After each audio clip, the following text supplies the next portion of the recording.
How unlikely. So true.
I just got over it myself.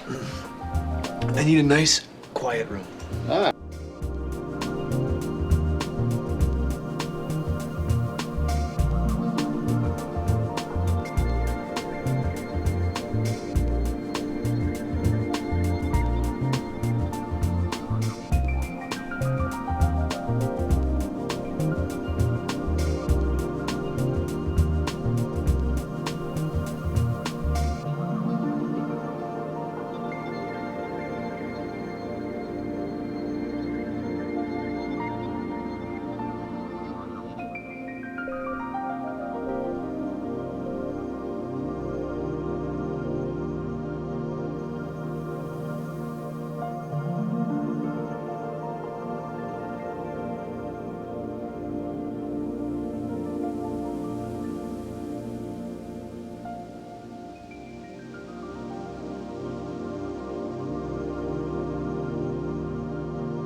my copy!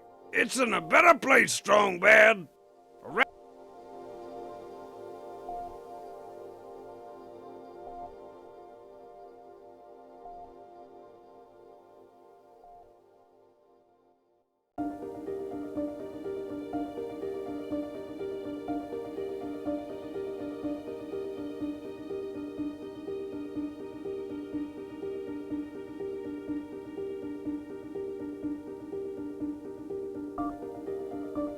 Every week on It's Your Blood, we feature an actual bad accident and show how you can avoid a similar fate. This week, Chopper of Doom.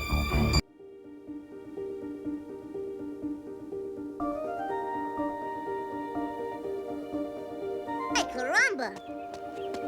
Hey, you're not supposed to smoke in the pit area. Fine!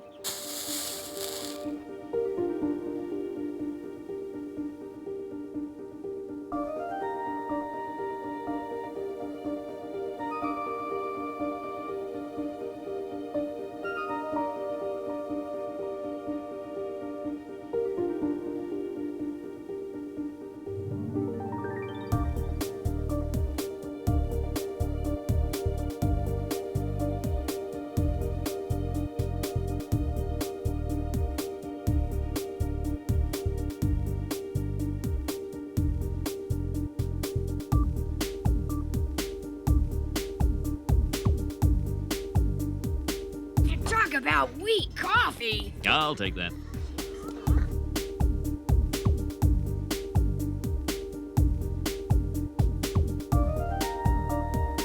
Wait a minute. There's something bothering me about this place. I know!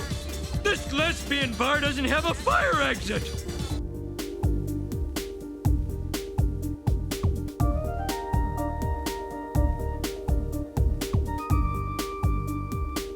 Well, maybe it's time you joined the exciting field of monorail conducting by enrolling at the Lanley Institute.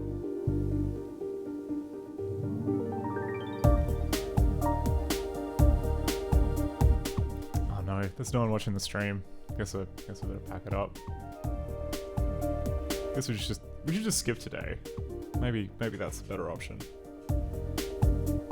Oh, except for Stephen WH. And Mac, hello, and L5. Okay, maybe I lied. Just a little bit. Stephen WH, actually, yeah, you deserve restraint for not, for not repeating until you get the song, at which point I'm pretty sure there are no line breaks and you have to listen to the entire song.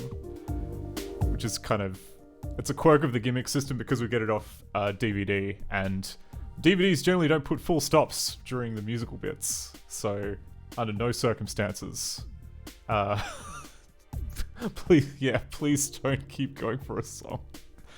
Luckily, like, you know, for the entire 10-season run of The Simpsons, they never did a musical number, so that should be pretty easy. And there were only 10 seasons. I don't know what other people have been saying. Oh, hello. Who am I getting pinged by? Oh, okay. One second.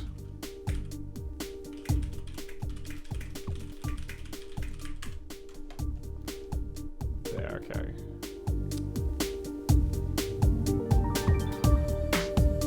Once again, I'm very behind on everything to do with stream prep, including, you know, actually, yeah, okay. Instead of keeping you all out here, let me go to the desktop. Hey, all right, okay. Notifications off. Don't know why it keeps sending the stupid message. All right. No, go away. It's on the desktop. Yes, it is. Hey, hi. I gotta write a message for the socials. ScummVM fixing stream.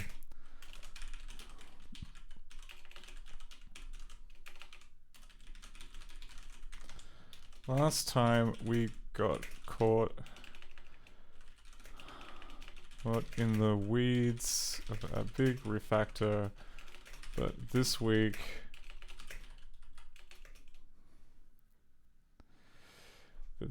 we can properly spend some...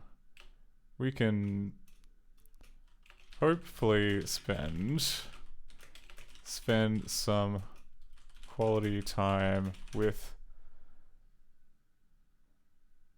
Mean City and the Misanthrope Penguin. And that Misanthrope... There we go, okay. That'll do. So we'll just...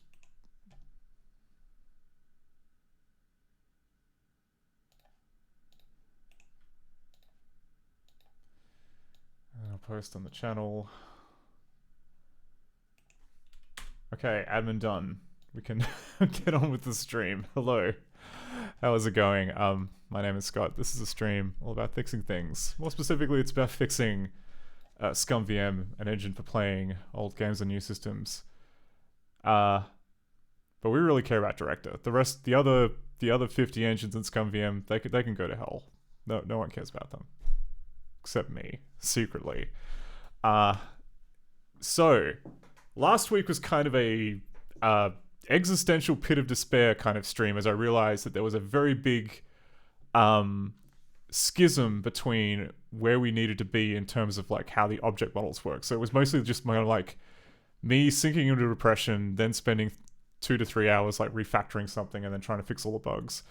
So I think we're on the other side of that now. Before the stream, I did spend a little bit of time to kind of double back because there were a few bugs that got merged into master, including one to do with event processing. So there was some condition in Mean City which was calling this in the middle of a script. I have not been able to like replicate that. I'm sure we will when we try and actually get into the weeds of trying to make Mean City work. At which point we can come up with a better way of sorting that out. And the other one was that when we did that refactor, there was a bunch of memory management stuff that needed to be cleaned up because objects were being freed in a different order now. So before we had to do kind of like, there was quasi manual memory management going on with the windows, but now the ownership has been straightened out and it just means everything. Anyway, before it was not crashing, but it was leaving like a whole ton of memory allocated, but that has now been fixed. So, all right, boring stuff out of the way. So we're gonna try Pingu again. We have not fixed the big deal breaker with Pingu, which is that it tries to open up a window, and there's something about that window. Maybe it's the size, maybe it's the position, but for whatever reason, when you close the window manager no longer lets you click on anything underneath that, which is bad news because the stage is underneath that, and we need to be able to click the stage after we've finished reading the instructions. So debug level 5.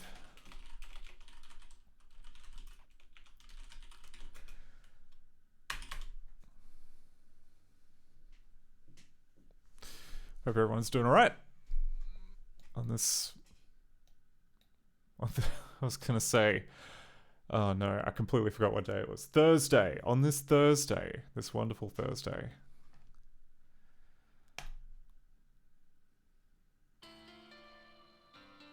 Oh yeah, that's also a bug. We've got to figure out why the film loop puts the video in the wrong spot.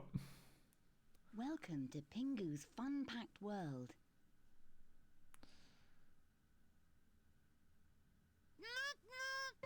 This little bastard here.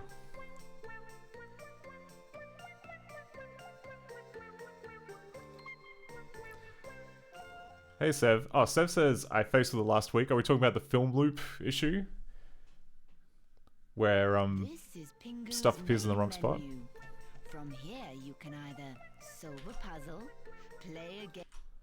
Oh, Sev says it was broken by a GCOC student when introduced the concept of a background window in Mac Window Manager.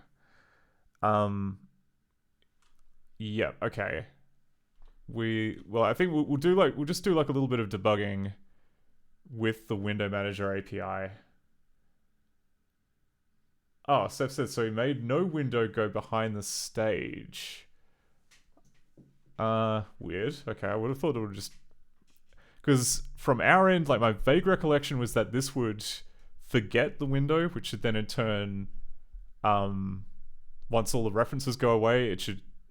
I think it, like, hides the window and then it forgets it, but I cannot remember. We're gonna have to... test. So B forget. Was it B forget?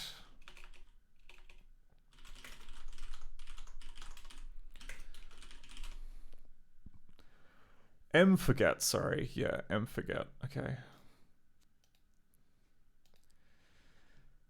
But not just any M forget. It's window M forget.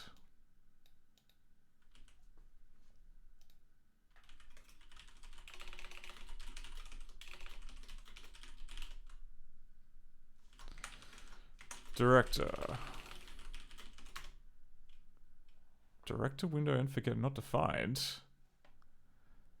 Oh, maybe it's just LM and forget. For some reason I thought it was a...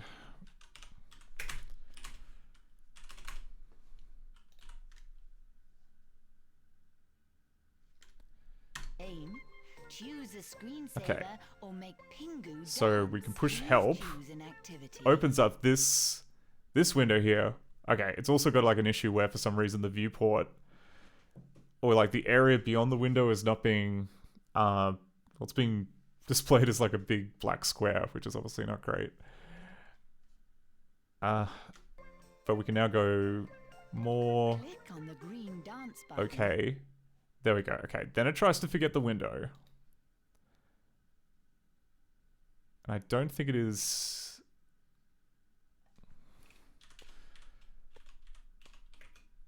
So yep, gets the window. It double checks to see if...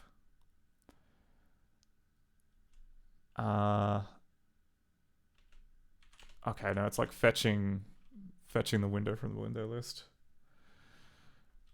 Yeah, window index.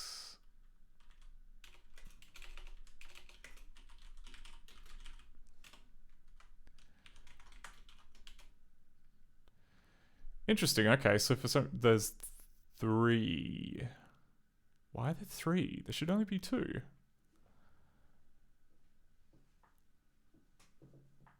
That's odd.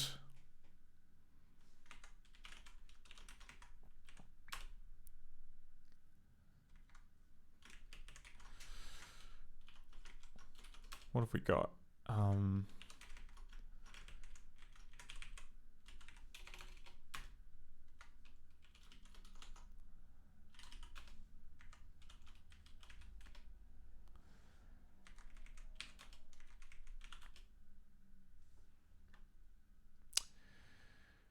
All right. Well, in the window list, we have 3 copies of the same thing. That seems like a bug. Because, actually, yeah, I take it back, sorry. There should only be 1 window in there, because the stage does not count as a window. And yet, for some reason, we have 3 copies of the same thing. So that's obviously not great. And then if we're just forgetting 1 of those copies, then that leaves 2, which then... Okay, yeah. I'm starting to understand why there might be a problem. So we should be checking to see if it's... Well, firstly, like, what is putting stuff in the window list? And lingo, window list. There's only like a tiny number of things which can add to the window list, if I recall.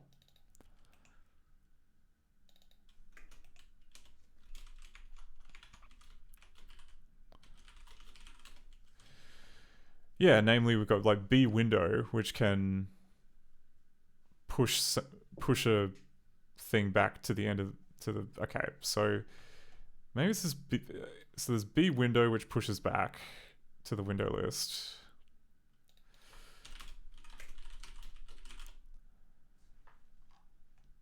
And that's about it. That's about the only thing I can see which pushes back. Well, unless we've decided to call it something more basic, but I do not see. I think it must be B window. Like maybe we're calling it, but then the behavior Because, okay, if we open up the manual. If we open the manual and we look up the window constructor. Version... window. Okay, window. This keyword refers to the movie window. A window that contains a director movie specified by which window. Yeah, okay, so calling window which window is not meant to create a brand new window every single freaking time. And I don't think that's what we're doing. I think that maybe like we're just kind of accidentally just adding one to the window list every single time rather than doing a intelligent check of the list. Oh my god, am I already out of I'm already kind of lost. Okay, one sec.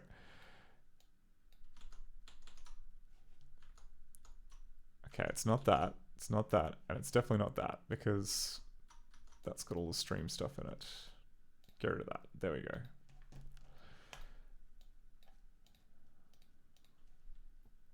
Okay, so it must be this built-ins.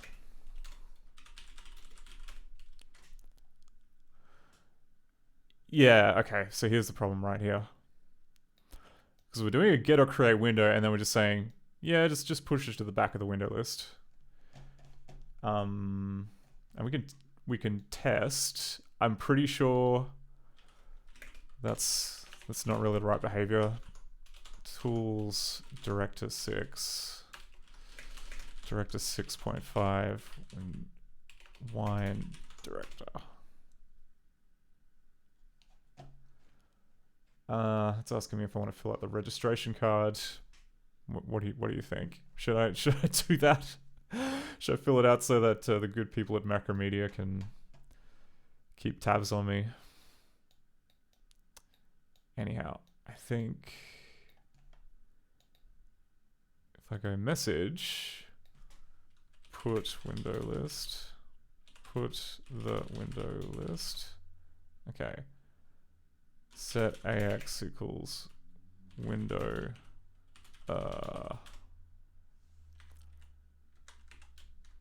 And we just call that again. Then we put the window list. Yeah, okay.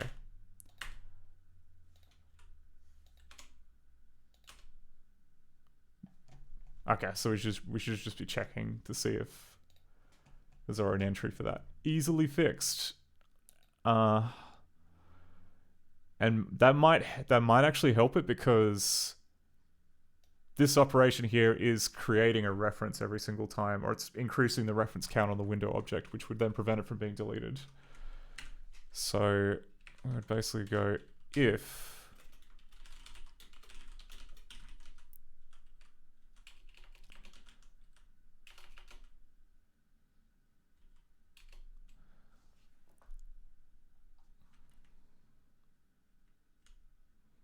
okay, and this particular class I don't think has a search.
Crude, but it'll do.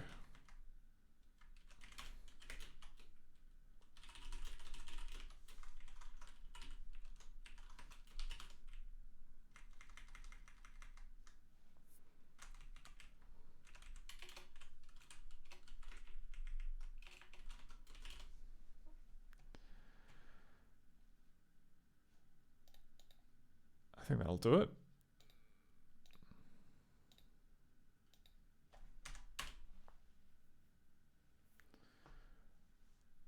Oh, so it says call it new window instead of needs insert. Sure, okay.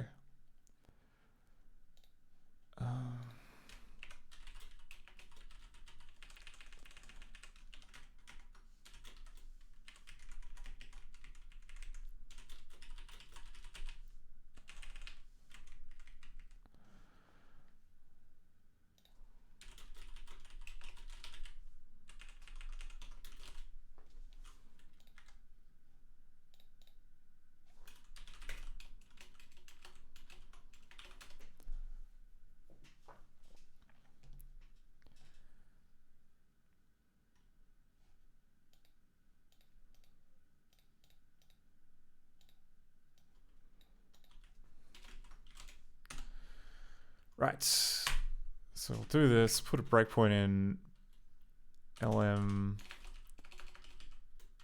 forget. Is it forget? Oh, M forget.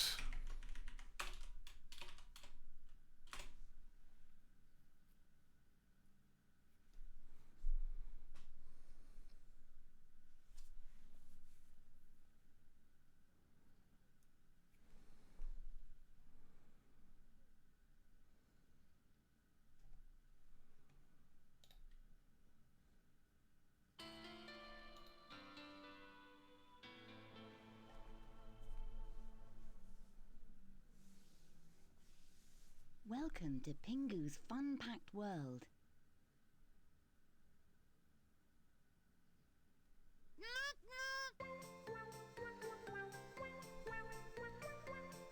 Okay. Come on, show me the menu.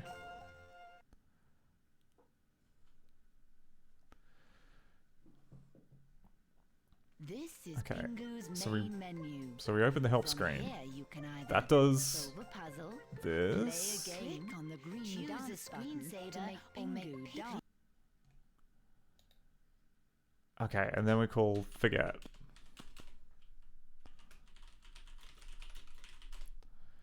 Okay, that's good. That seems to have worked as expected.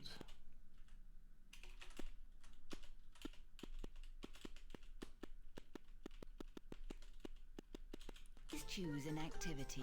Okay, and window disappeared and we've got control back. Okay, I think that fixed it. Sick, alright. Del 1. Okay, so we've got the dance screen. Click on the flashing buttons to make Pingu dance.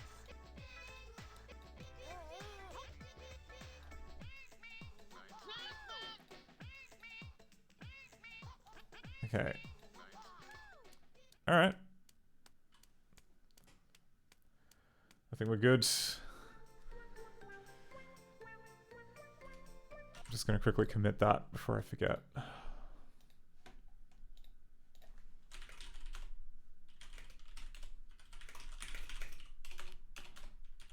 Character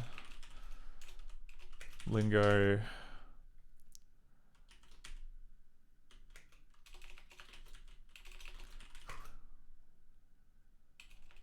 Only add new window. Only add window to window list. It's new.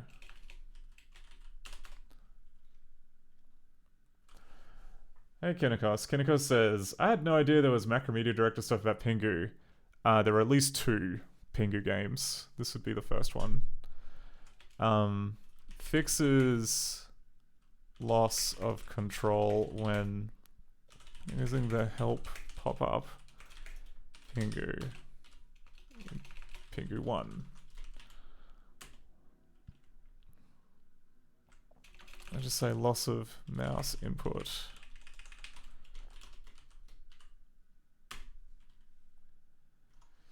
Yeah, fixes a new. Please choose it. Hooray! Okay, so let's go to the game screen. We haven't actually tried any. We tried one of the games, I think. We tried the barrel shifter one. Or was that a puzzle? That wasn't even a game. Games. Choose the one Okay. you'd like to play. Hooray! Fish tennis.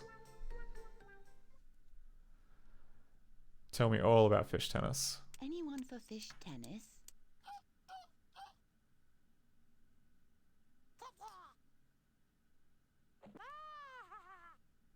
Pingu and Robbie are playing with their new fish tennis set. They're having lots of fun. Why don't you join in too?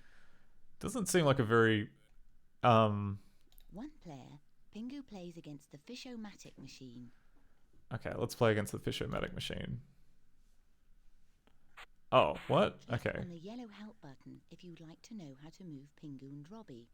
Or click on the green go button to start the game. Where did the Fish-O-Matic go? Okay. You must hit the fish over the net, move Pingu to the right position using the keys here. The Fish-O-Matic only has enough power to return the fish 3 times. You win a fish every time the machine runs out of power. Okay, so this is kind of like a John Henry type situation. We have to kind of, you know, man versus machine. The first one go button to start the game is the winner. Click on the green go button or press the return key on Yeah, okay, fine. Go. 3, 2, Ooh, 1. transparency broken. Hooray! What? This looks broken. Where's the Fish-O-Matic machine? Why is Pingu just kind of sliding back and forth? This doesn't seem right. Crap. Is this meant to be like a film loop? Draw all. Okay, that's cast member 181. No, it is just a bitmap. Oh, and the Fish-O-Matic machine is for some reason all the way over there. Why is that? 107, 113, 135. Yeah, for some reason it's over here, and it has been it's been puppet flagged, so there must be a script problem.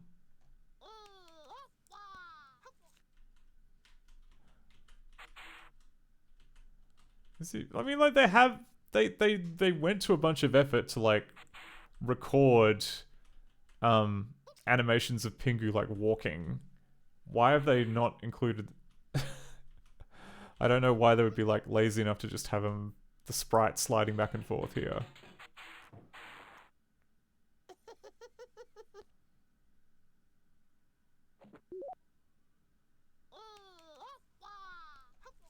Also, how come I didn't get a fish for that?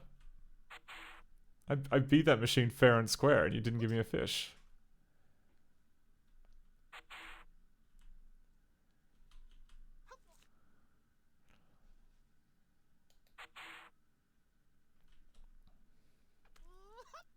Oh, now I get a fish.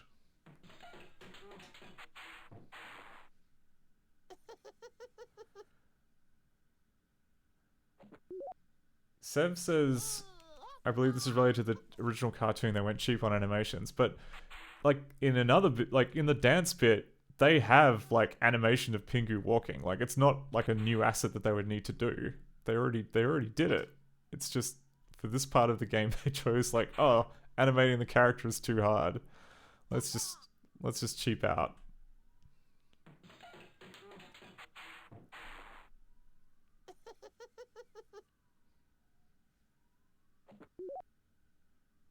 Hooray! Well done! Pingu wins!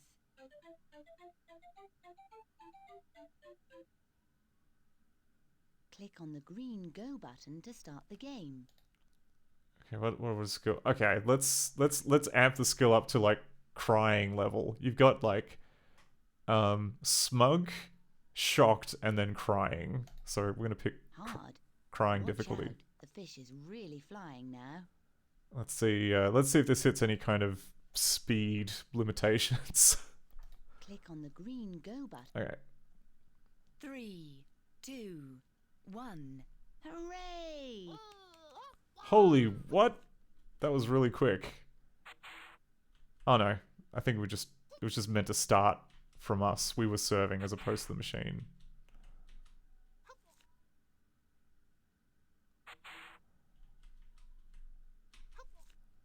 And from what I can tell, there is no...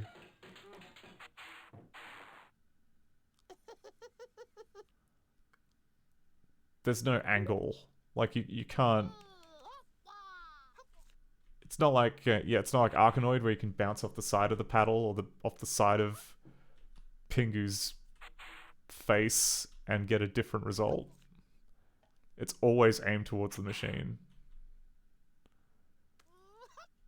It seems like the harder difficulty setting, they increase the distance that you have to travel in order to hit the... Okay, that's enough. We don't need to prove anything. To start the game. See, look, he walked off the screen. They have a walking animation. These are Pingu's games. Choose the one you'd like to play. Hey, all right. Ice flow. Hooray!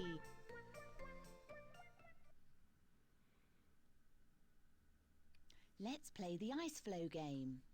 Must we?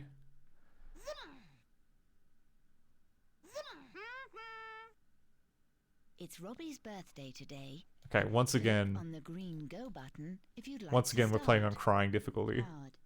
Pingu can move up, down, to the left and right. The ice is flowing very quickly now. Click on the green go button. I should probably figure out what the controls are. Oh, okay, arrow keys. On the green go. Okay.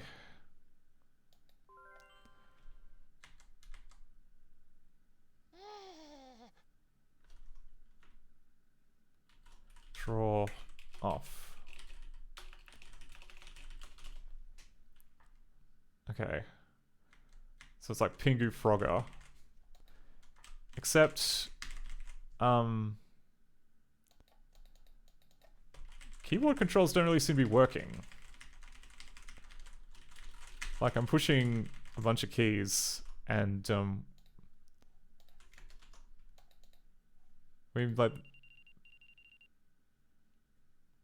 I mean, mouse clicks are fine, but keyboard keys do not seem to be working. Hey, Fluffweasel. Fluffweasel says, I did have the Macromedia Studio MX disc somewhere. Cost me about 800 quid in 2003. Yeah. Unfortunately. I mean, I'm trying to, like...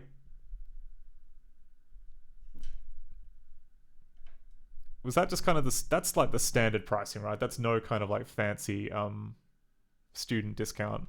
I can't remember. Like, it's been too long since you could actually, like, God forbid, buy products from Macromedia / Adobe. Click on the green go button or press... Okay, we get it. We get it. So why does the keyboard input not work?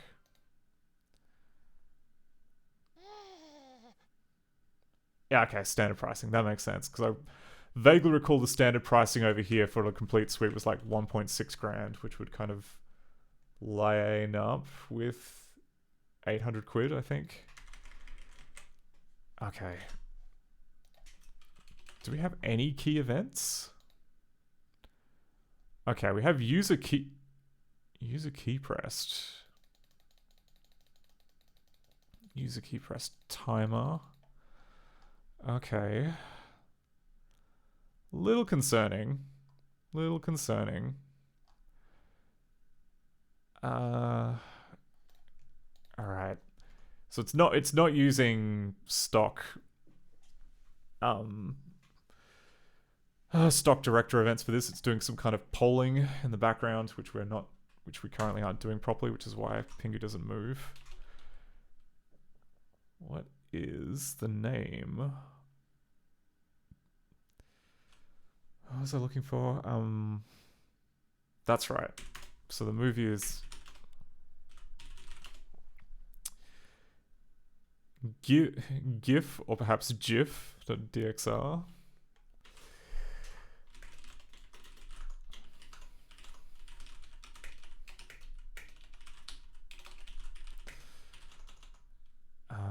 games, gif.dxr.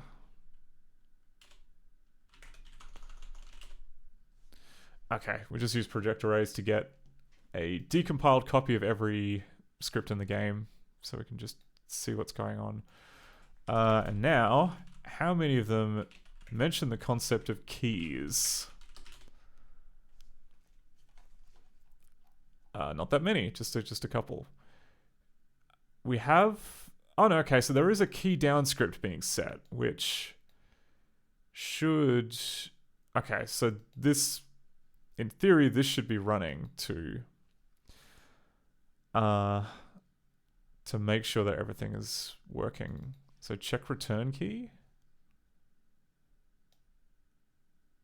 Oh, actually, no, there's... Okay, we've got this thing here.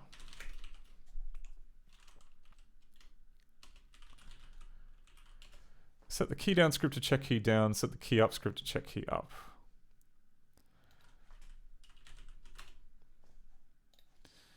And then if we look at these, we've got check key. Okay, and it's all here in it's all here in movie script number 1.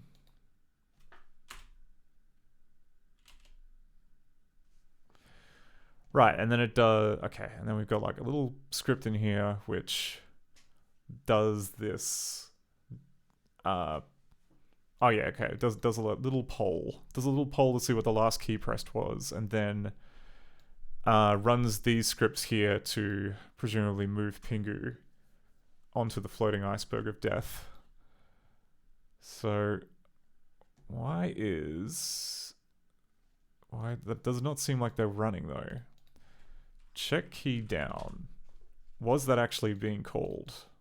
No, it was. It was being called. Yeah, here we go, because, alright, so it's been generic event, which is then calling check key down, but key pressed, value of key pressed to the stack.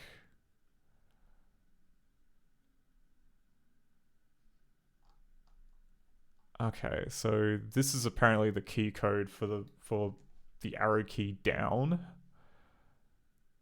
I'm guessing, or something like that. Oh no, okay, so we've got case temp key of 30, 31, 28, 29. Okay, so this is what it thinks the arrow keys are.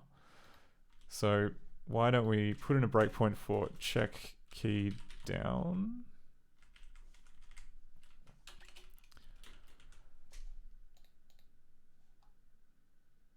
And then we can verify what's going on. And I'm going to push the down key now. Okay, and that runs the script.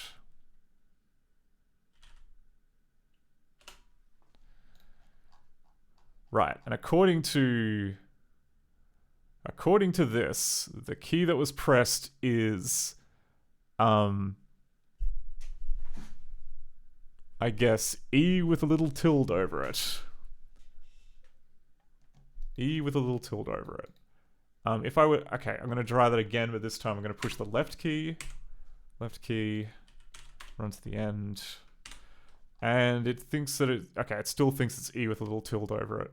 So something about the arrow keys is not registering it in the way that I would hope that it would be registered.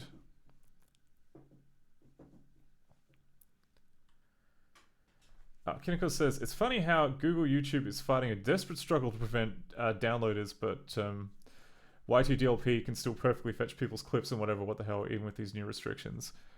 As in, I didn't know there were new restrictions for Twitch for getting clips and that. I mean, yeah, like YouTube, like from what I hear, they've upped their kind of browser verification hashing thing, and Y2DLP have basically said, yeah, like the last I heard of it was that they were integrating some JavaScript engine. Like, I can't remember the name of the JavaScript engine. It wasn't Node. It was like one of the ones that was designed to be like sandboxed. to do.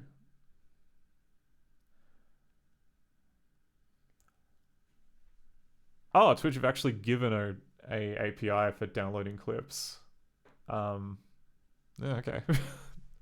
I don't know. Like my I have a Kodi box attached to my TV, and that somehow manages to fetch live streams and yeah, that somehow manages to fetch live streams and highlights / past streams using an API key. So I kind of assume that the Helix API had something to do that. Yeah, Dino, that's it. Thank you, Kobe Cat.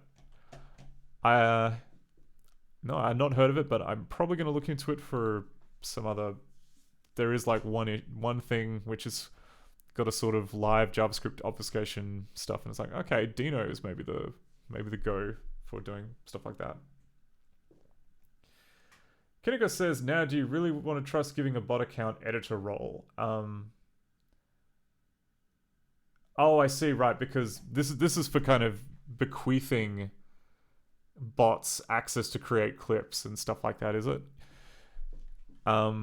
Yeah. I don't know, like maybe it's a case that they need to kind of add more granularity to their scopes. Is that what it is? OAuth scopes? There's quite a few. It's been so long since I've messed around with the Twitch API. Mostly get the stream tech working. Alright, well this is all wrong. This guy here. Oh, actually, okay, we're pushing 34 and then it's checking that. Key pressed. Sorry, that's the one. What the hell is going on with key pressed?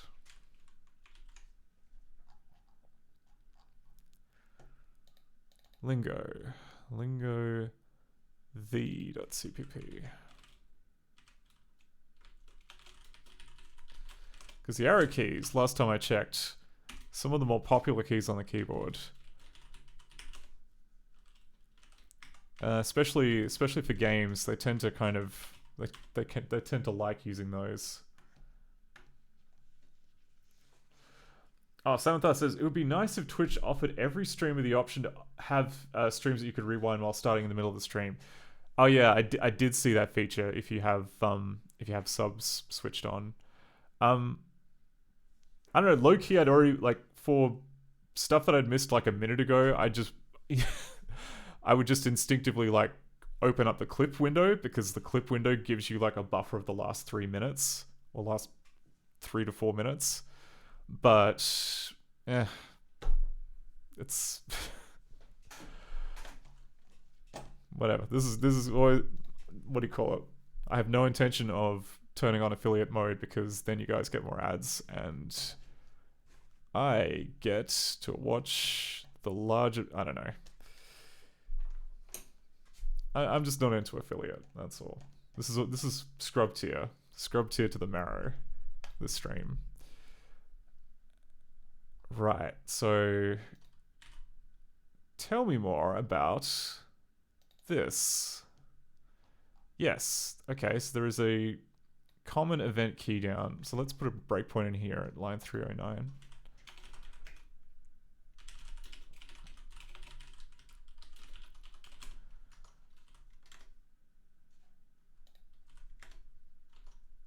Okay, and I'm now pushing the down key. Oh, interesting. That just did not trigger the key down event at all. Something else in the chain must be eating that. Possibly the window manager. That is very odd.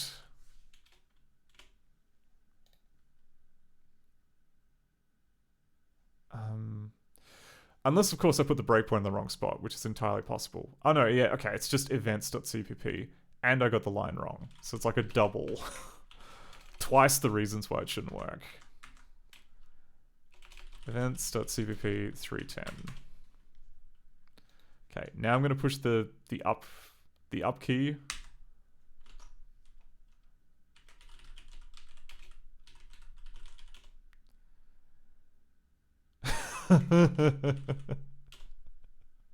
Okay, that's cool.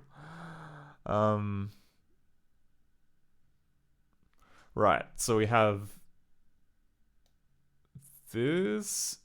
Last time I checked, ASCII stops at 128. I don't know why.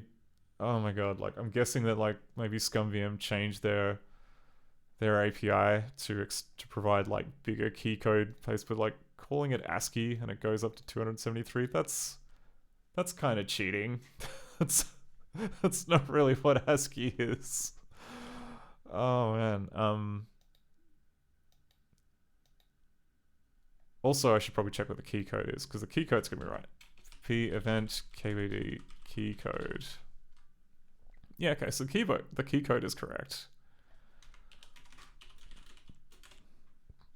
Okay, and ASCII just is the same as key code. And we do that. However, this I don't think...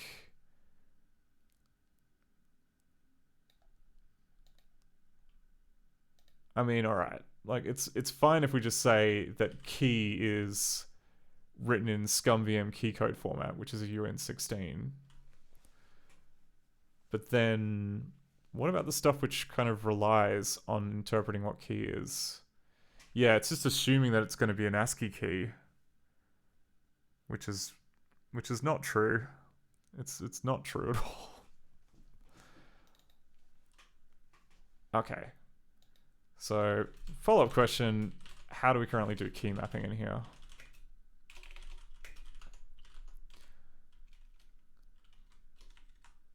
Yeah, okay, so we've got this Mac key code mapping here. And we've got the Windows key code mapping. And that's what kind of converts the ScummVM code to the 8-bit equivalent. And oddly enough, I'm surprised. I'm surprised that we don't currently... I mean, we must be using that.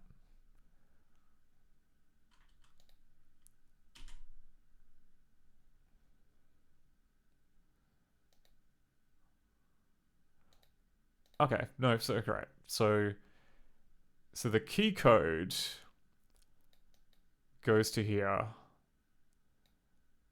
and then returns this. Okay, that's all fine. So the key code I think is being set correctly. The key is not. The key is it's got some gaps, shall we say. So if we go put the key, I think it's the key. Oh no, we're checking the key code. And the key code is currently 36, which I think would be enter. Okay, I'm gonna have to actually do this properly. Windows tool palette. Get over here.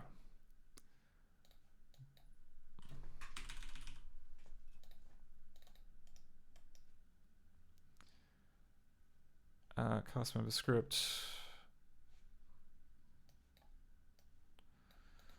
Put the key code. Start. So it's currently 14, 125. Okay, so up is 126, down is 125, left is 123, right is 124. Kinniger says, Holy Mother of God, director looks incredibly cursed, running in wine. I honestly don't think it looks too bad. Like, none of the... There's like a little bit of kind of oddness with resizing controls and whatnot, but I've seen much worse. Okay, so but we've established that key code should just be returning that. So I don't know why it's returning. Okay.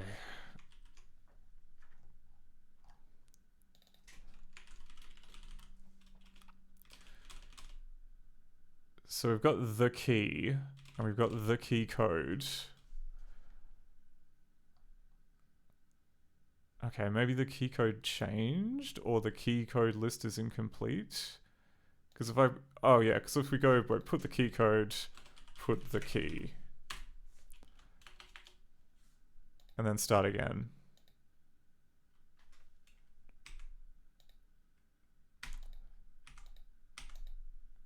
Okay, arrow keys are apparently all the euro symbol.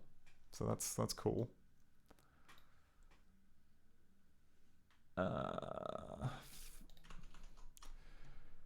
So where did... Okay, and then we got this switch.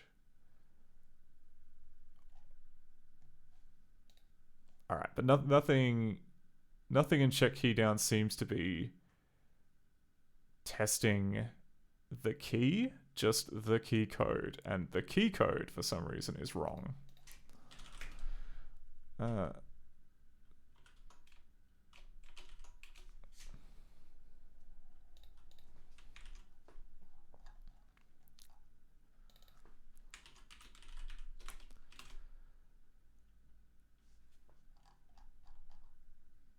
Okay, so we've got the Mac key code mapping is 123, and the Windows key code mapping is not. It's lower, but where is it getting 200 and something from? Oh wait, no, sorry.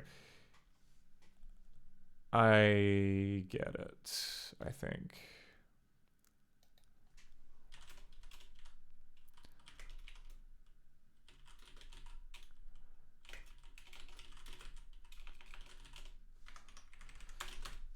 So I got 126 and 273.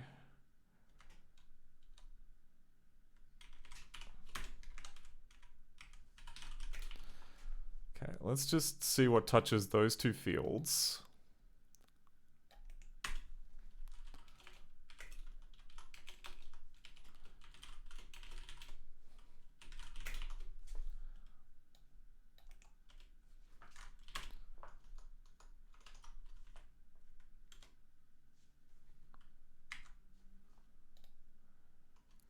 Okay, then we process that thing, then we get into here.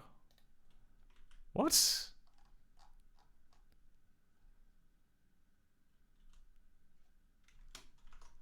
Hang on. Am I missing something? Up.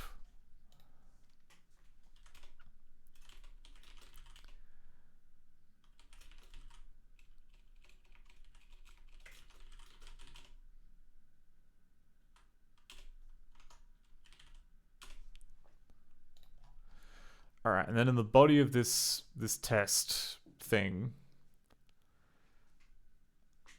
it then key pressed. Freak me. Okay, that was the thing that was okay. So the key code versus the key pressed. That was the thing that I was not testing. Put the key pressed. Up. Up should be.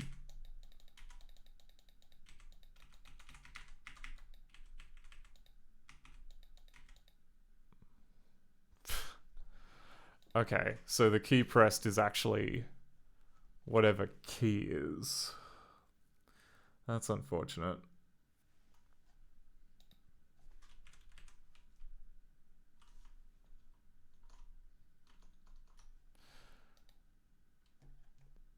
So if we go put car to num of whatever the euro sign is, we get 29.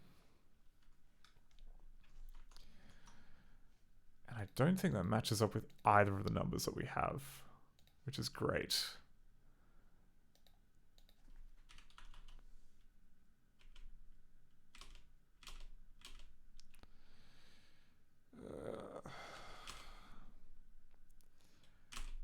Nope, it's absolutely nothing. It's great.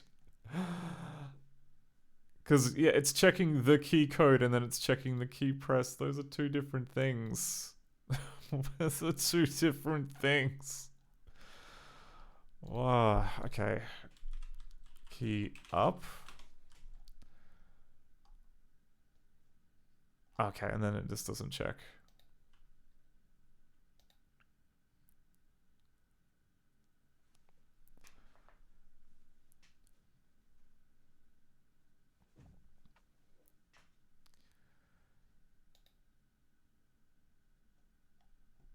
So wait, okay. Does this work? Okay, pushing this. I'm gonna push the left. Pushing left.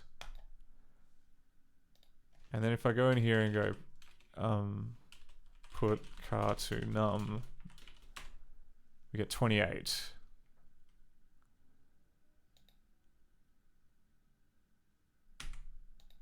Okay, and then we get this euro sign, and we go put car to num. Ah, crap, I screwed it up. Put car to num. This 31.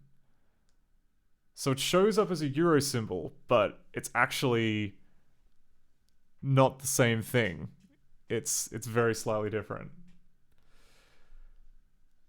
Oh my word. Okay. How does okay, if I were to like copy paste this into Vim. Oh, is it okay, so it's just the Windows font manager. Yeah, alright, I see. So in effect it is just returning the key code, but as a character. So it's not trying to do anything smart about making it displayable, which on surface sounds like a terrible idea, but we got to support it because that's what Macromedia did. And like, just to confirm, right? We have left, right, down, and up. Like none of the all of those are different numbers than what we're getting. There's like 36, or like sorry, 31. So if I put car to num key press. Okay, let me start this. Get rid of all of that. Down. Left. Up. Right.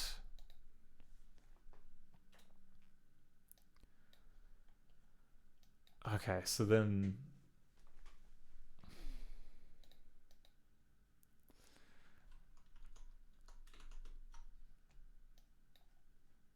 so I mean if we were so then down should be 1F. I think 1F.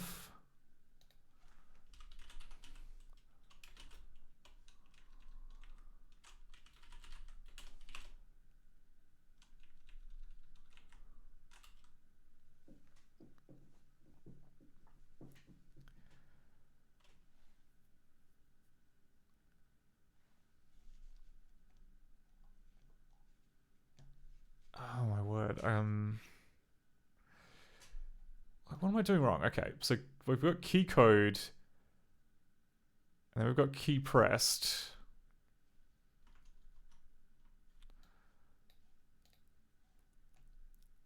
And it's checking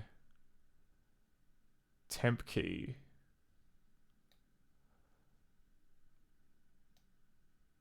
Oh, I see. So this doesn't ever actually get introduced into the loop at all. Because last key always gets overwritten here with temp key, and temp key is using key pressed bloody units. Whatever they are. Whatever they are.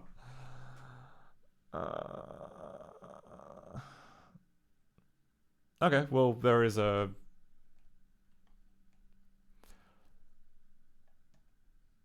So really, it should be down to like car to...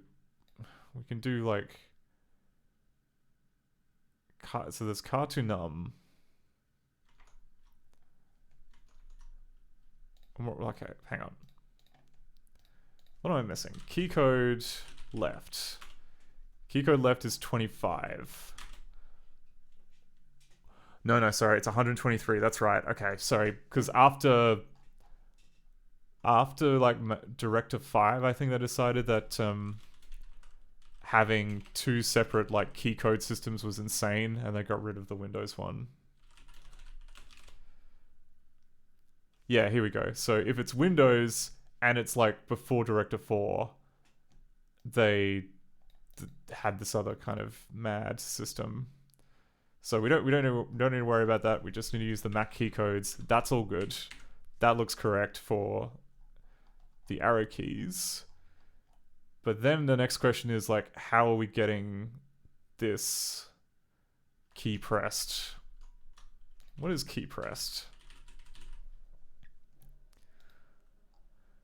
The system property gives the character assigned to the key that was last pressed. This result is in the form of a string. When no key has been pressed, the key pressed is an empty string. The key pressed property works inside repeat loops. This property can be tested, but not set. So I think we might have to put in another lookup table for all of the various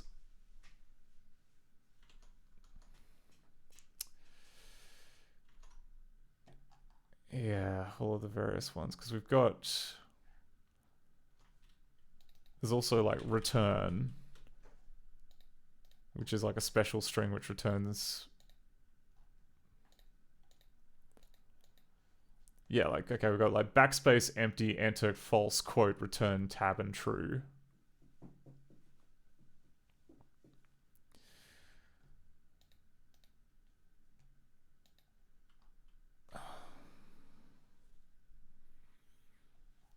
Okay, so if we think this through, I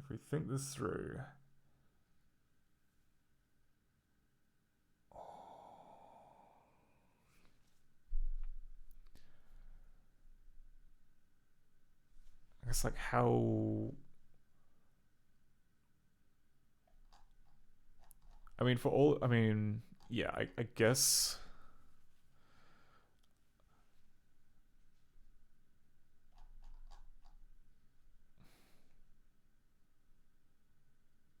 I don't know, maybe just do it empirically. Maybe that's the quickest way. Because whatever this current thing, the current system that we've got is not correct at all. Or rather, it's correct for letters, but it's not correct for keys.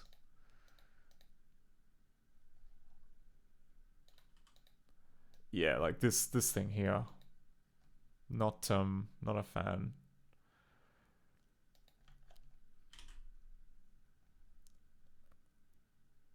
I think that's probably the only place where we do this, so we would just need to go into here and do another remapping of this.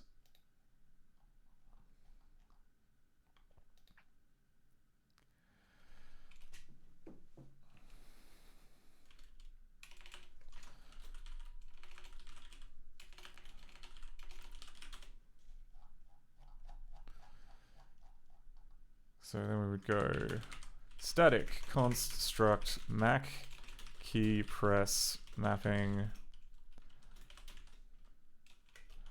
Mac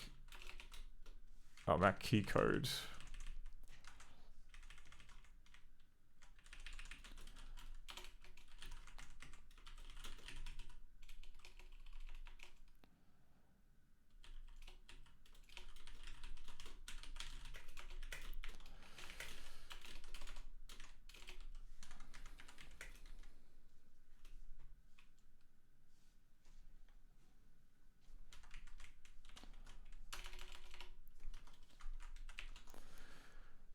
Right, and then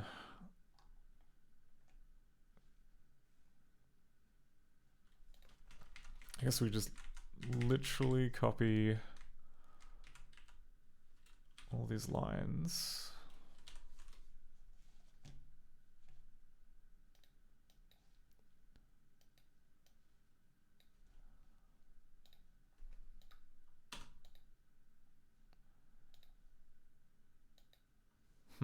Okay. Escape might be difficult to measure.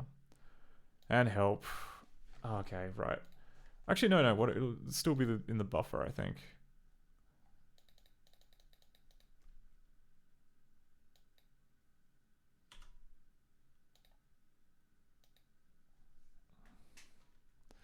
So we've got 53 for F2.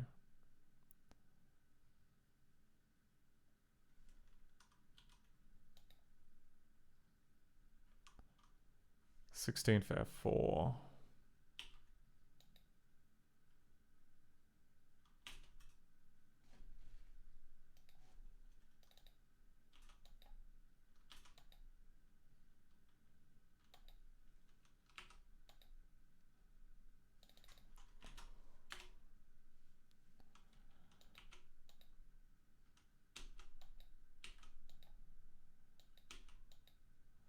Okay, they just literally don't register.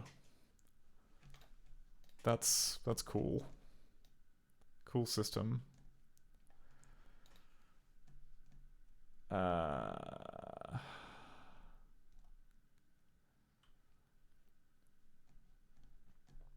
about backspace? What do you...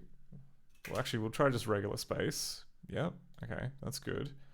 Now we try backspace. Okay, backspace is just the character 8.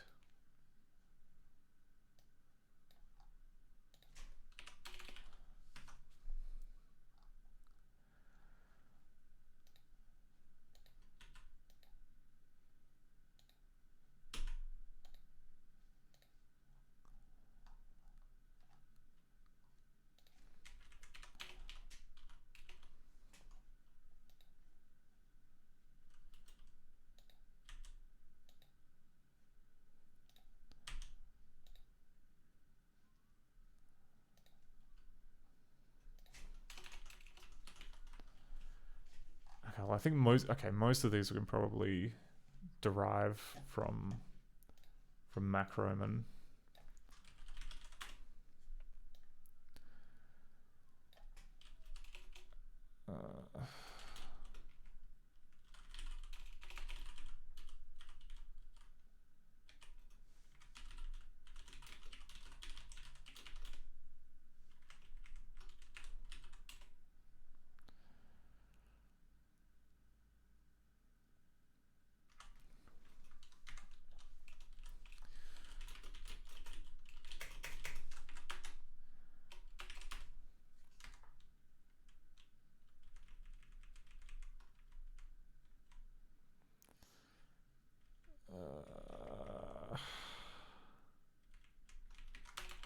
Just give me X.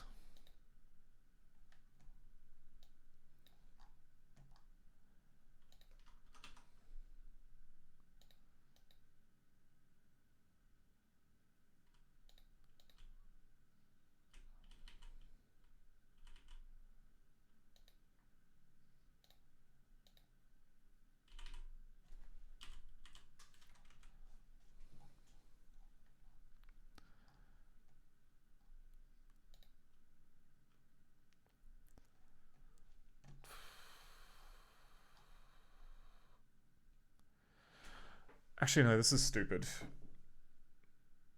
Maybe... Okay.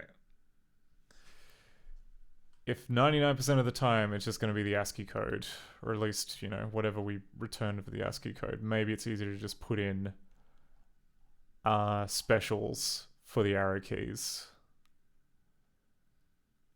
Which seems bananas, but whatever.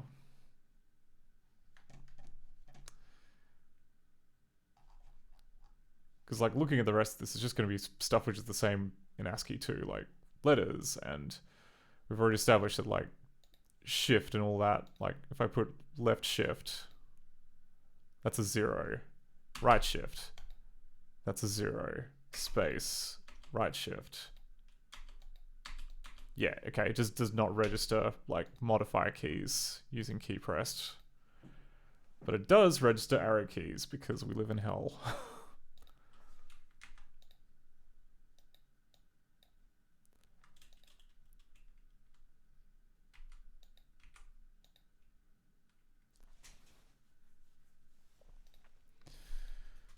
Okay, so we'll go. Okay, before we go and build this massive thing, which doesn't really help, we may as well just put in a little bit of a shim. Okay, so in the events thing here, we would need to go here. If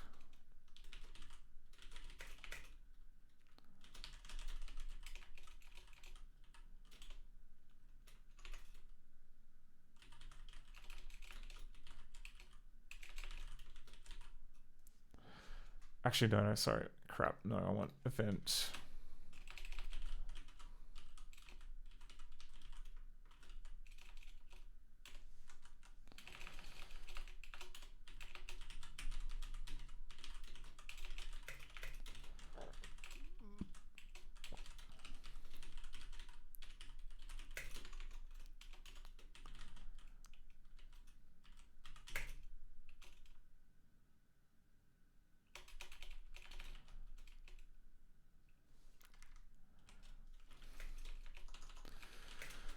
There are some,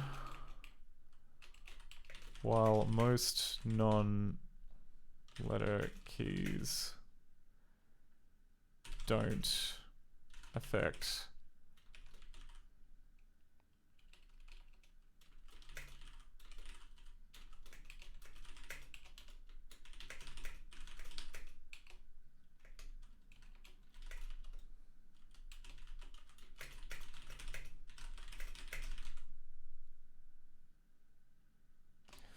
okay, switch event kvd key code case colon key code. Oh, sorry, code left.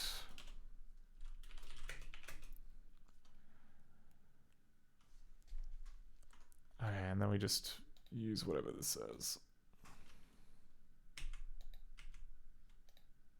28.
Right.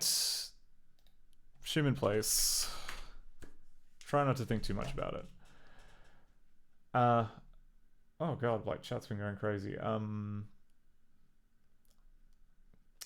Ryu Ishinaka says, I wrote my own event system. Now, you seem to be in control the entire time. Oh, no. To handle mouse keyboard control with more sensibility, because the code is almost PTSD. Yeah. I think all event systems have their fair share of kind of unpleasant glue, especially if it's a multi-platform like this. Doubly if it's kind of translating from new events to, I don't know, like either old scan codes or old types of, I don't know. That's kind of what we have to do here. We have to pretend... Well, on the one hand, we get all of our events in kind of new scan codes, but then we have to down convert based on like what the platform is and what the version is and all this other junk. Where did Pingu go? Did I get rid of Pingu? I think I did. Get out of here. Oh, yeah, I must have got rid of Pingu. Oh no, Pingu's here. It's just in the background.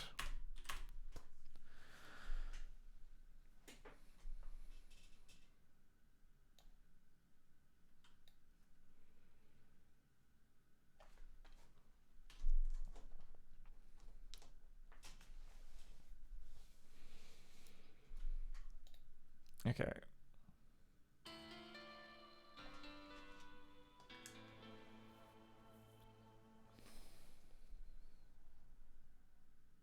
Welcome to Pingu's fun-packed world.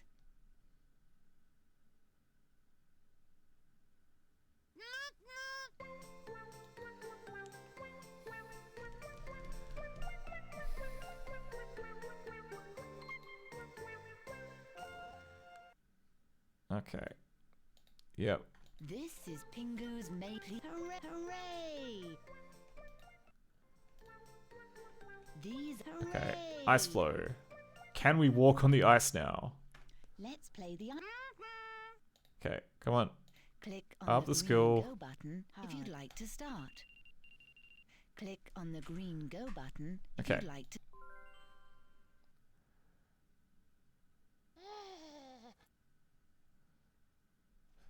So I am gonna go straight in the drink. Okay, that was almost worth it. Okay. Okay, once again they've decided to do a bit of a shonky job with the lack of animations.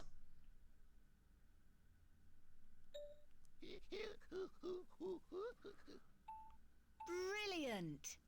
But don't forget the other presents. So says I thought penguins can swim. Yeah, I mean, look, just did it then. Just went through the magic hole in the ice. Uh-oh. We've got 2 gifts now.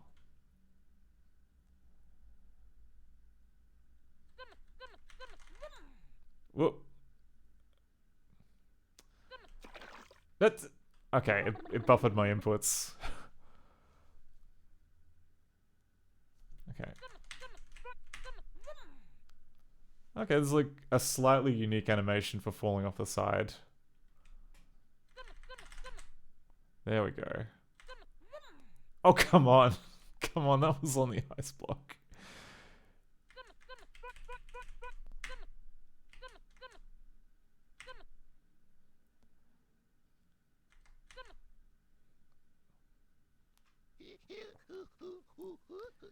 Brilliant! But there is one more present to deliver. Oh, we gotta go back. Well, I've got a solution for this. Oh, okay, you come back out on this side. I see how it is, game. Oh my word. Oh no, and there's a timer too, which I've almost, all my messing around has...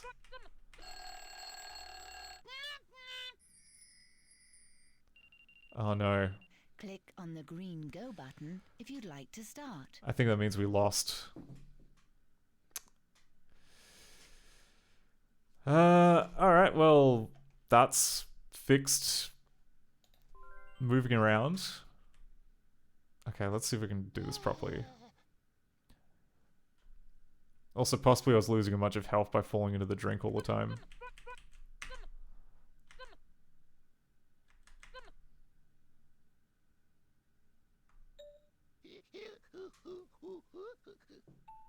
Brilliant! But don't forget the other presents.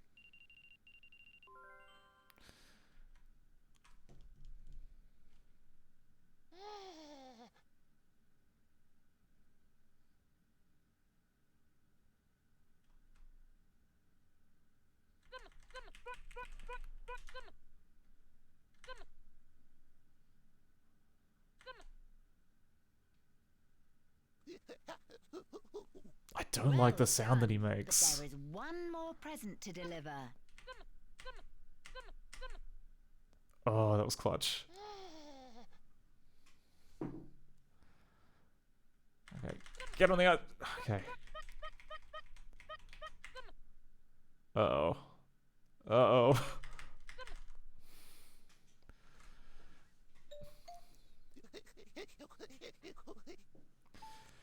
Yeah, Kineko. So I don't like the seals. I don't know, grunts of approval. Oh my god, you've got to be 3 presents. With the amount of time that we have. Are you kidding me, game?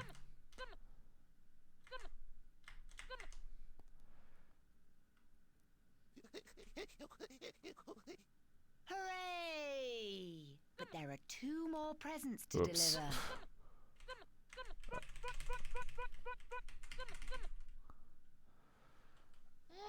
Okay, I think you get slightly more time. Oh my god, we got to do this for 4 as well.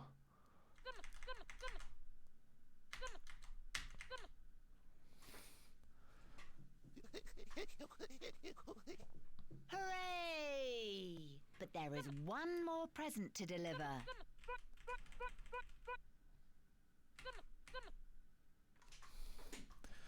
I'm not sure how I feel about kind of like the lady going, hooray! That doesn't seem very... Oh! Piss. Come on. Don't... Oh, we lost so much time. Okay, come on.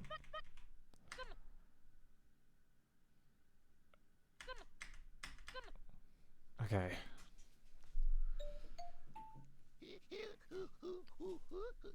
We gave you the same thing twice.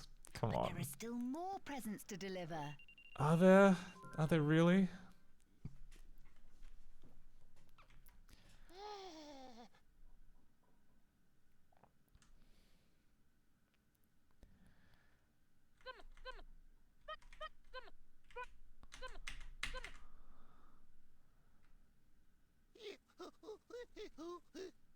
Well done. But there are 3 more presents to deliver. Oh! Come on. Come on, you stupid bird. Get on the ice. Okay.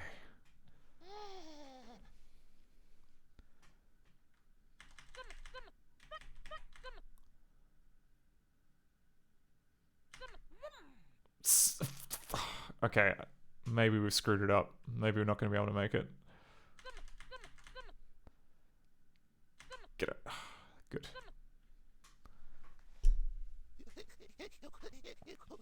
Yeah, you better appreciate this.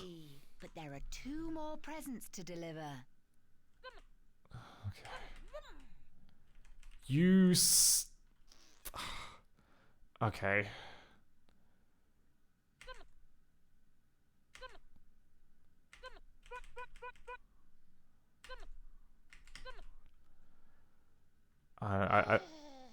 I'm not confident.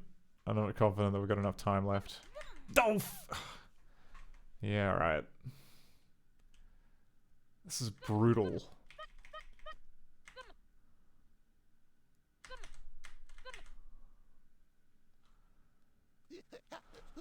Yes, Stephen, the timer is top right, and... There is 1 more present to deliver.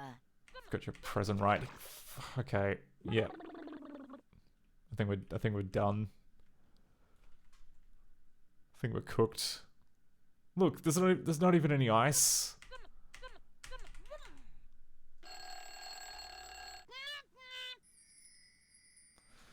And we got raptured. Click on the green go button. We're done. I'm convinced that's working okay. Alright, let's add that as a...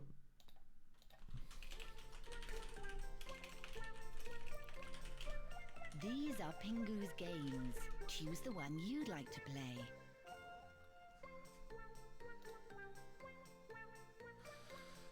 Hooray!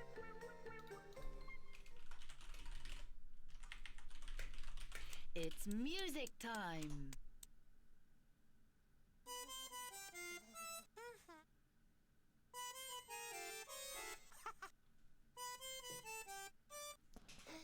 Pingu loves music. You can sing along with his favorite tunes or play and record your own. Oh, it's like, it's one of these. Oh, and it crashed. Okay. Director, lingo.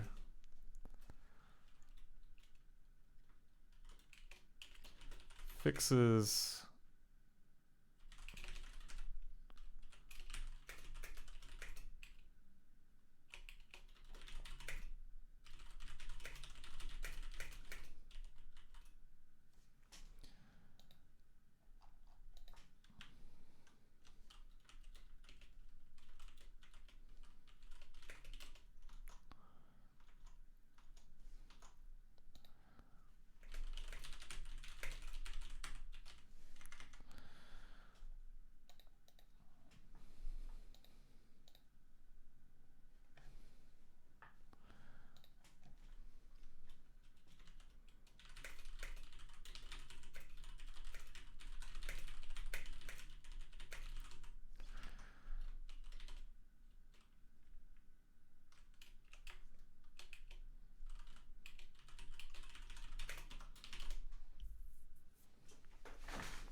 Alright, where did this crash?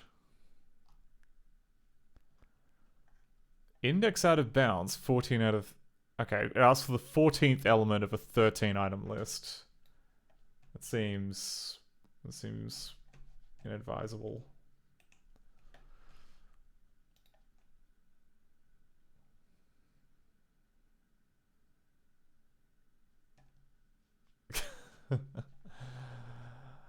Kineko shares a fun fact. Adam West Batman had an audio communicator capable of producing 20,000 decibels. While this is only used to scare off a tiger, this would realistically be powerful enough to create a black hole and destroy the universe. I think we should have that.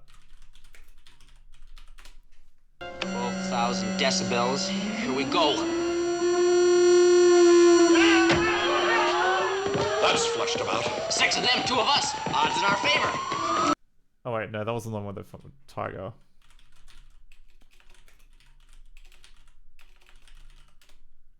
Bookmobile right in the sights, Batman. How many decibels will we give him? 12,000 dBs ought to be sufficient. There you go. So there's like another one where like he shoots Roddy McDowell with like 12,000 decibels, which I'm pretty sure. Yeah, it's quite a lot.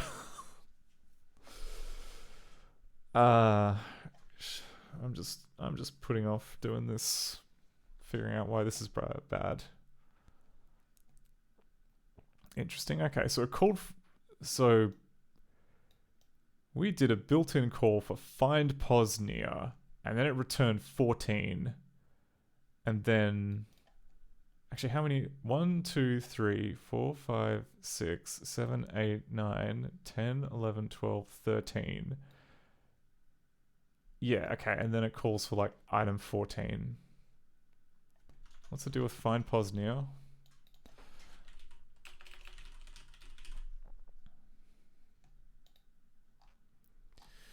This command identifies which position the property specified by property holds in the property list specified by list. The find pos near command works with sorted property lists only. Using find pos near with a linear list or unsorted property list produces an error. Well, we are using it with one of those. And we are searching for 327. And 327 is not in the list.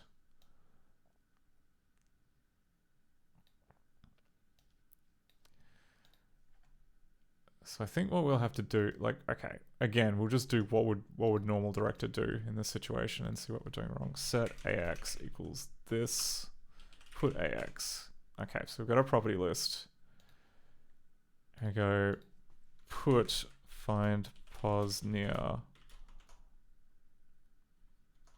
AX 327. And it returns 14.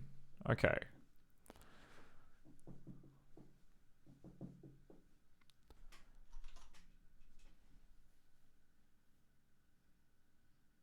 So that's correct.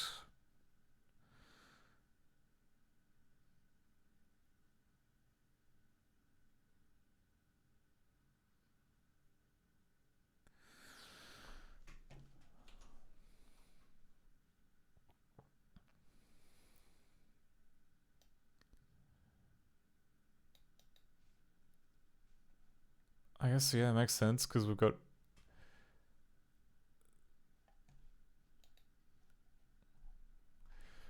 Which position the property specified by property holds in the property list specified by list? What, does the same thing as the find pos command except the preferred property is not in the... Except that when the specified property is not in the list, the find pos command identifies the position of the closest property in the list based on the sort order.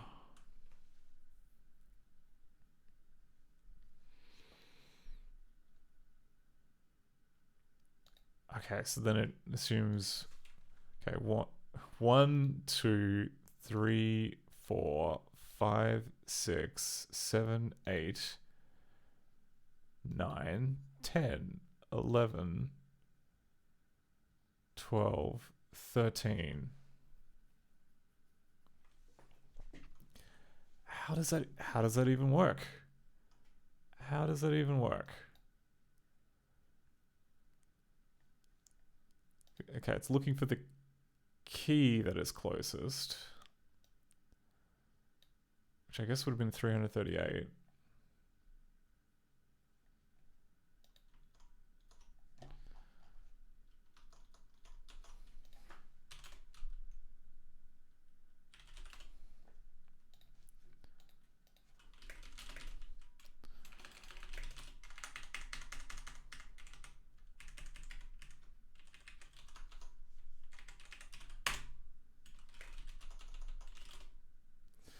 Yeah, Crushing Ceiling says jet engines takeoff is around 140 decibels, and even the loudest explosions, sonic booms, are in the hundreds of decibels range. Yeah, it's. I hate to say it, I think it might be a factual accuracy in 60s Batman. Like that, you know, normally they've, you know, the brains trust there have, you know, the technical minutiae down pat, but this kind they just kind of slip their grasp, and they let that one through. Kinnigo says, I would like to end the universe with a 20,000 decibels newt newt.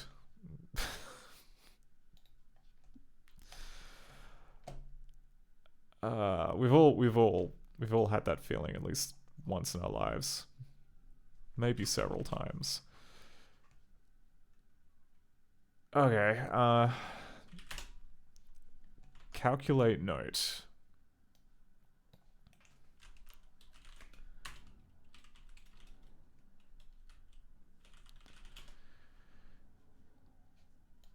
Cool, alright, so it's doing something. So we've got a white note list and a black note list.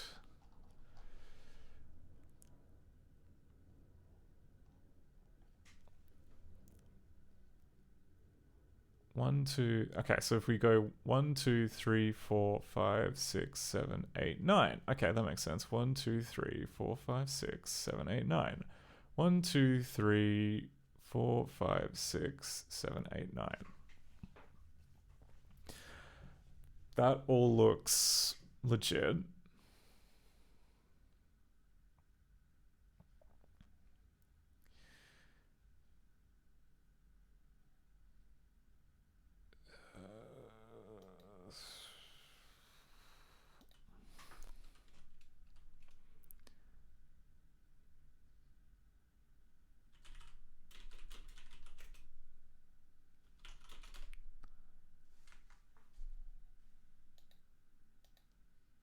Oh.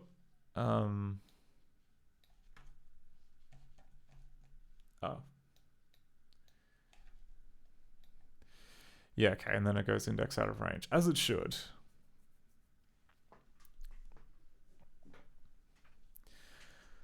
So what could be... I mean, possibly this number is not right. Or it errors a lot, and it's just kind of... We're meant to laugh it off. I mean, this is definitely like a crash condition as opposed to a, haha, I guess the script stopped working sort of condition.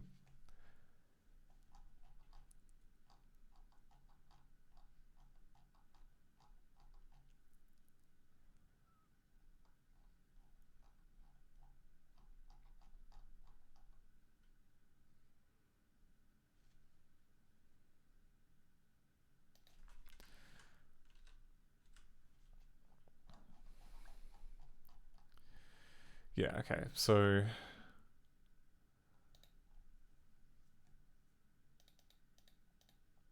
we've got click pause, which is 416, then refx, then there's width, which is surprisingly, I guess it's like the number of pixels that each of these white notes is. Or maybe the gap between the white notes.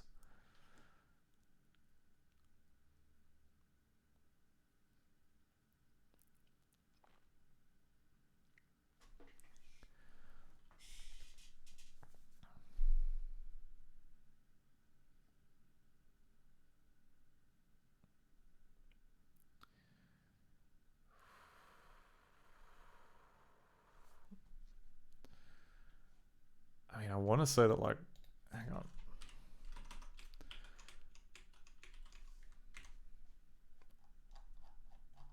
I mean, at first glance, we are giving the same output for find pos near, but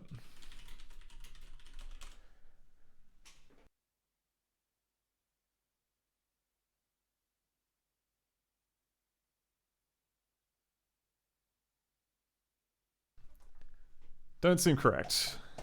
Does not seem very correct.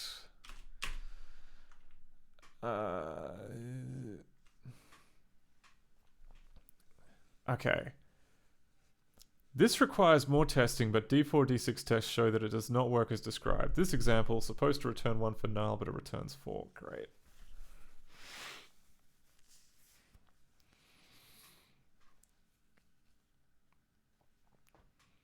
How do we do it?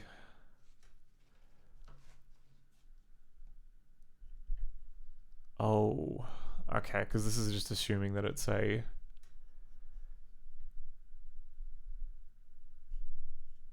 Oh, no. The output's always going to be...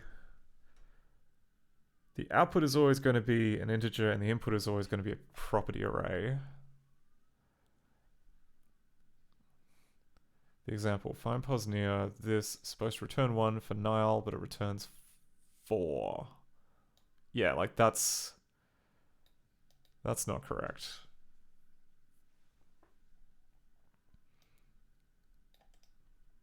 What does Windows director return?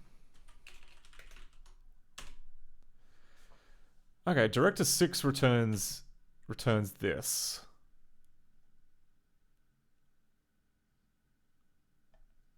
Maybe director 5 is different. Maybe director 6 they changed how they do it.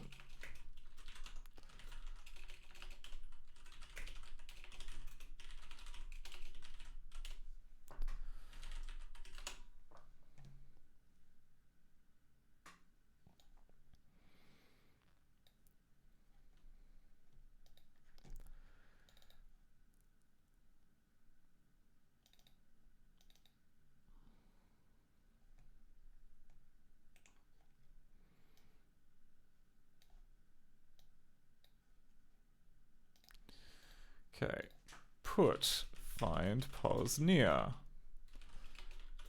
Hashtag Nile number 2. Hashtag Pharaoh number 4. Hashtag Raja number 0. Nia. Ni. Okay, that also returns 4.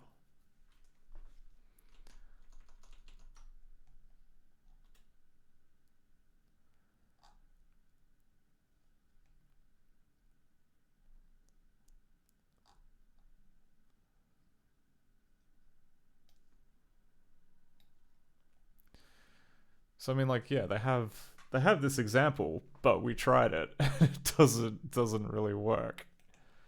So what gives? Result is 1 because near is closest to null, the first property in the list, but you don't. Okay, and if I do like nil, it'll figure that out because it's exactly the same. If I do nil, it won't figure it out. If I do nil with an extra e on the end, it won't figure it out. Like it doesn't seem like it's that smart for. Anyway, but that's for symbol keys. We don't really care so much about that. So if I go 11, 22, 33, I do 11, it finds number 1. If I do 12, it does number 4.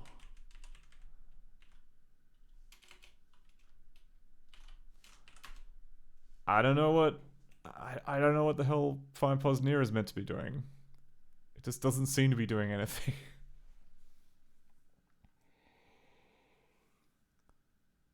Works with sorted property lists only. Using find pos near with a linear list or an unsorted property list produces an error. And we can check that. Put find pos near 1, 2, 3, 1. I mean, that worked.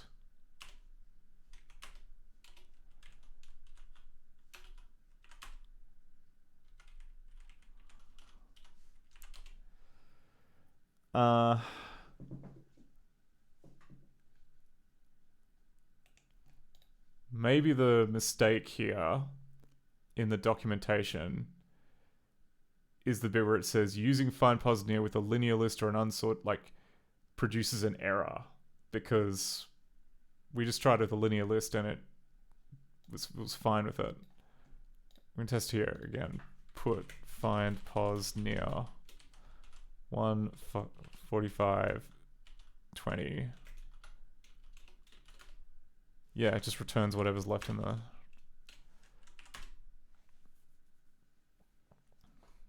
Okay, so we should probably codify this. Which means adding some test cases. Lingo tests.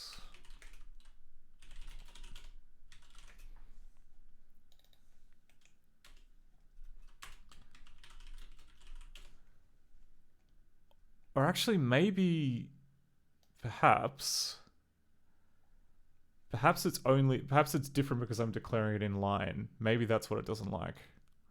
So if I go like set ax equals this example here. I mean, it shouldn't matter from a VM perspective because find pos near, because it's all stack based, which should mean it literally shouldn't matter if it's a variable or not. Okay, that returns 4.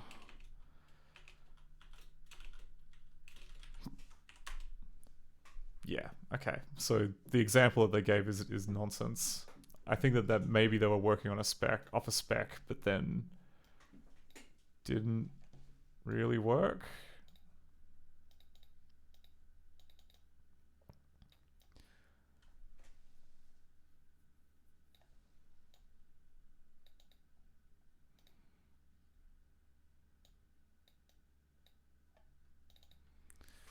This command, okay, yeah.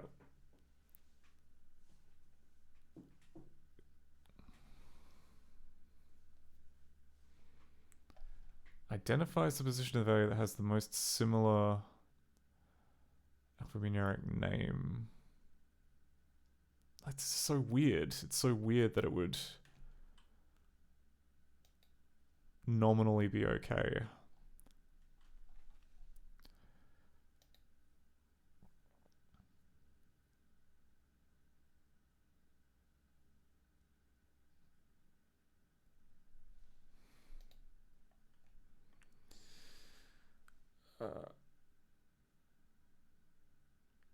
Arvanlas says, then the list has to be sorted first before find pos near works. Yeah, what was the... I would believe that.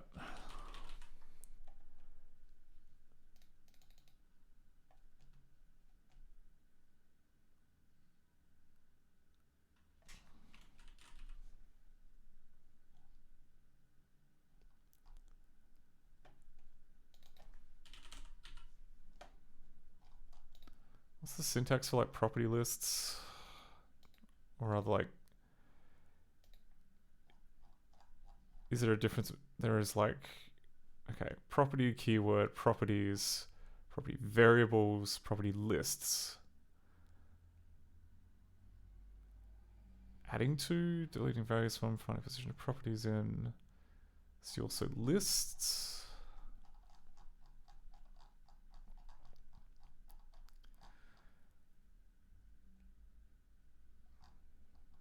Property lists. Okay, and then there's all this property list stuff. Sort works on both lists and prop lists. Okay.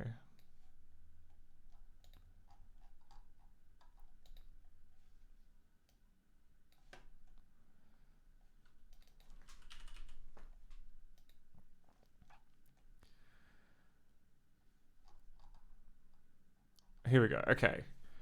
These square brackets specify that the entries within the brackets are a list. There are 4 types of lists. Unsorted linear lists, sorted linear lists, unsorted property lists, sorted property lists. Okay. And then 6 is a linear list, is a property list. Where's the... Okay. And then...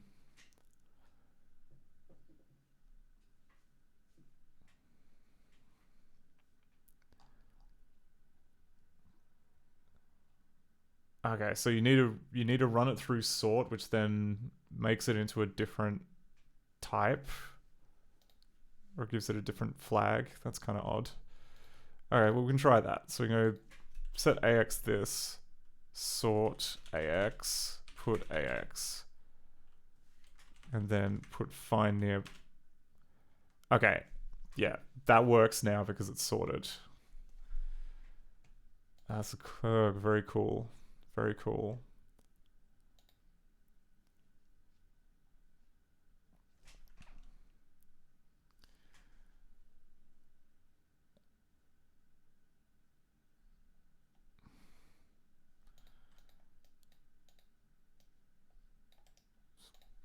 So then set AX equals this.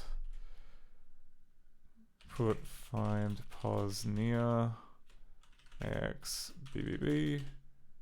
It's not going to find it because it's out of the loop. Do we actually, I mean, do we? I don't think that we have any kind of distinguishing between the sort. Oh no, we do have a flag. We do have a sorted flag. I take it back. Okay. So we would then need to check the sorted flag.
Okay, and now, so that should 6, and we go sort AX, and try again, and then it should say 4.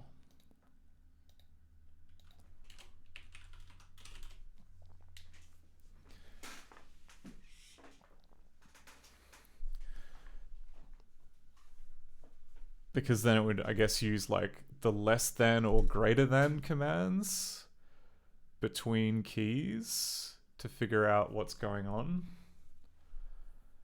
That would be my assumption.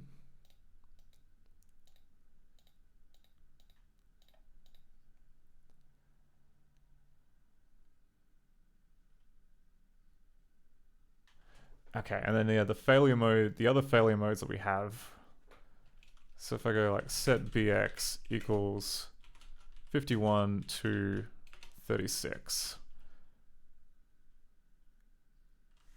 And then I shouldn't be able to give it as give this as an argument, but I can. And it will return, you know, if it finds a match, it'll return the pos. If it can't, it'll just return whatever the number is. Okay. So that's... And then the other thing is if I go sort bx, put bx,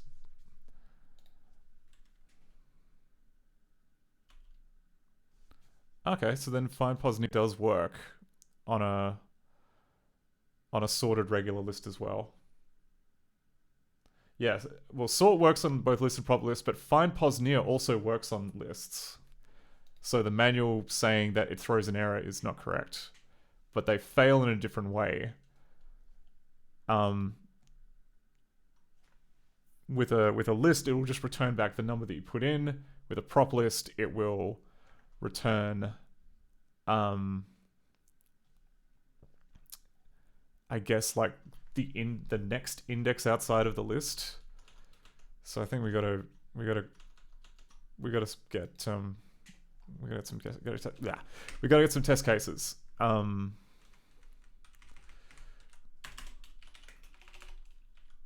The manual claims that find posNear throws and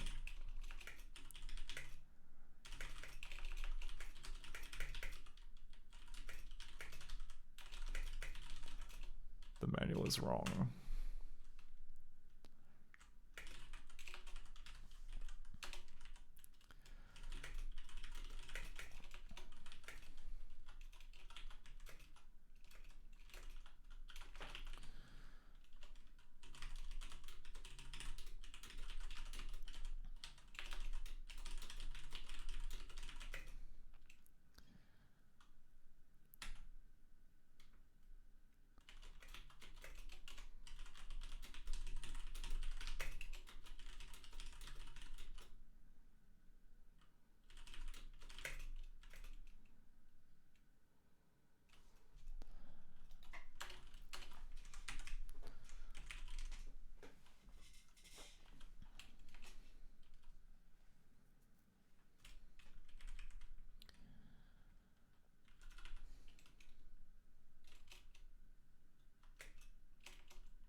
What do I want to put? I want to put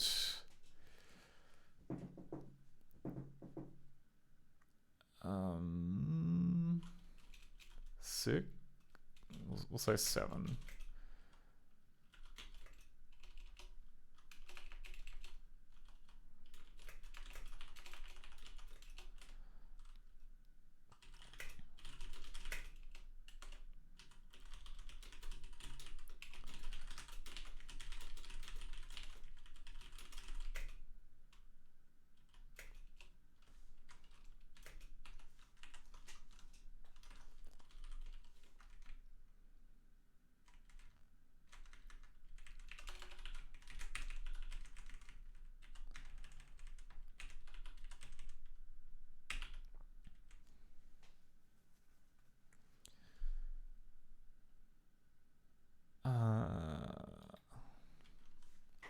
BX 44.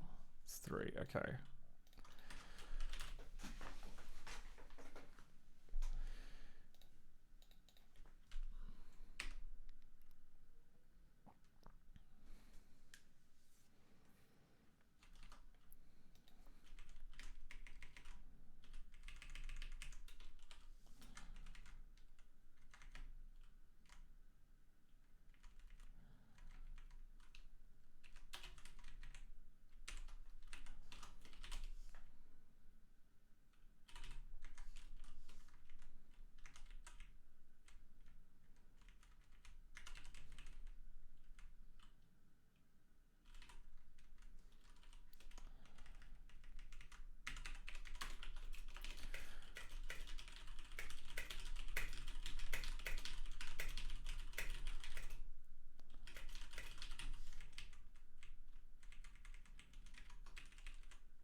called?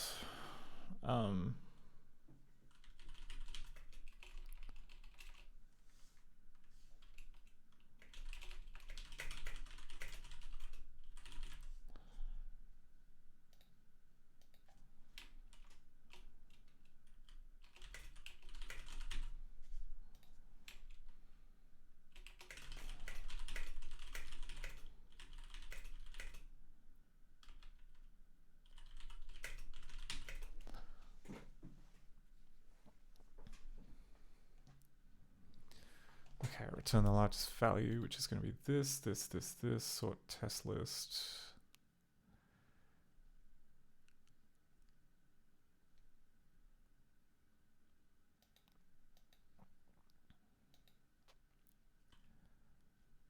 Two, three, four, five.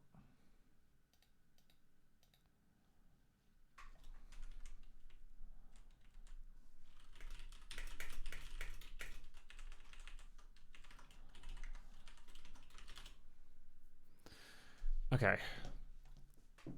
That should be enough test data. Start movie lingo. Sorry.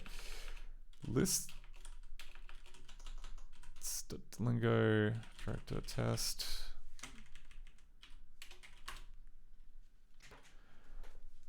I think it's going to whinge that all of these are broken.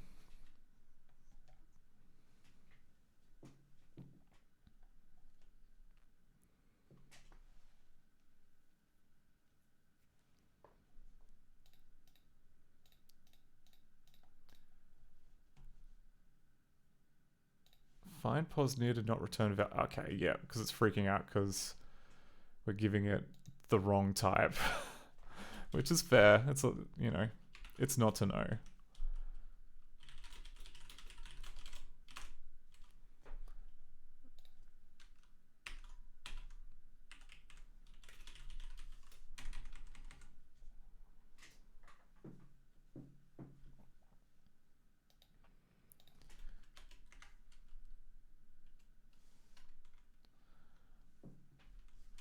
If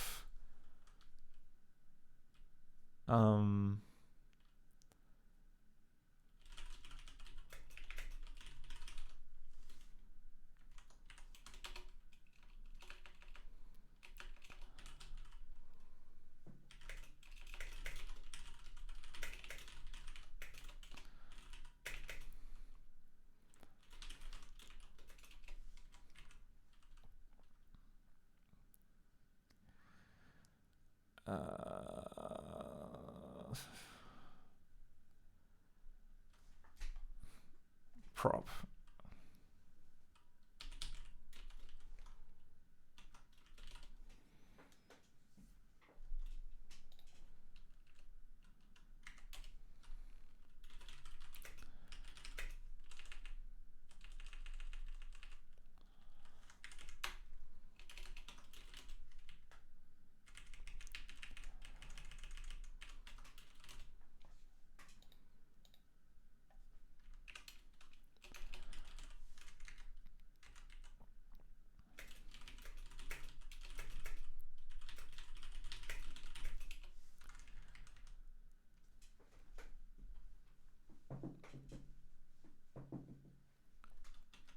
Okay, and then we're doing... Okay, so this is currently doing substring matching. I think...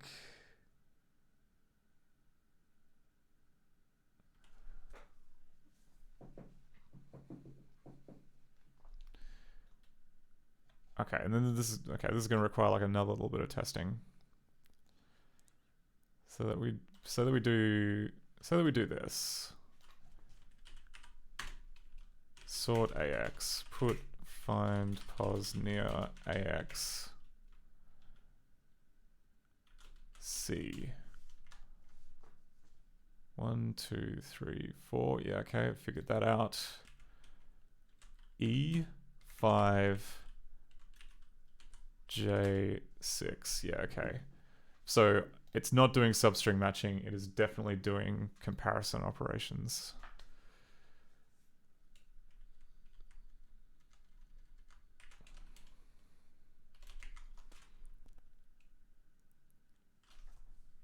So I think we have to go if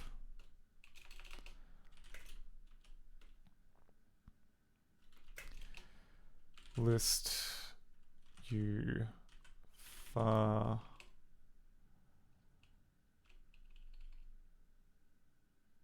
okay, sorry.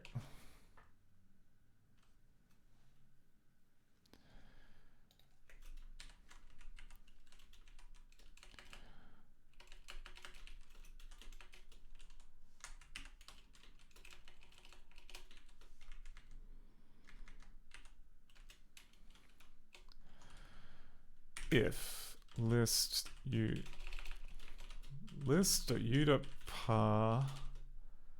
sorted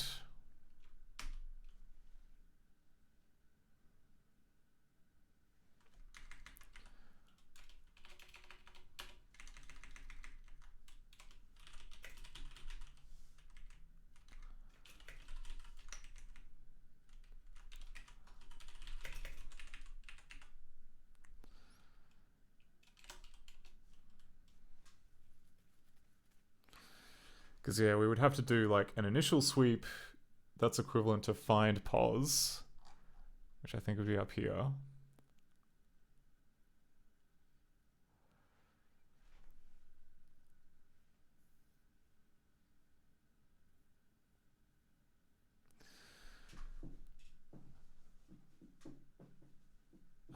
And then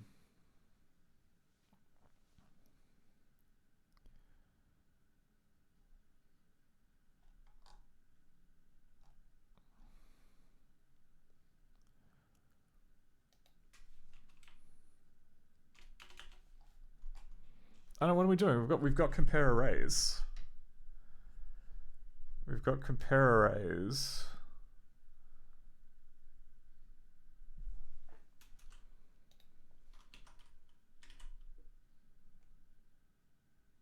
Which I think might be what we need.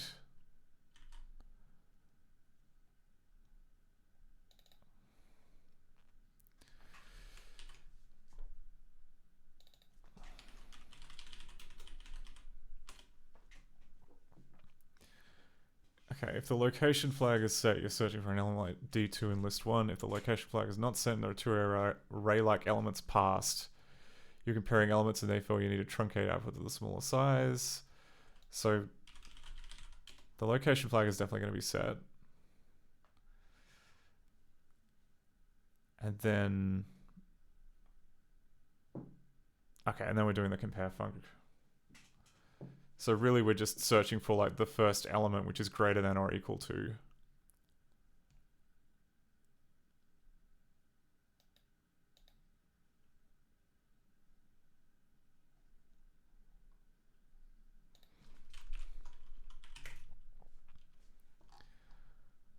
I think.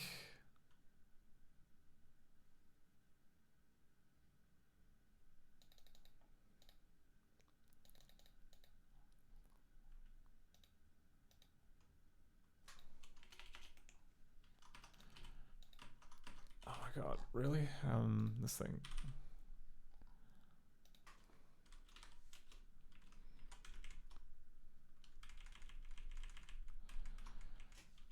There you go.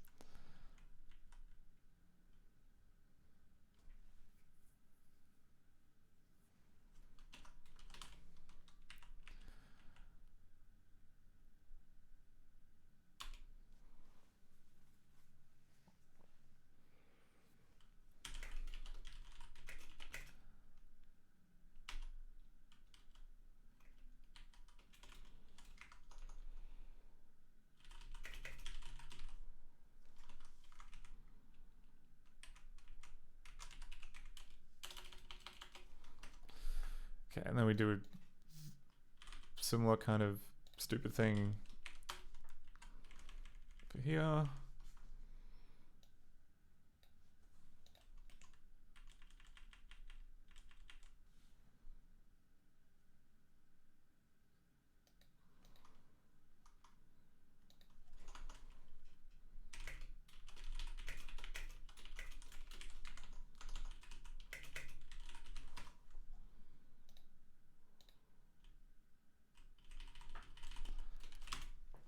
Okay. Let's... Oh, crap. No. Don't do that. That's not right. Don't do this. Oh, this is also gonna be that. Statement is not. Oh, because I forgot to put in a moustache. All right, we're good.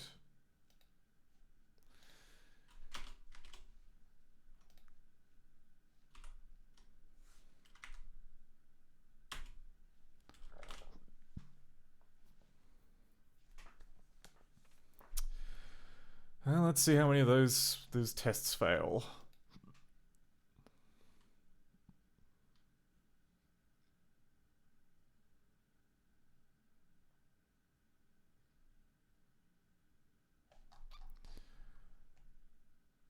Okay, so we've got a few. Did it just work? Did it just work the first time? That's kind of cool if it did. And then, oh wait, there was one other test I wanted to do, which is set AX equals 1, 2, 3, 4.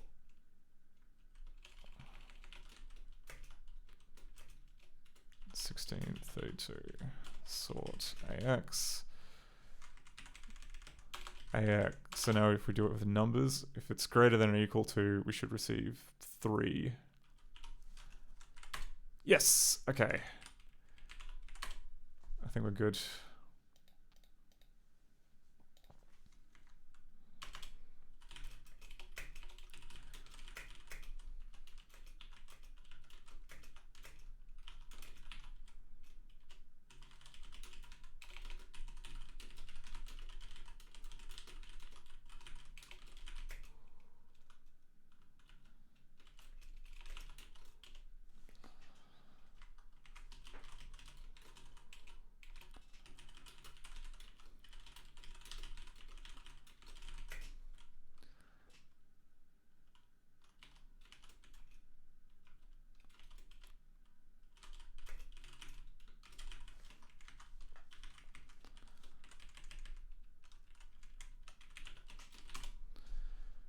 Okay.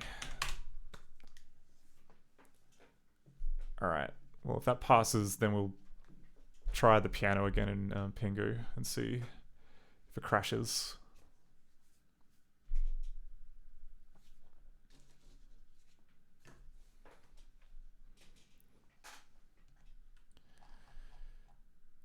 Yep, looks all good. So quit.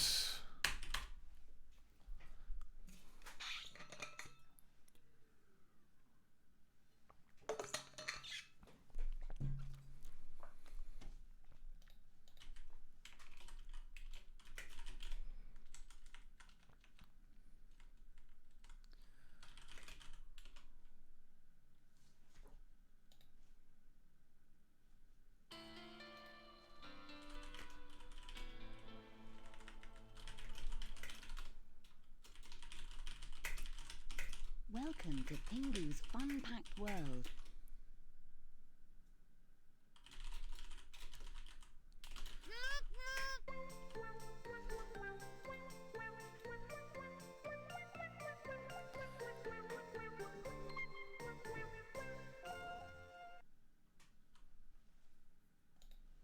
This is Pingu's Mega Games.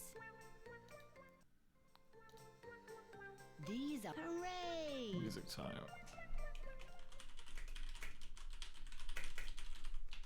It's music time.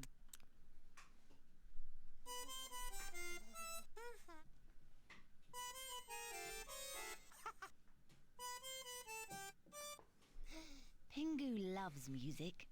You can sing along with his favorite tunes or play and record your own.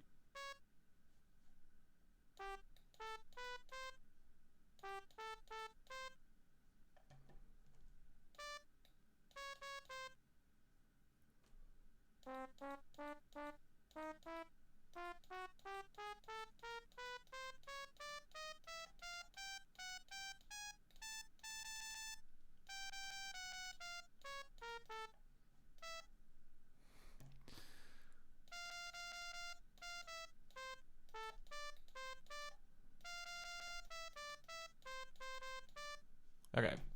So we've got the... okay, this interface seems to be using trails in order to put the little dots everywhere, which is why if you have multiple dots overlapping, it seems to freak out a little bit.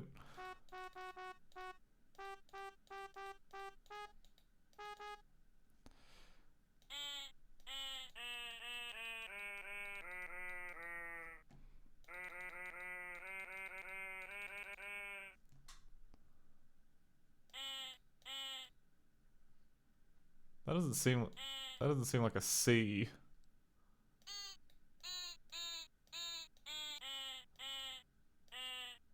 That sounds more like a middle C.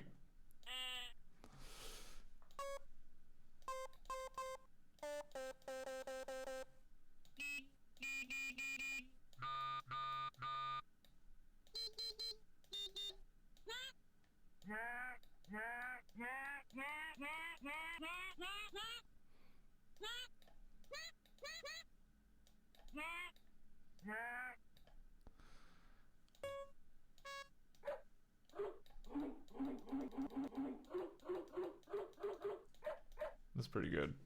I'm having a great time. So let's see if the record feature does anything. Click on any key to record your tune.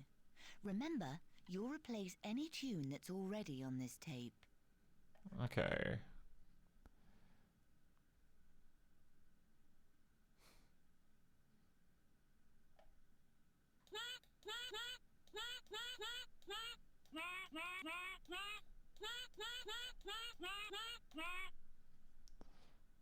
Oop.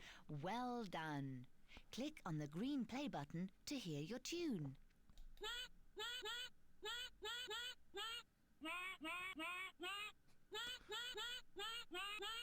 Sorry, Los Lobos. Apologies to Los Lobos for that, the murdering of that classic, but we're not, I mean, the recording seems to work as intended. Oh, did I commit that? I think I did. Okay.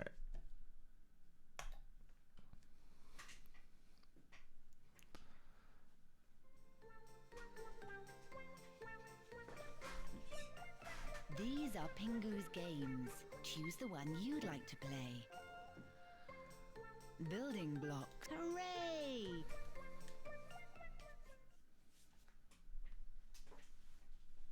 Welcome to Building Blocks.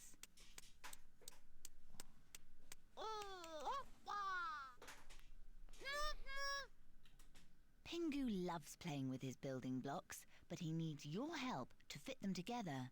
Click on the green Go button to start the game. Okay, we want to... Hard. At this level, there are 5 to 7 blocks that need to be sorted before the time runs out. Okay, let's go for crying. Crying difficulty.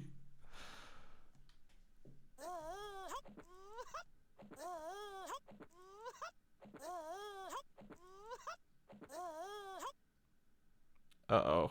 Okay.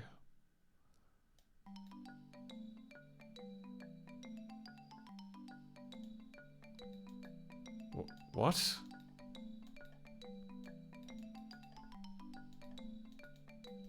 Are we meant to, like, sort it out here in this bottom right thing? Yeah, okay, this looks wrong.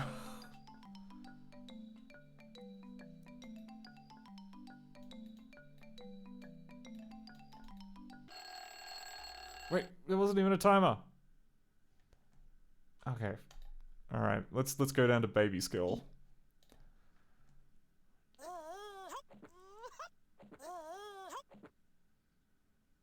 Also, this... Why would you give a child a block with very razor-sharp edges like this?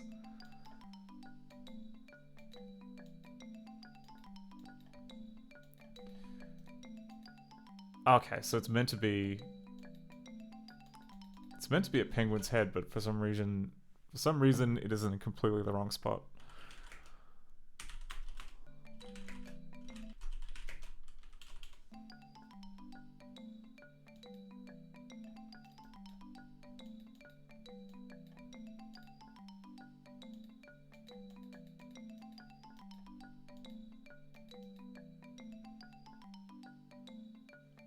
confusing. Okay, maybe we'll come back to this one.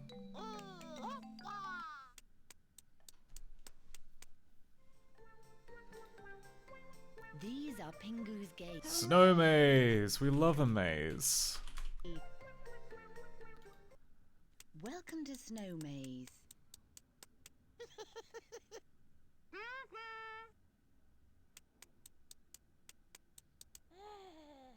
Guide Pingu through the snow maze and collect all the objects along the way.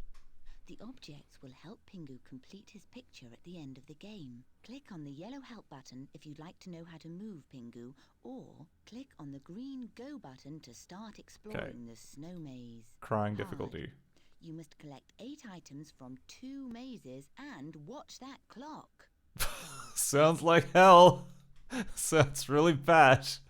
Oh, great. Okay, uses the arrow keys. We've already sorted out how this game polls the arrow keys in a mad, slightly different way to every other game.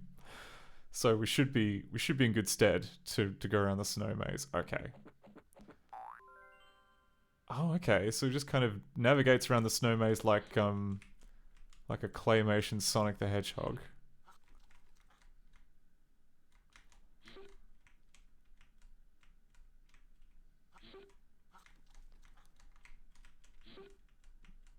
Give me the clock. Also, yeah, where's the clock? You said there was going to be a clock. Well done! But the rest of the objects are in the next maze.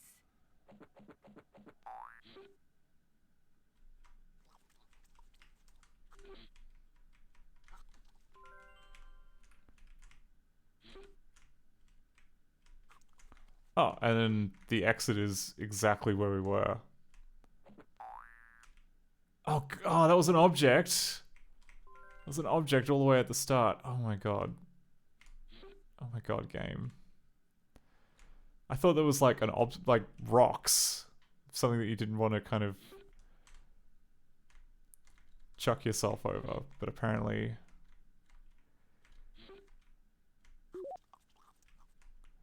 Okay, and now we gotta go all the way back. And watch that invisible clock. Why is the clock invisible? No, you son of a... Oh.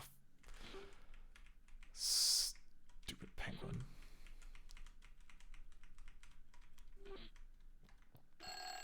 Oh dear, time's up. Better luck next time. Why not try again? Yeah, why not try again? Click on the green go button to start exploring the snow maze.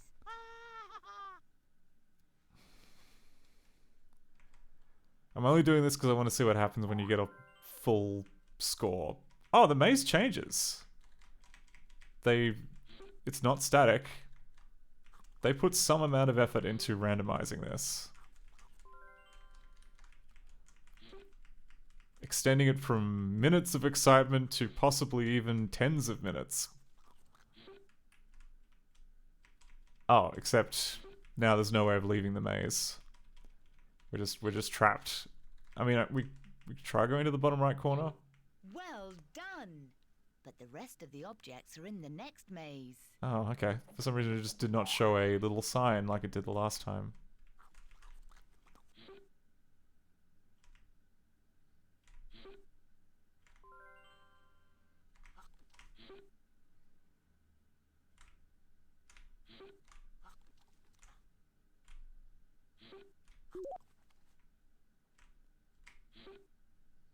Well done!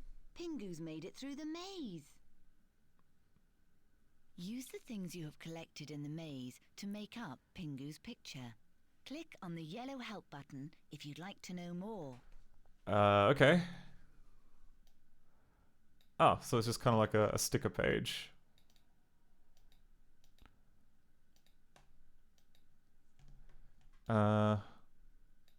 Just balance. Okay, so there we go. Balance the kid here. Where's Pingu? Pingu is going to be just standing. Yeah, put all these boiling pots there. Pingu is just going to be sitting there on the hot plate.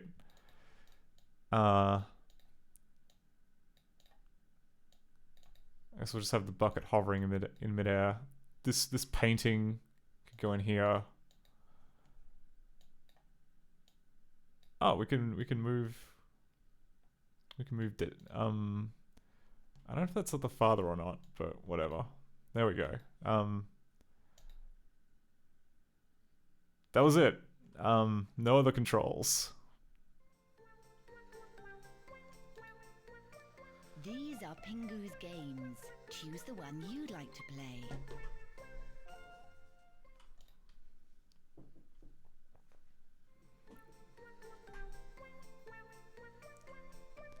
Please choose an activity. Hooray! Screensavers.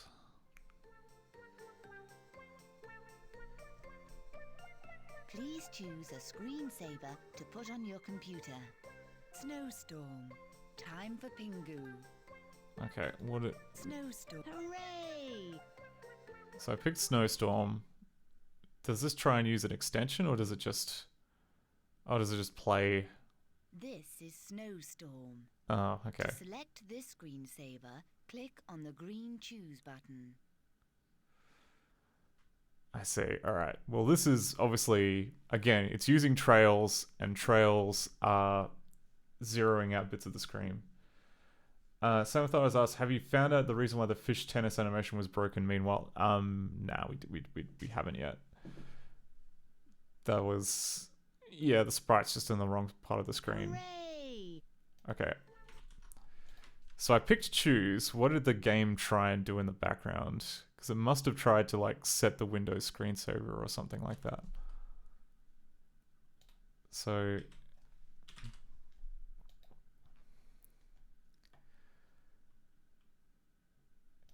Yeah, alright, interesting. It tried to write...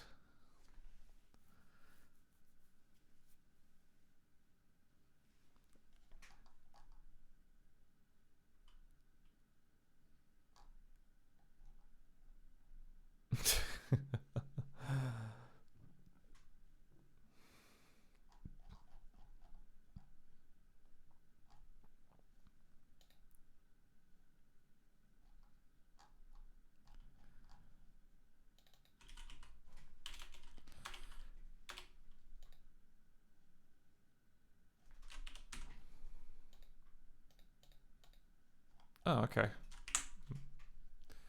Maybe I missed it. Usually there's like some kind of custom code which will try and write to the Windows folder, which doesn't really work here. But who's, you know. It's cool that you can preview. It's cool that you can preview them here. That's kind of a nice touch.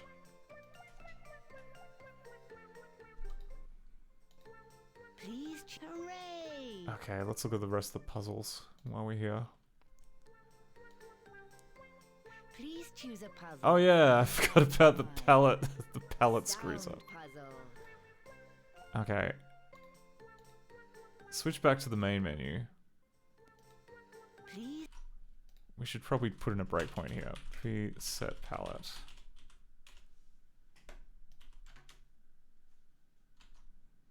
Choose an activity. Puzzle. Hooray!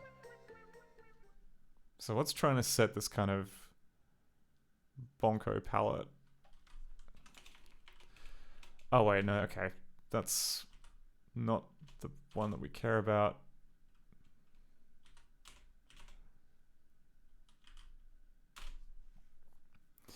Okay, this looks interesting. So we've got like a render pre-palette. Oh, I should have turned on image debugging so that we could see all of the data around that.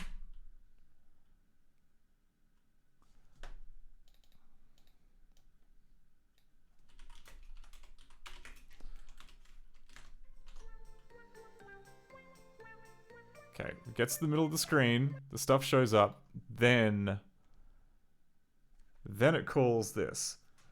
Palette member of cast 47 of cast lib 1 not found. Unable to fetch palette number 47. And then...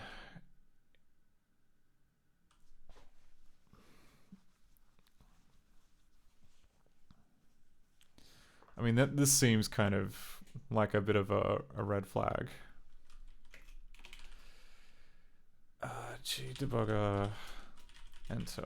Please choose a puzzle you'd like to try. Cast 47. Cast 47 doesn't exist. But we have it here in... Yeah, okay. So it's there in the stupid frame data, but at some point the palette's been removed.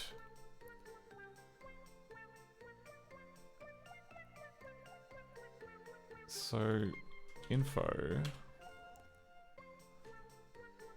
and the default palette ID is the stock Mac palette, which is what it should be setting it to. And yeah, that's apparently enough to wreck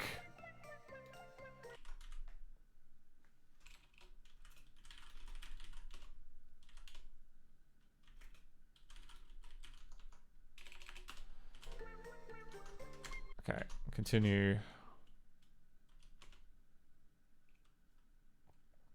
Alright, then it tries to set the palette.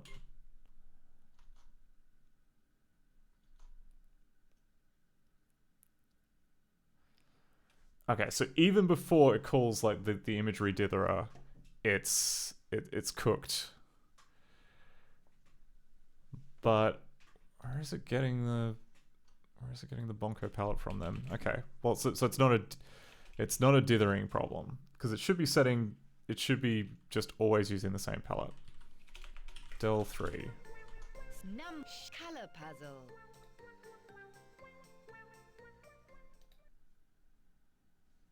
Okay.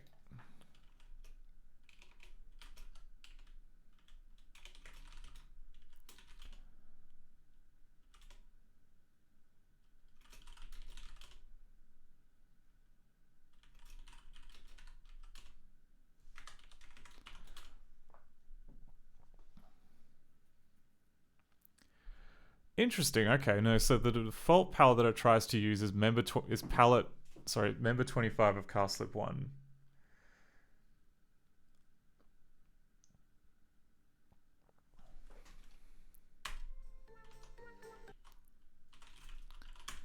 Which is, yeah, okay, which is a real palette.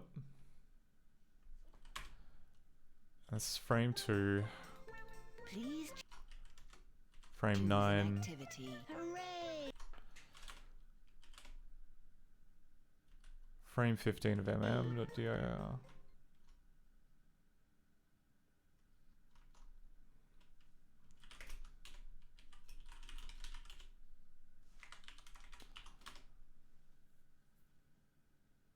Okay. Palette 19.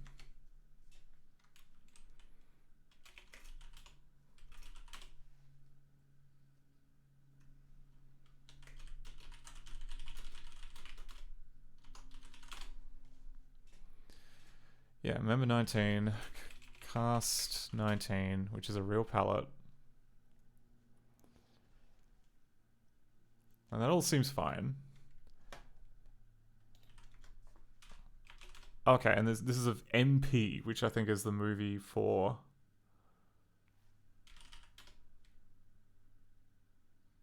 Right, okay. For some reason, it's got the default palette set to the Mac ID, but that's... Original directory large drive, the CD copy.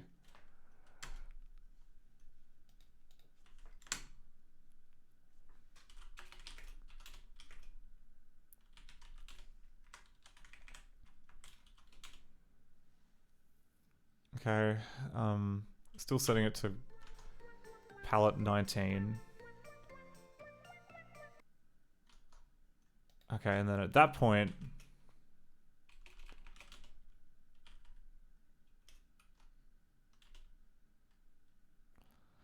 At that point, it falls through.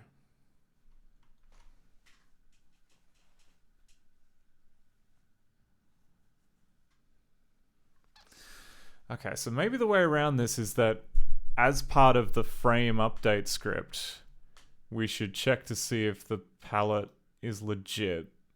And if the palette is not legit, then We just don't update that that particular piece of information.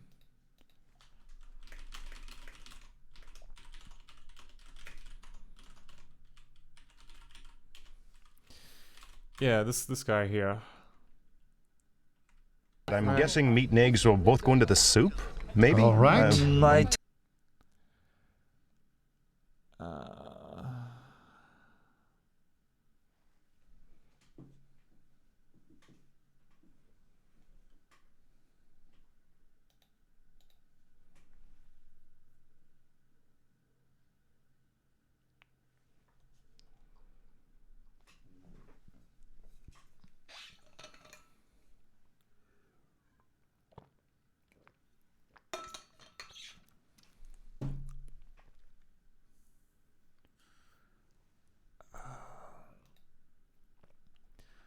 So I mean, like, we change it here.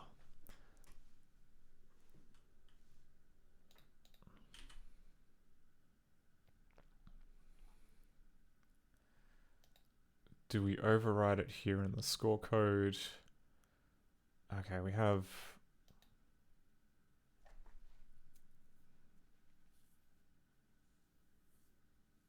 Skip this if we don't have a palette instruction.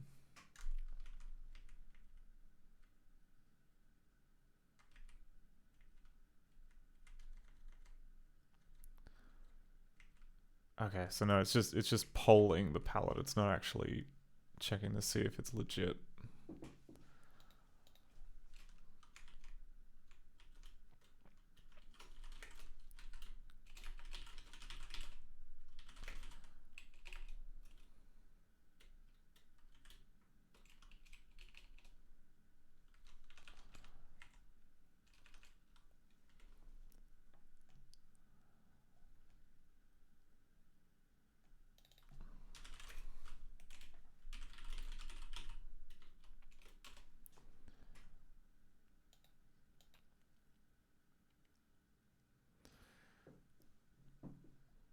Oh yeah, okay, so we've got like has palette.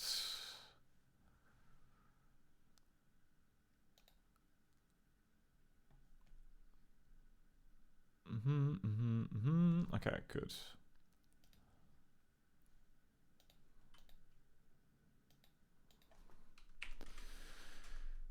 Alright, so we'll have to go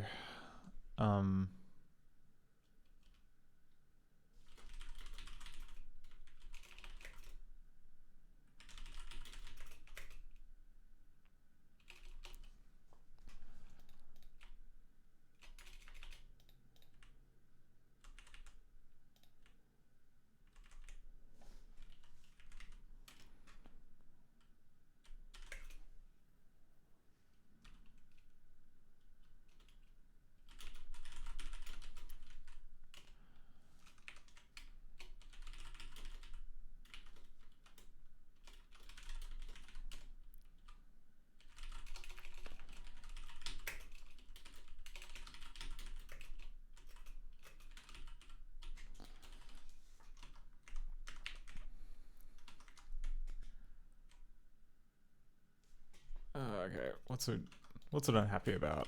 Doesn't redefinition of palette ID with a different okay, fine. Oh, yeah, okay. That might be why. That might be why.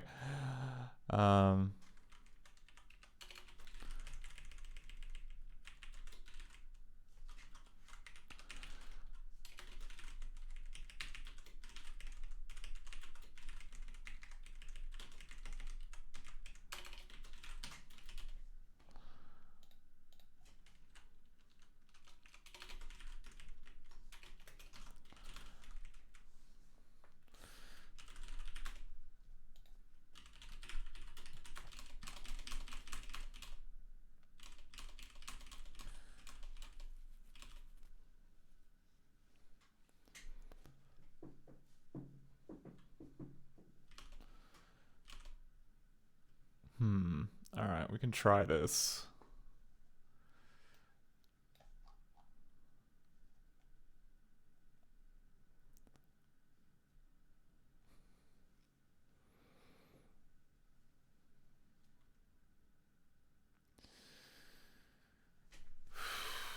Oh, yeah, that's not gonna work, is it?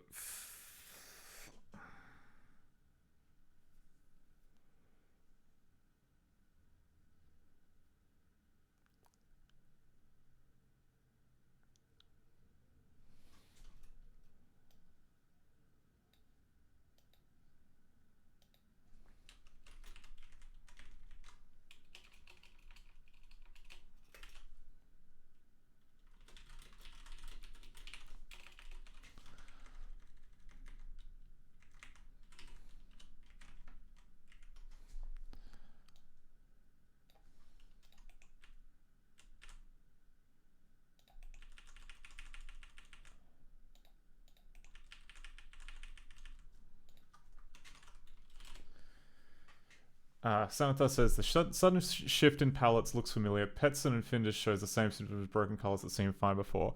Yeah, so to give a little background about like what's going on with the colors. The reason why it's screwing up is that at some point the developers of Pingu had a different palette in like slot 39 or cast member 39 or whatever.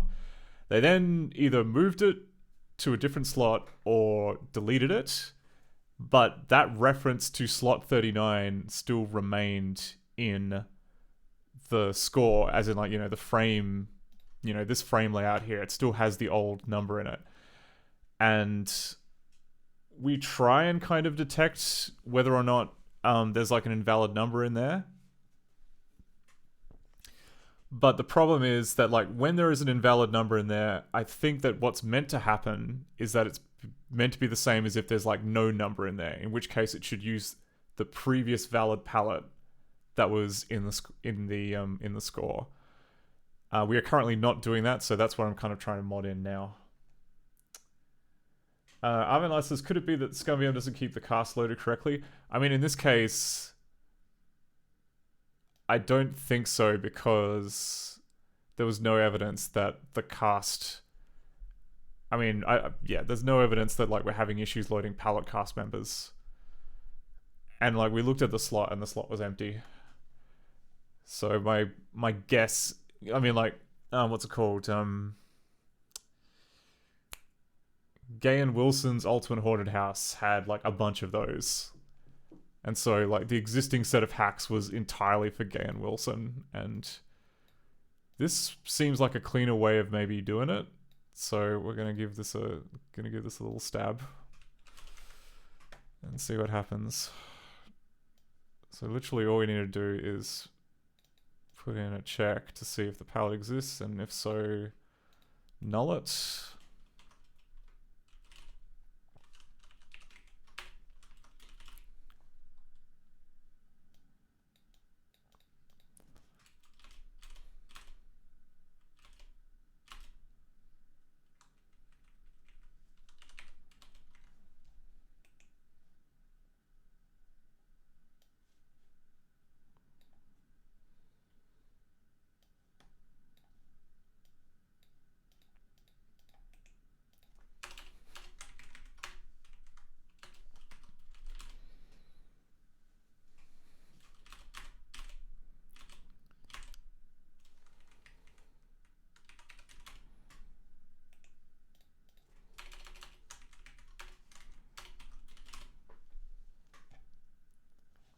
Oh, Sev says, suggestion, refactor all those conditions into something like cleanse palette ID.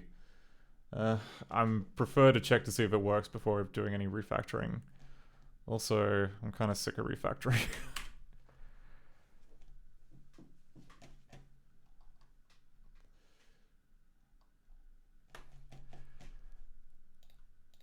This is just going off a hunch as to what's wrong.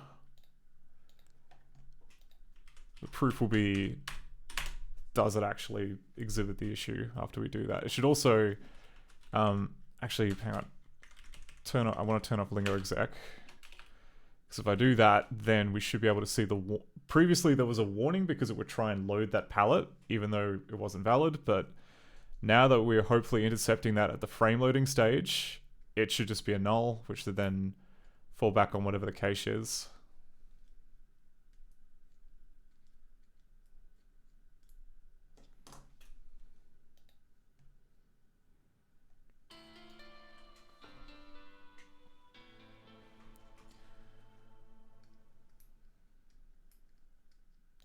Welcome to Pingu's fun-packed world. How could one penguin be such a... I don't know, so chaotic and prone to issues. Pingu's main puzzles. I think it was the puzzle screen? Yeah, it was the puzzle screen. Please choose a puzzle you'd like to try. That... Color shapes puzzle. Color puzzle. Kinnikos asks a good question. Why is the BBC logo so goddamn depressing? Is it because the weather in the UK sucks? I don't know. I have a soft spot for the melancholy version of the BBC theme because, you know, it is a little... it does kind of reflect how grim the British Isles can be. I mean, like, the new one is just kind of very nothing-y. Or at least, you know, the one that was in... Actually, they've probably changed it. I've got in my mind... that was like the 90s one that we saw. There was like one that was in the early to, you know, mid-2000s, which was very nothing-y. And I'm guessing that given it's been like about 15 years, they've probably changed it again. Maybe it's more exciting. Maybe it's exactly the same. Okay.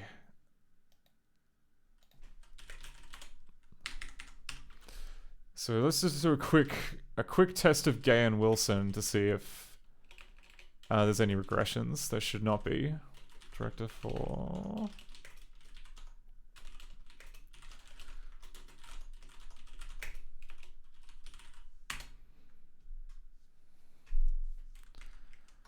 Director House.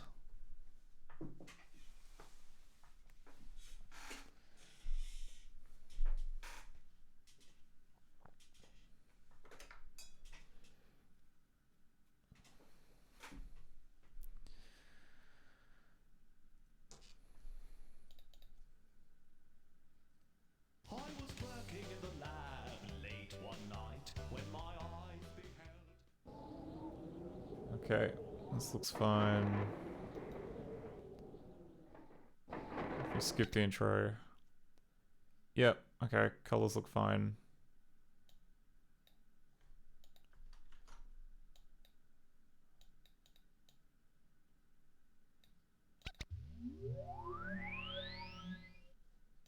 Let's try going to a few rooms.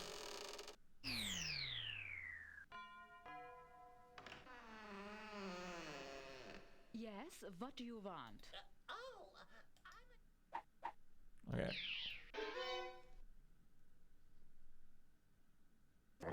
Ooh.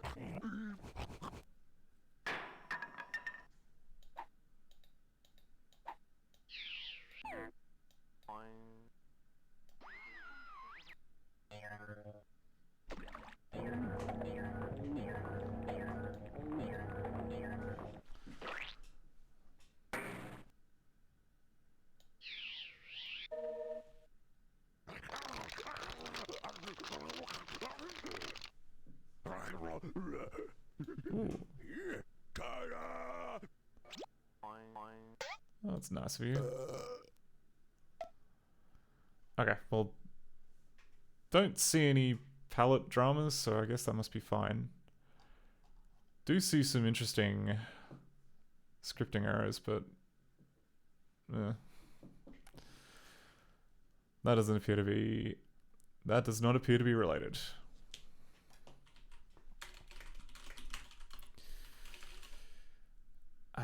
What other games? What other games have weird palette stuff going on?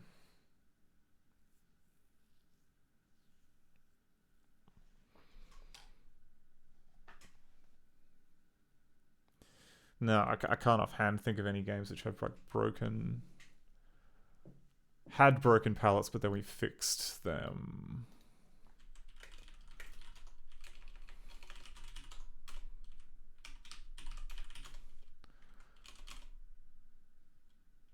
Okay.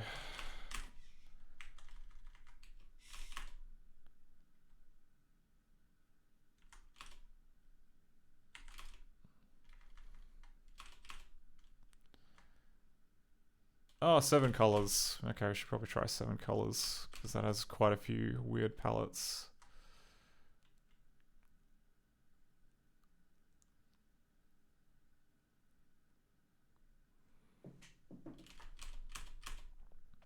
Okay.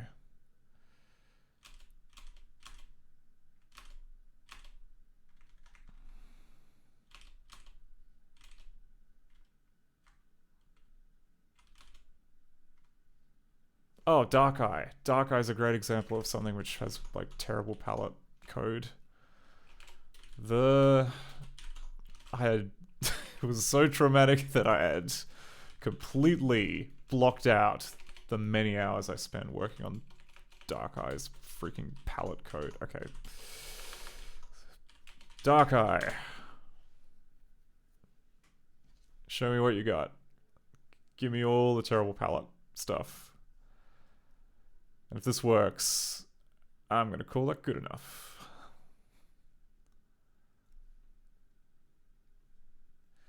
Oh, Samatha says, were the wrong colors of Mackenzie related to palettes too?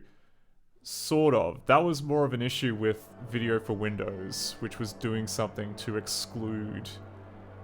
because like the palette was being set properly, but then Video for Windows was being smart and going, oh, I know this is going to have like the ugly Windows 16 color palette at the start and the end, so exclude those from the color set that we use to render the video. Okay. So the credit screen, this was like a long time problem, was that the color screen would not be shown in color. But it's showing as colored here. I'll pick Streamin'. I think that was... Oh, here we go. Okay. We've got access all areas.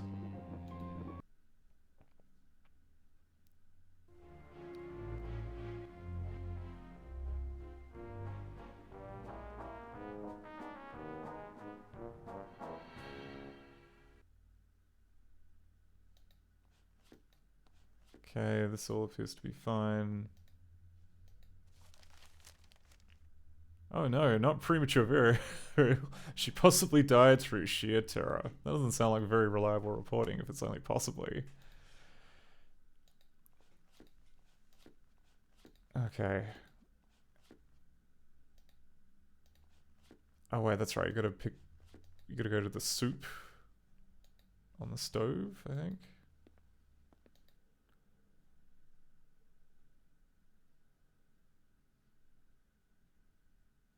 Oh no, you gotta pick up the bowl and then you go to the soup.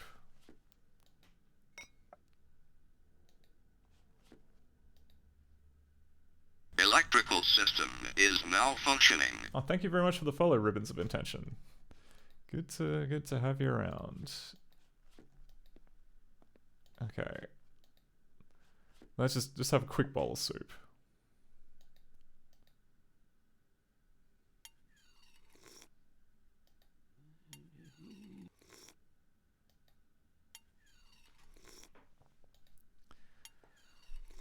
Actually, it's more of a stew. Okay. I thought that was all we had to do. I thought we just had to eat soup and then the guy would show up.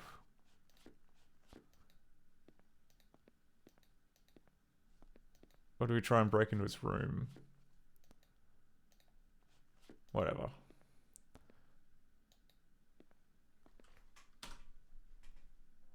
But if I go here and then I go to the eye, which should be a different palette.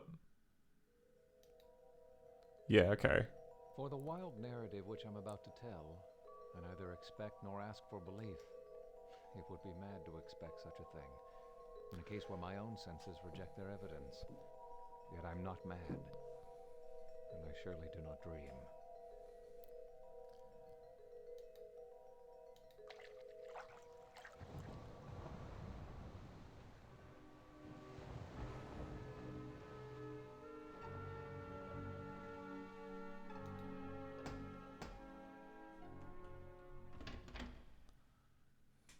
Well, palettes all seem to be good.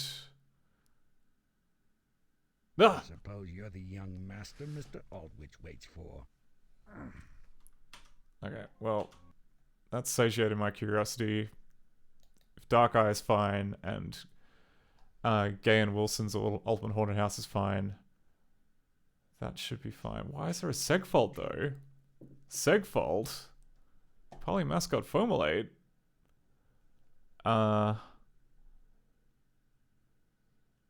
Oh, it just crashed in... It crashed in a thread. I guess like a... What? How did that happen? So like the timer thread crashed?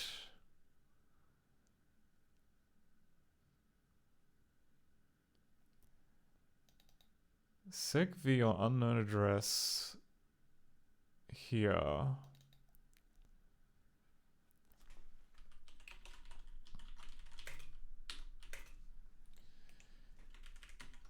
Is that something that we can read?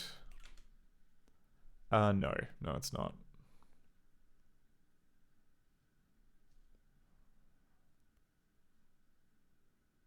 Oh no, pthread RW lock unlock. I mean, all this stuff is in libstl3. Why did libstl3 send a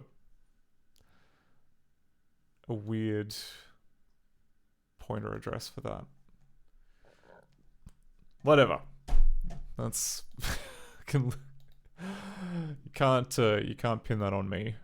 At least not today, based on the stuff that we've been doing. All right, did I commit that?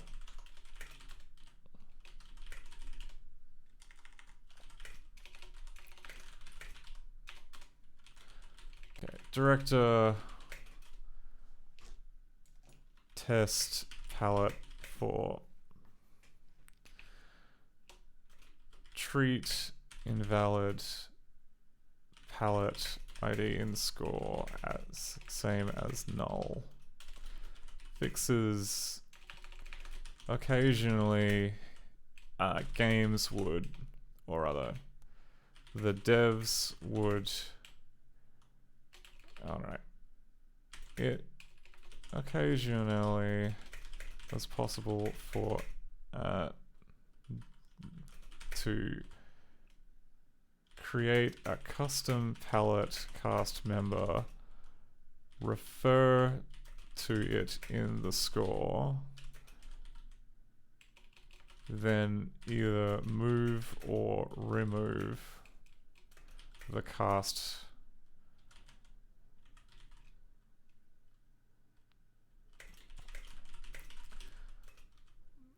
in these cases. The invalid index remains, and the engine treats it the same as a blank space, i.e. use the previous score palette. Fixes broken palette on the puzzles page. Puzzles menu of Pingu 1. Okay, good. Alright, well it's been about 3 hours with basically, I mean, okay, there's a couple of games in Pingu that aren't working, but we may come back to them later. But I think maybe after this we're gonna do Mean City again. Or at least see if we can get a little bit further. A little bit further in Director 6, but I'm going to take a quick break. I'll be back in about 5 to 10 minutes. And yeah, go stretch your legs. You may as well. Because that's what I'm doing.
We're back.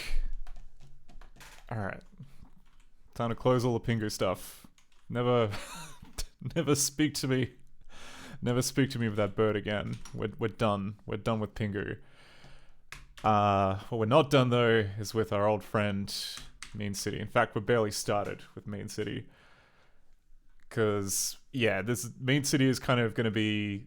It's the game that we've been pushing on to get DirectX support in. Because 5 is looking pretty good now. 6, on the other hand, still has the rough edges.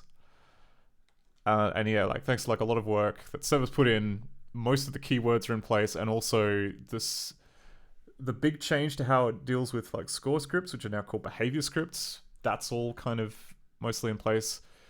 So now we just gotta make, draw the rest of the owl. And that's what we're here for today, to draw the rest of the owl.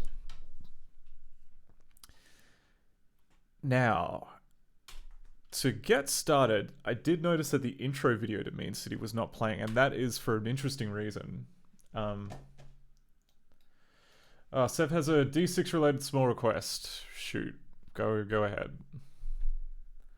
Test movie is put an audio sprite in the sound channel.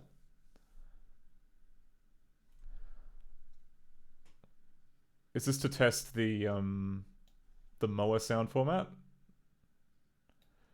Oh, okay, and it spans over several channels.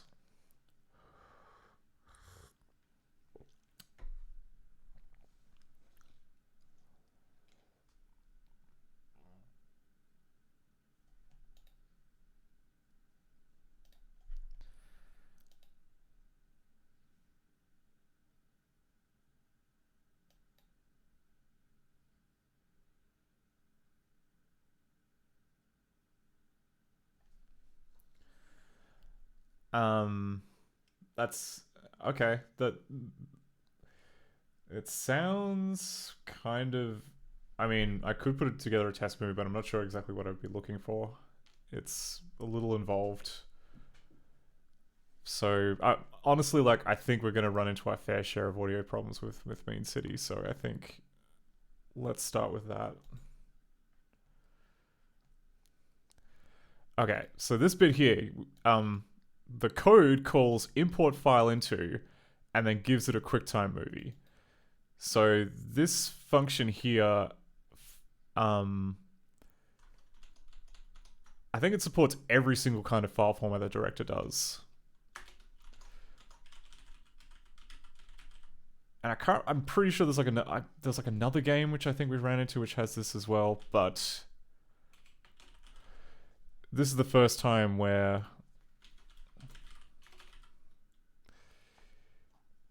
like, I'm pretty sure that, like, if we look at our implementation of this, it doesn't really, like, all it searches for is for, like, pick and picked and creates a bitmap cast member, when in reality, we would need for it to support those, plus bitmaps, plus QuickTime movies.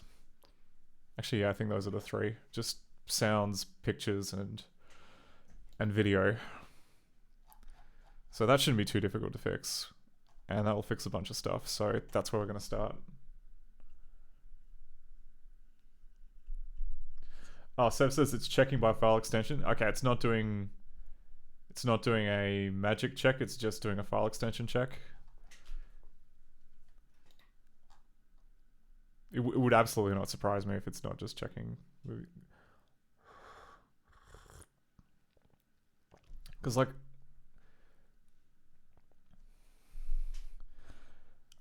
I'd follow that with even on Macintosh, which doesn't really have file extensions. Wouldn't it not be like checking some part of the resource fork? And if so, do we need to like support that as well?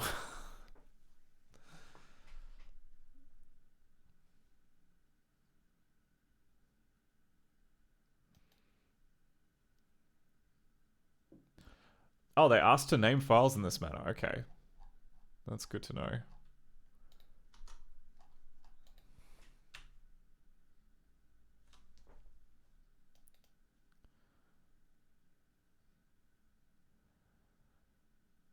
That's definitely simpler than like the video loader, which can absolutely play back anything that QuickTime can, whether or not it's a video or not.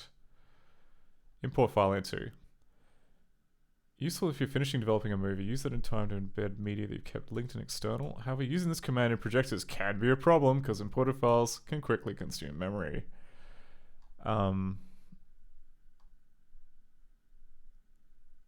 Replaces the content of the Soundcast member memory with the sound file wind. I mean, my reading of this is that it doesn't check for file extensions. It's checking for maybe it does that on Windows, but like it just says here that you can load in the file wind with no file extension, which would suggest that on Mac at least it's doing a magic check, or not a magic check, a resource ID check. Whatever the, not a resource ID check, whatever the, there's like a 4-letter code which identifies every type of file. So I think that this probably isn't going to cut it. We're going to have to do magic detection, kind of like we do inside the cast member object.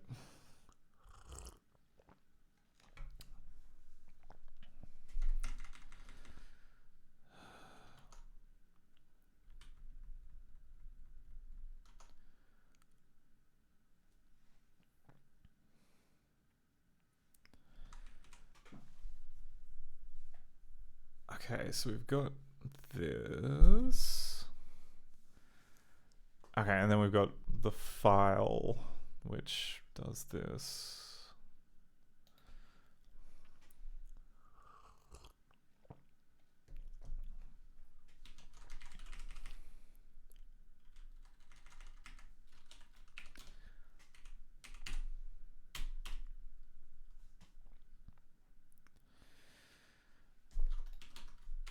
Okay.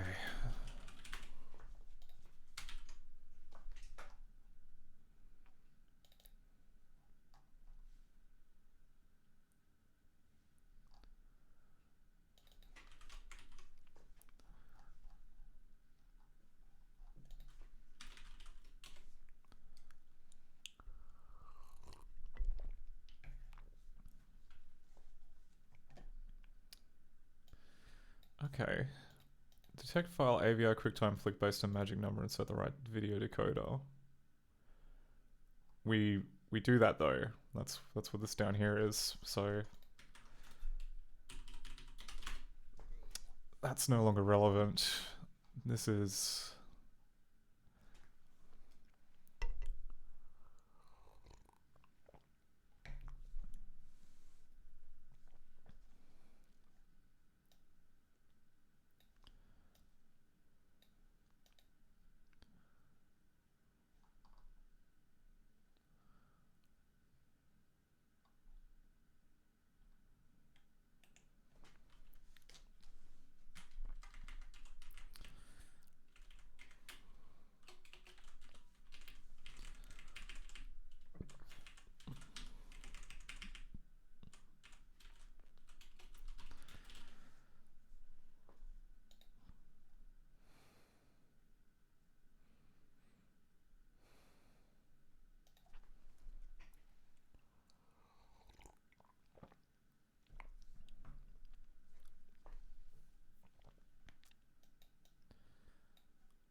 Okay, so if we look at how the cast member stuff is set up,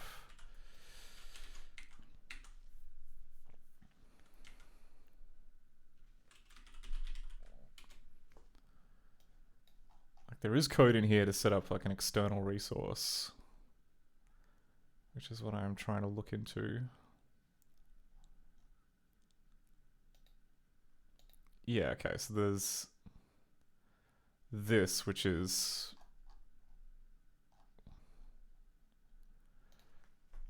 doing the get linked path deal.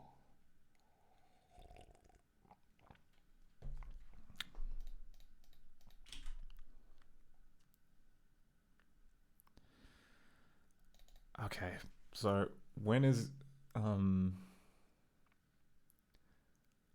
and that does this complicated dingus.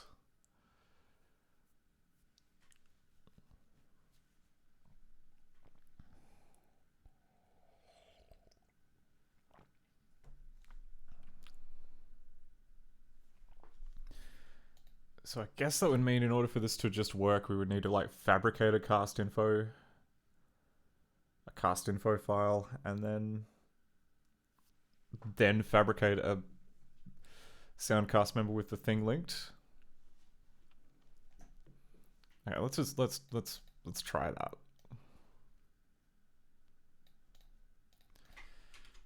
Is that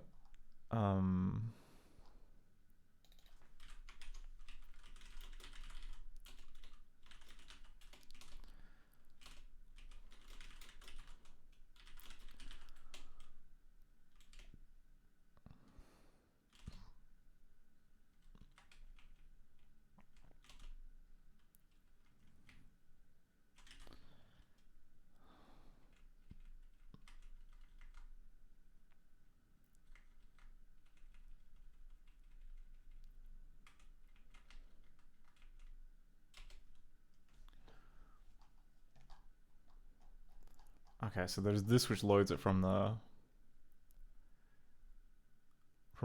stream, but we don't want to do that.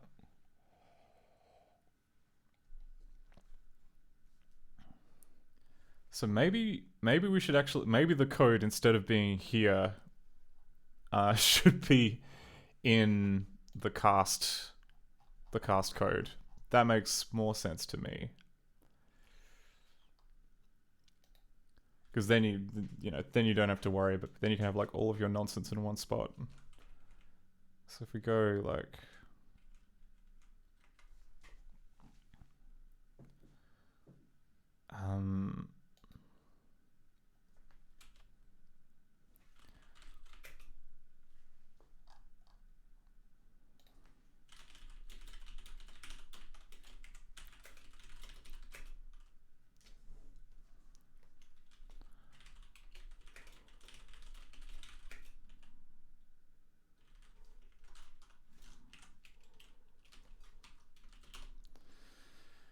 oh, Avalanche says you see you're back to refactoring. No, this isn't refactoring. This is greenfields. This is brand new. We're trying to like fix import file into to be nice. Actually,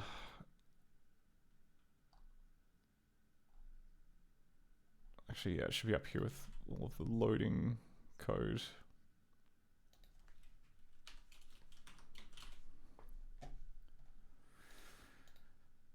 So if we copy this and then go load sword.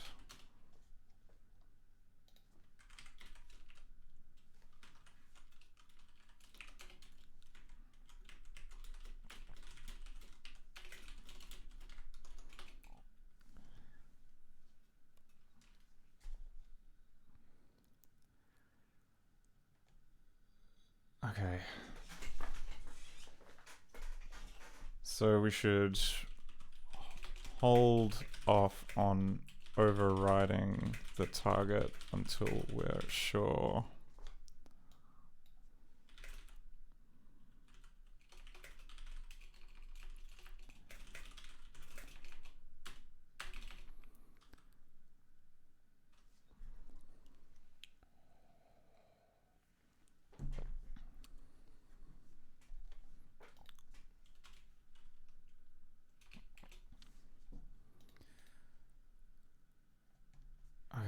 go...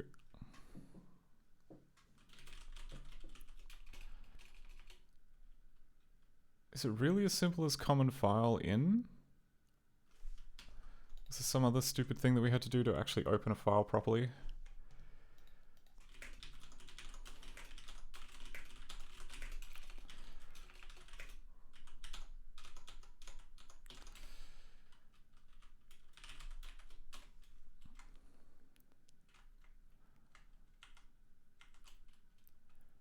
Okay.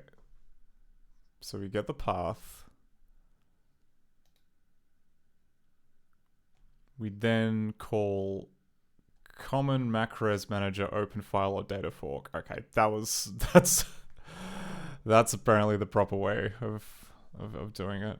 Oh wait, no, crap, no, that's like of the file name. Shit. Oh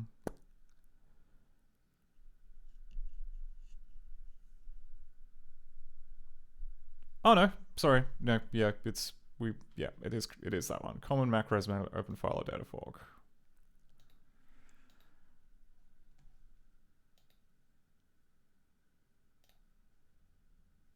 So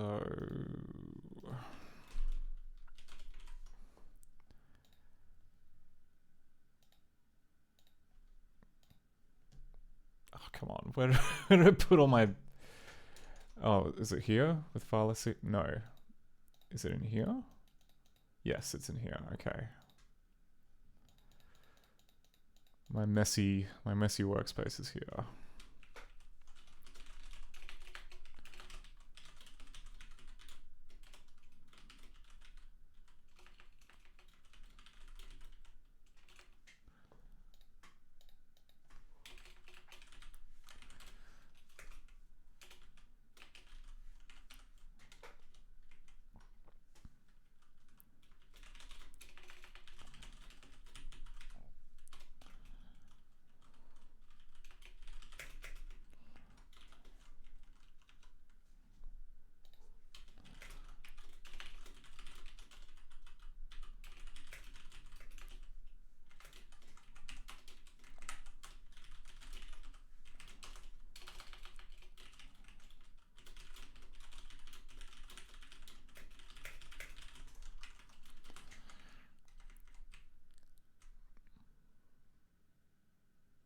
Ah, SQL read stream, yeah.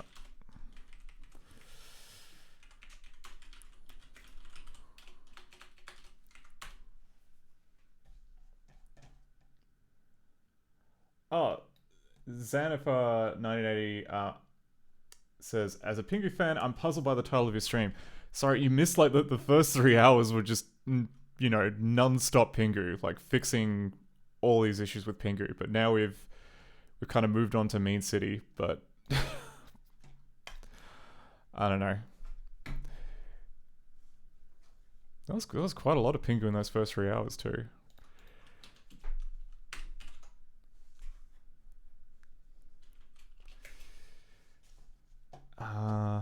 But yeah, we're fixing ScummVM to have working Macromedia Director support, which entails trying a whole bunch of games. Some that are like activity centers for children, others which are really disturbing artworks, and others which are just, I don't know, very odd ways to learn English if you are from Finland, which is what Mean City is. But we want to see the cool animation at the start, which is why we're doing this little bit of code modding here. Because at the moment, this code only the existing code only supports pictures, and that ain't enough. We need to be able to support sound and video as well. So we'll grab this.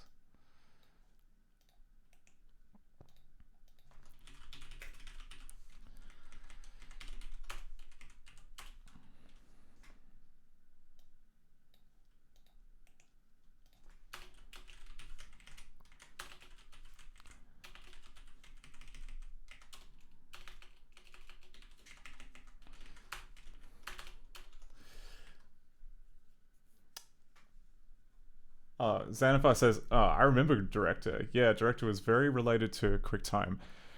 I think, yeah, Director was like one of the first big products which prominently featured QuickTime as part of the stack. Like, yeah, I'd say that like one of the big appeals of it was like back in the early 90s. I guess like early Mac and Windows was like kicking off, but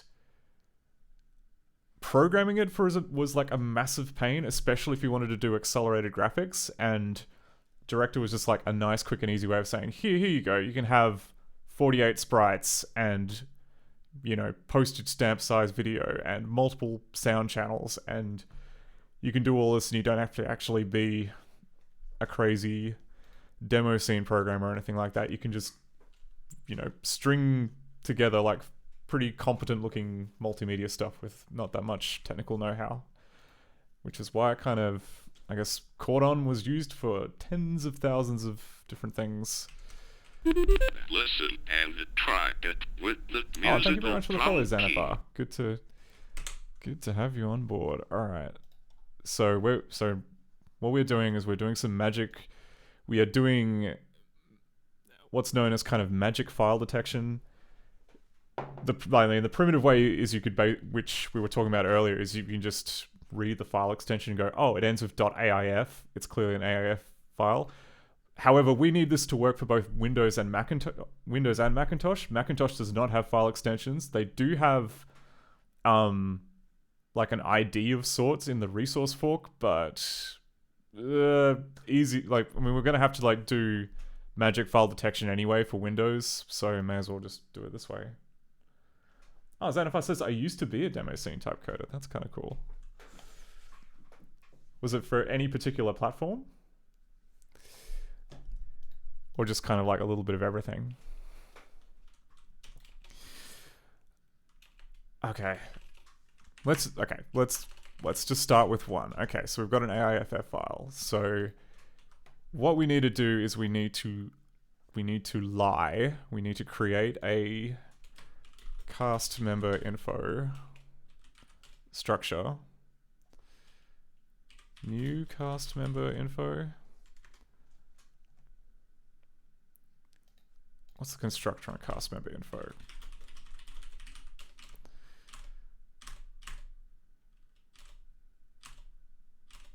Really? Oh, it must have been a different oh, it's just a struct.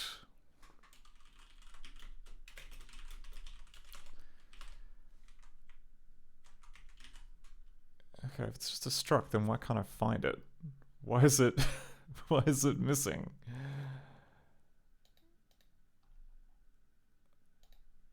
Oh, here it is. Okay. It's in castmember.h. Fine.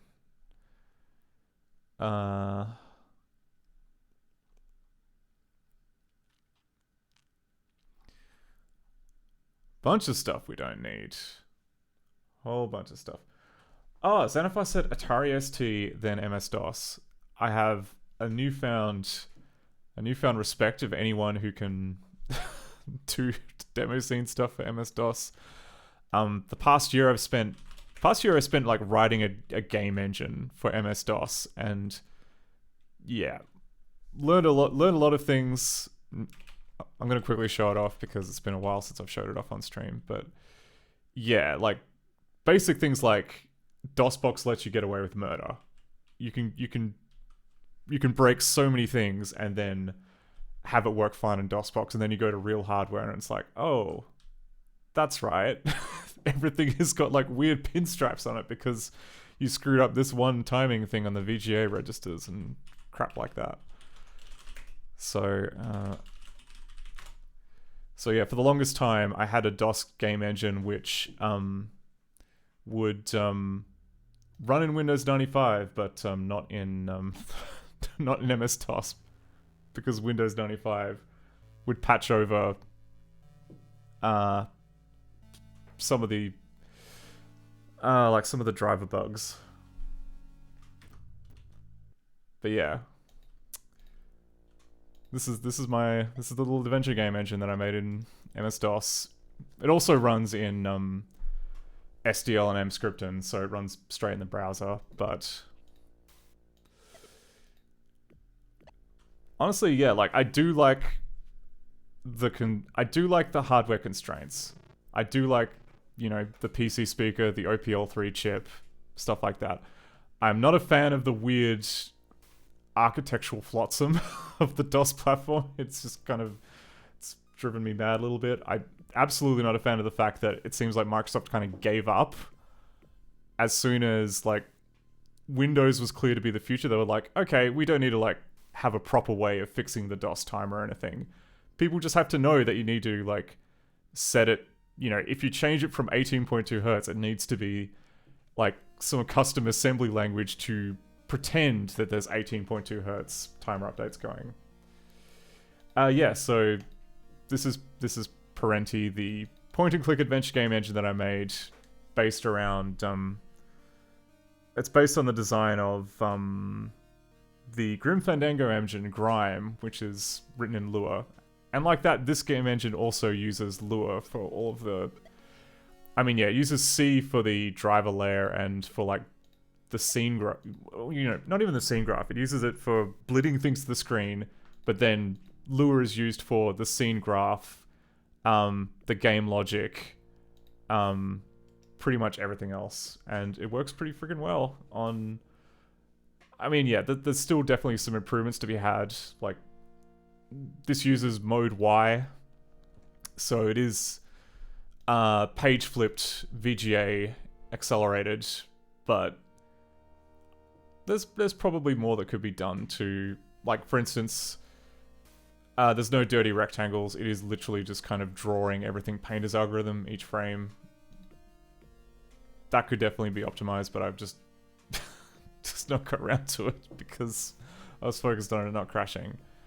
But yes, this is why I both have a healthy respect of people who write demo type stuff for DOS, and also, despite being a big old, you know, softie for DOS nostalgia, I think it's got flaws. I think it's got real flaws, and I can't encourage people to write stuff for DOS.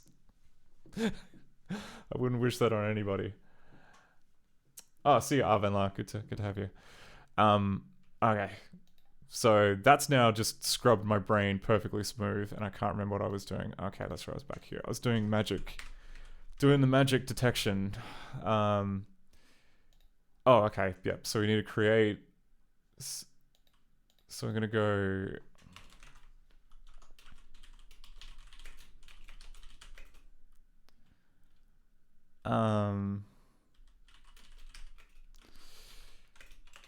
New cast member info. Just fake info.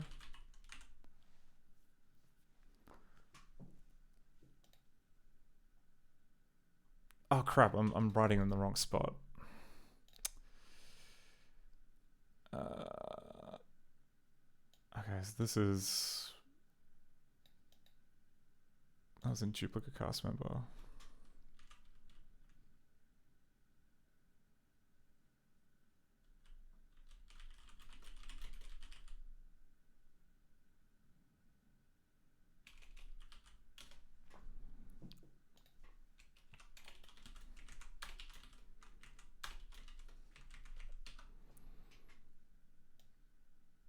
Okay, and then... Oh, Xanafar says, yes, dirty rectangles would speed it up, but is it worth the time and effort? Yeah. I don't know. I chose to spend that time and effort on stuff like adding in real sound support so the PC speaker can play back samples. And also, oh, I didn't even show off the dithering mode. Like, there is a dithering engine in there, so you can just, on the fly, change to EGA and CGA colors, which I was very happy with. And that was definitely worth... That, in my mind, was definitely worth spending more time on than, like, making the renderer, like, marginally quicker. Anyway.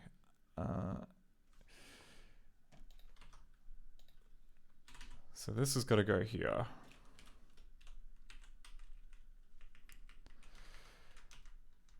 And then we go fake info.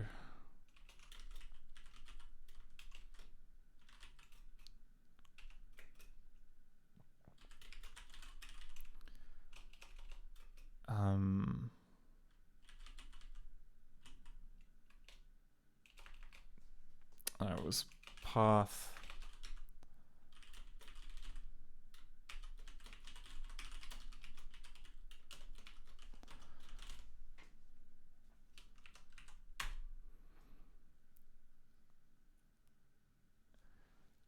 So we've got this, then we would need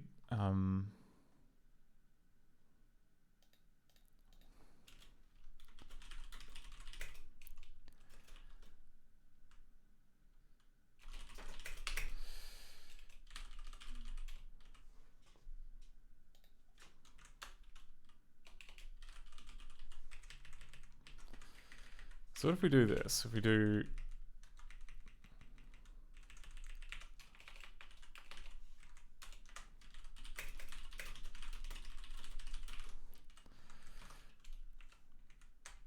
and then we go member equals new soundcast member, this cast ID.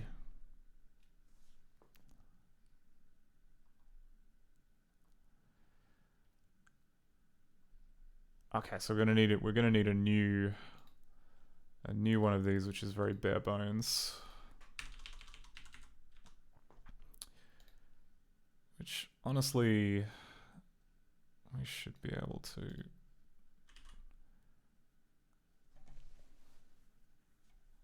We should be able to do. Cast member. Director cast.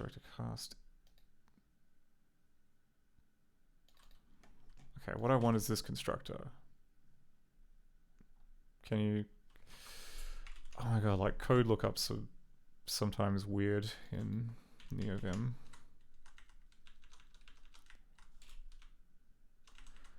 Okay.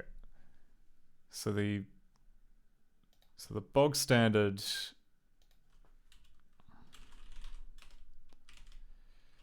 the bog standard... Actually, no, we've got this one here. This one here is just fine. Yeah, that, okay. So we just need to make a sound cast member constructor, which is effectively that.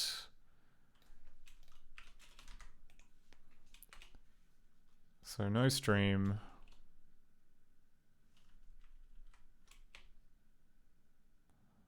No version.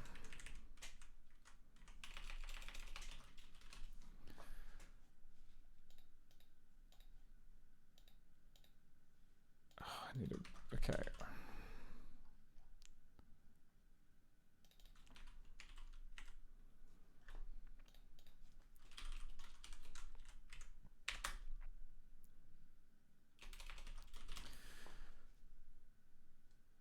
Right, okay, so we've got this, which will allow us to create a stub.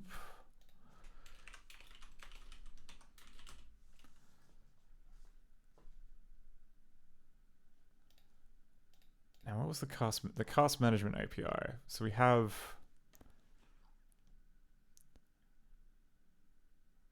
get linked path, get video path.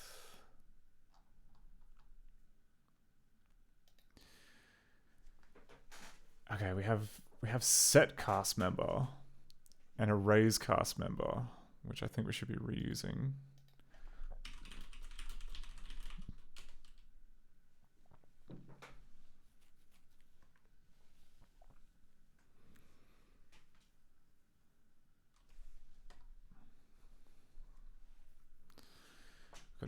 Okay, we've got duplicate cast member. Okay, so it does nothing with the information dict, which is good. Erase cast member.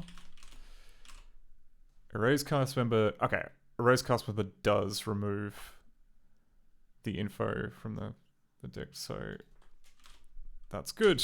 Set cast member is in fact exactly what we want.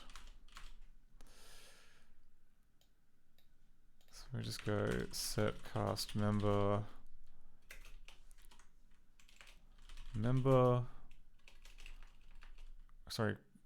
cast ID member.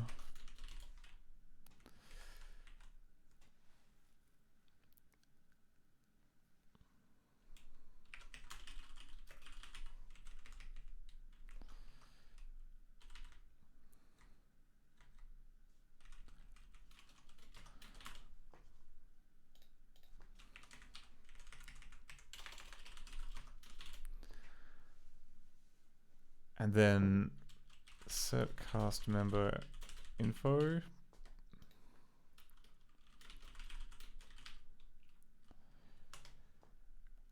Okay, maybe we just have to manually manage that. Cast member info.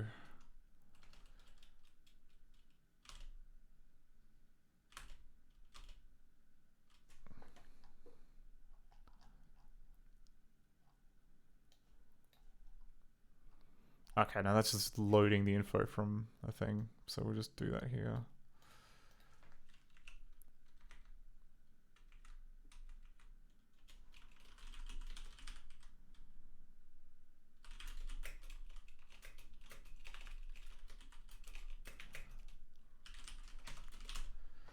And most of this is going to be the same for each branch, but we can sort that out.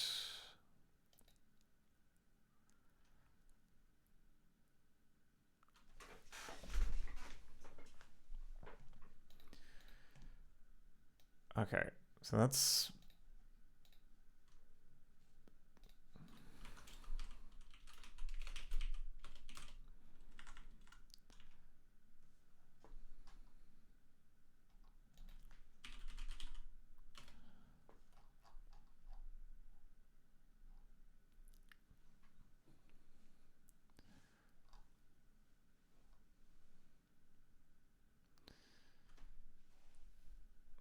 okay, so there's all this, which is loading stuff from the resource.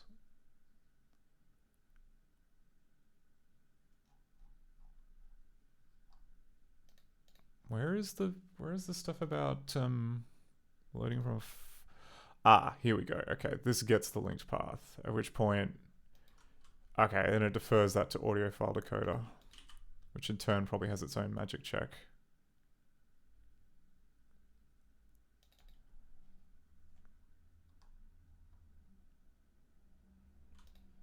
Okay, then I got like find audio path.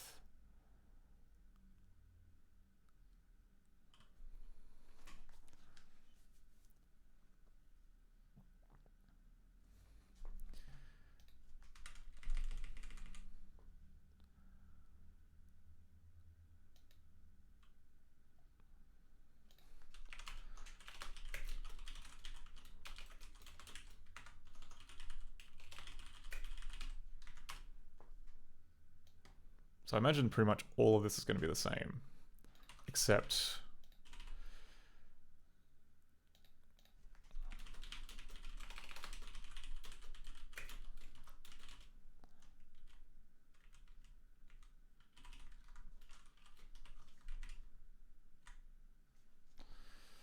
okay, then we can get rid of this.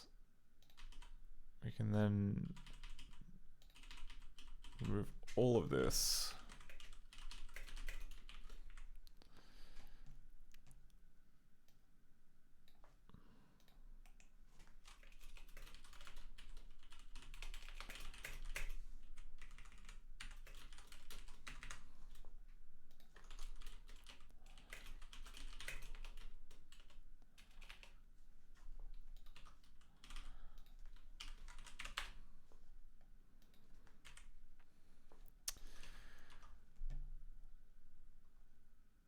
Okay, good. That's audio done. Now we got to do video.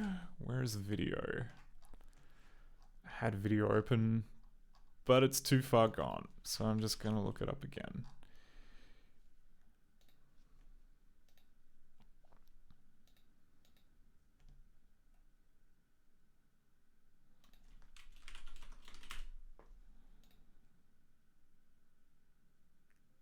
Repeated branch body and conditional chain.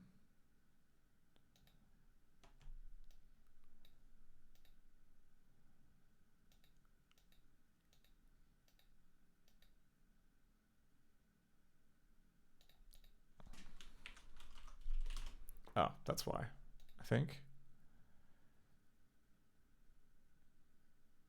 2208 and the original.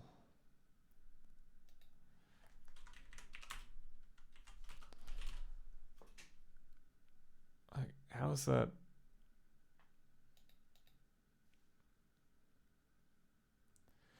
Oh, Xanifar says, how are you going to implement video?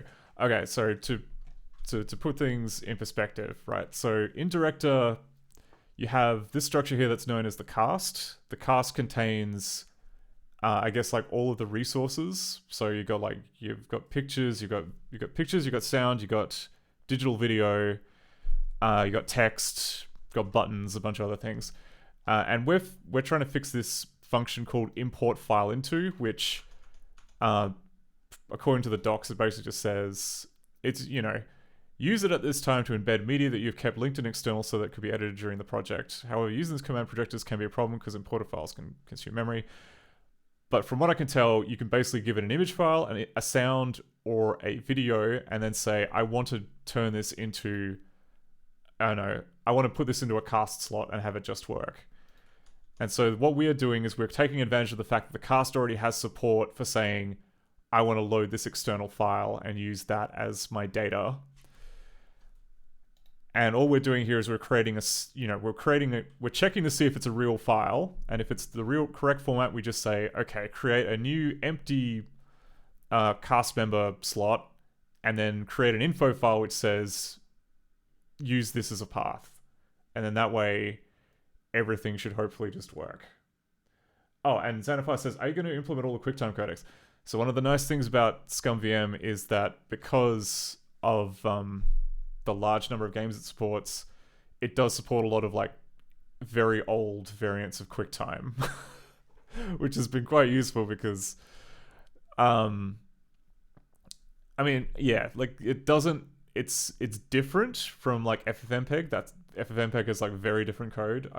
And sometimes we don't like completely get it right, and we have to figure out what's going on.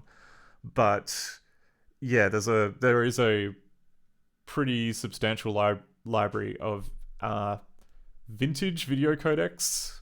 So, QuickTime is the big one. There are some like custom extensions which use like Parco, which was another, I guess, an older video codec which kind of performed better at like higher resolutions. Because like the limitation was like back in 1993, QuickTime video had to be like a tiny postage stamp, or else your 486 is going to just start vomiting blood. And Parco, for whatever reason, I think because it was like less compressed, meant that you could use more area of the screen. So that was like enough for people to write custom extensions, which overlaid Parco decompression and stuff over the screen. But because, I don't know, this function is pure Director, so we only have to care about the formats that Director knows about. Mercifully, if it was more, I would be upset. It would be too much. Okay, so we're just gonna literally steal this check from the video code.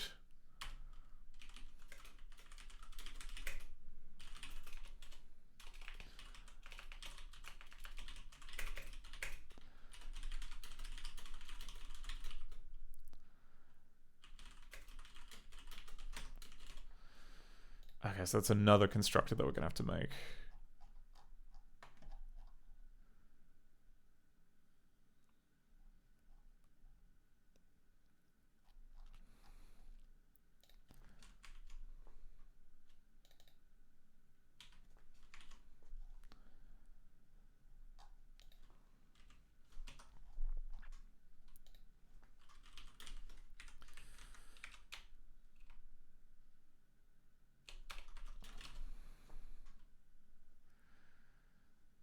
So go into here, digital video.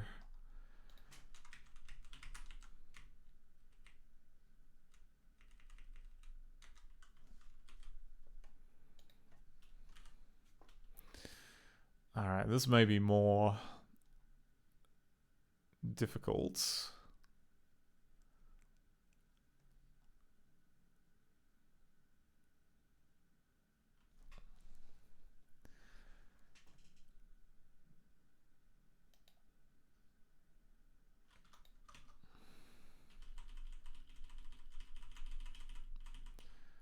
We don't need all this debug stuff because we know what it's going to be. The default V flags would be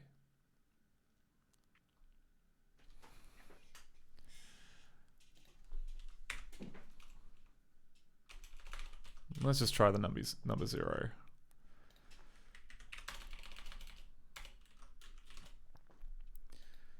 Initial rect.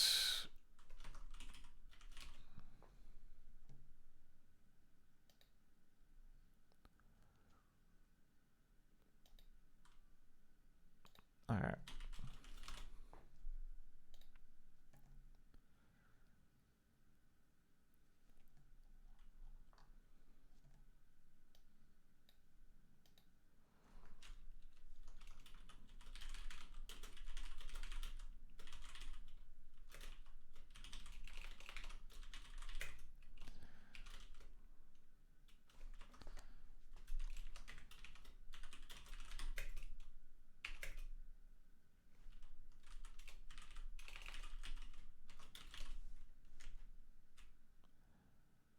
Assignment to cast is legal. L value cast. Okay.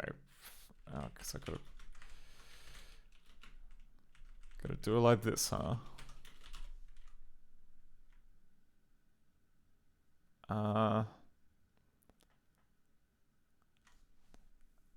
Assignment to. What am I doing wrong? Oh. Fine. QT movie. True.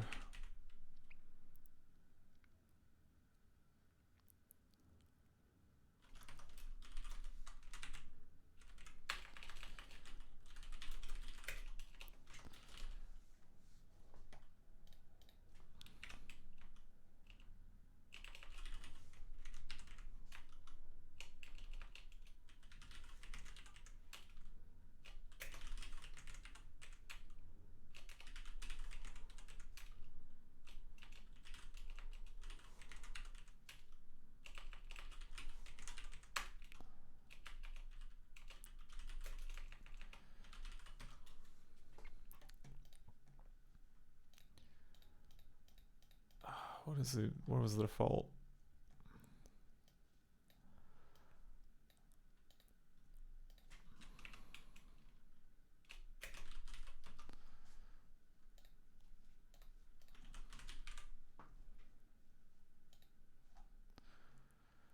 Okay. The crop member is something. Cropping sets the top left corner.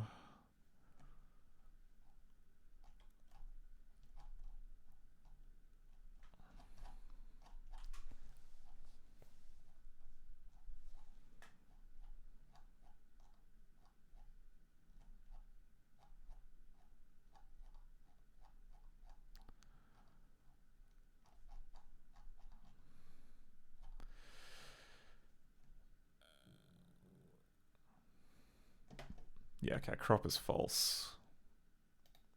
Center is false. Enable sound is true. Enable video is true.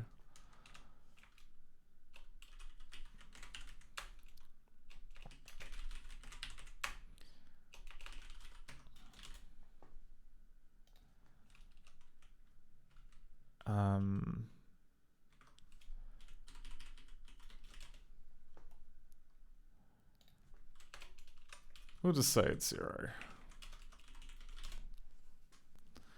He'll figure it out. Oh, that's right. And we gotta remove all this. We did make a copy, right? We didn't mod it? Yes, good.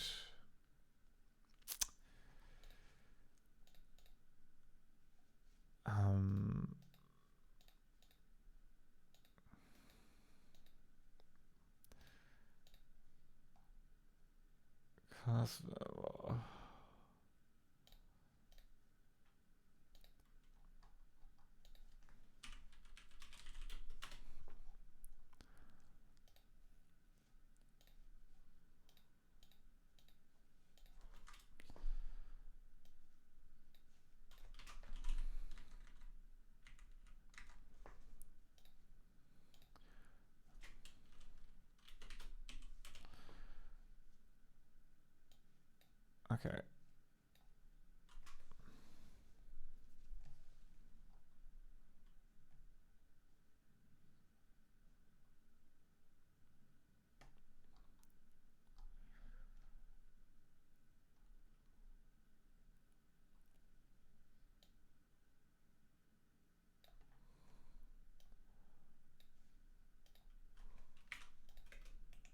Oh wait, oh crap. Okay, I got the...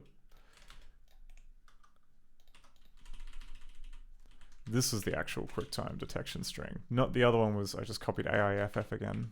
That wasn't very smart. Okay, so get out of here.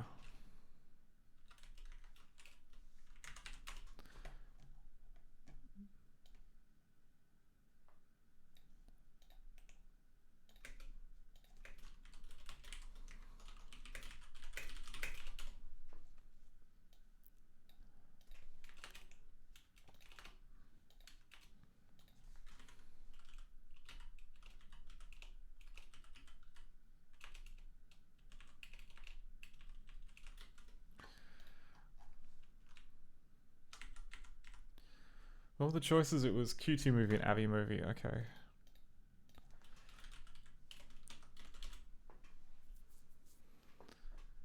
Okay. That's done. Now we just got to do the...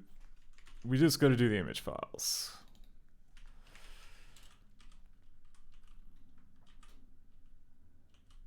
So we've got BITD. DIB, right. I think tag is the very first thing that gets read from the...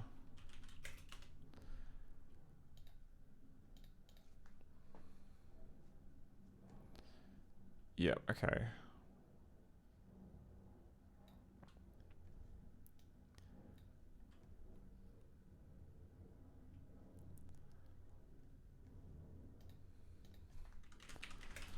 If magic 116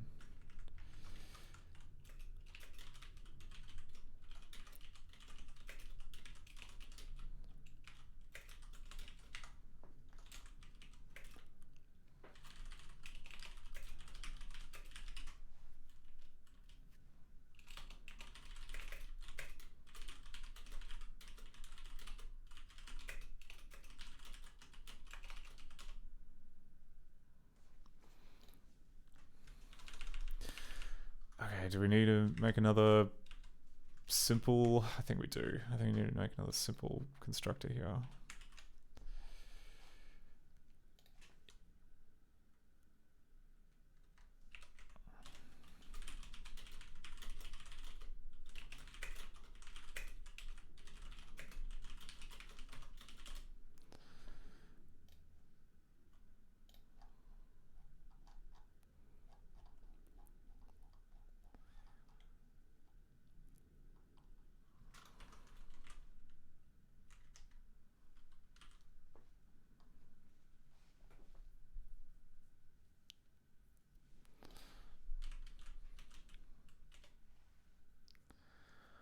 Oh, I see. Oh no. Okay. That's unfortunate. So we may have to do it this way. But that's actually no. I'm not going to give up on my dream of just having empty everything. May screw things up, but yeah, it's worth it. Also, if we go back to the original code loads in a pic decoder, loads in the data as a stream. Okay, then it creates the bitmap cast member using the image.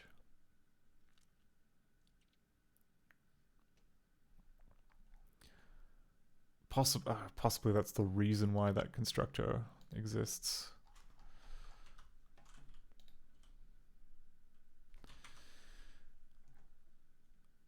Okay, and then there's like create or replace cast member with this.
It'll already throw an error if it can't. I'm pretty sure getCast throws an error if it... Oh, sorry, it prints a warning if it can't find it. Yeah, okay, good. That's good enough.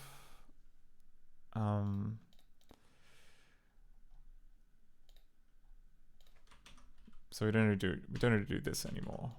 We do need to find the path, I think. If path empty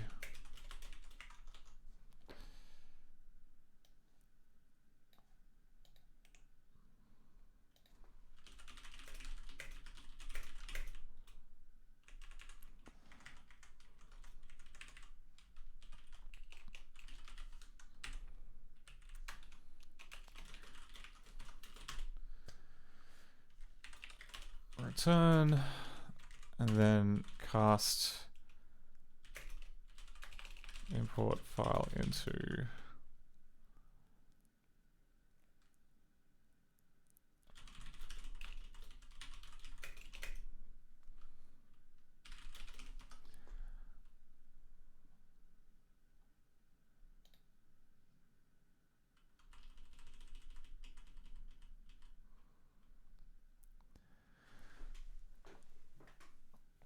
yeah, okay, so we may have to do a little bit of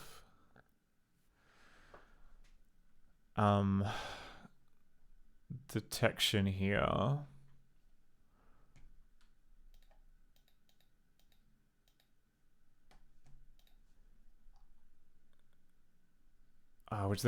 Which then means maybe for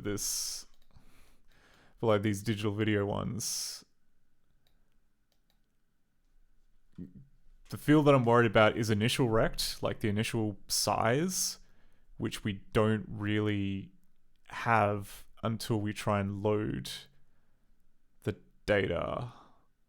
I just can't remember if, like in a perfect world, if there is nothing specified, it should just pick whatever is in the file. The question is, when do we do that? Do we do that like up front when we're interrogating this, or do we wait until like the last possible moment and say, okay, if it's not there, then just replace it with this? The second option sounds more robust, but it may not be reliable, or it may not match up with like the lifetime or when original director expects it to happen. So maybe I don't know. I just want it done. At this stage, I just want it done. It's not even that good an intro to video to Mean City. I'm sure that like because the save games are cooked, I'm gonna get sick of it real quick, and I'll regret spending so much time on this. But until then,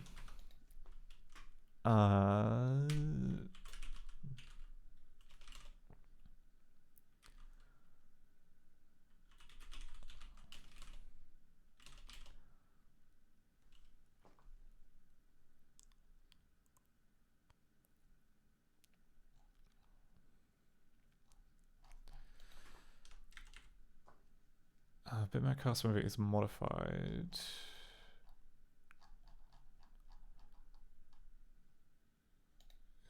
Pixel, create widget.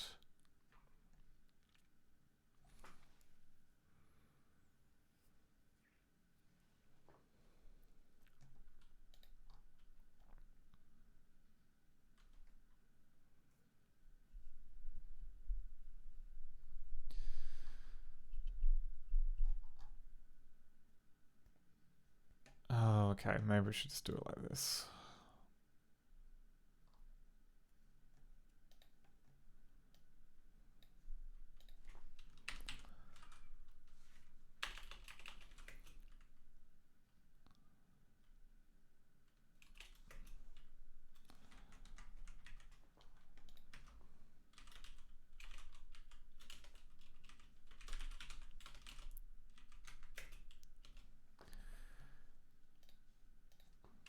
New image bitmap decoder.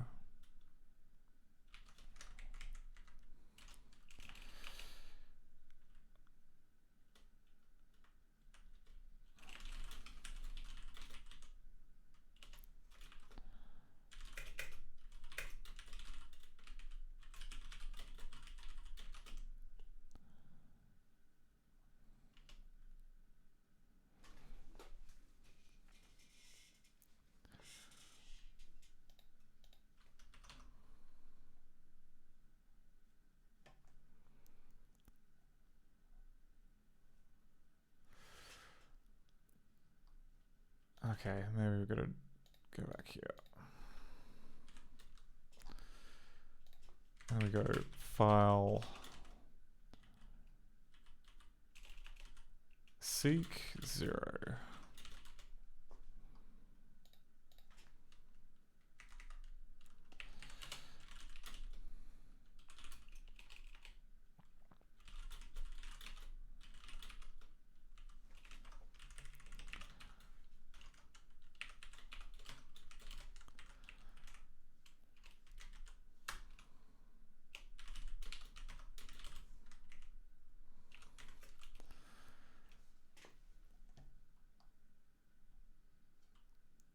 Okay.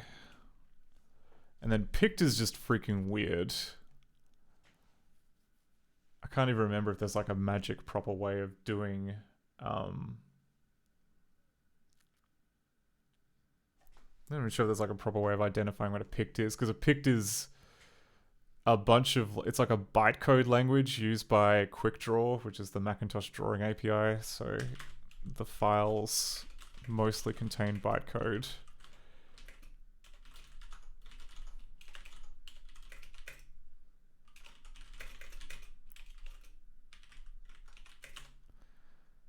Okay, we've got some picked. Okay, it is detectable. So then how does libmagic do it?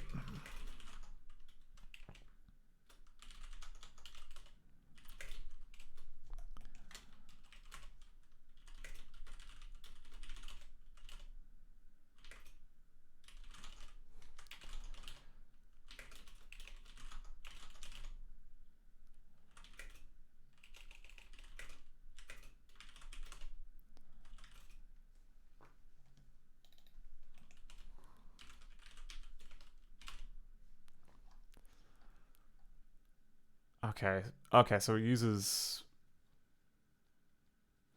I mean, that uses Mac binary, but that can't be... The files which are being stored here in Windows, surely they're not that. ScummVM, oh my god, I've got too many tabs and I've lost my place. Yeah, okay, great. Okay, that one's kind of big, but...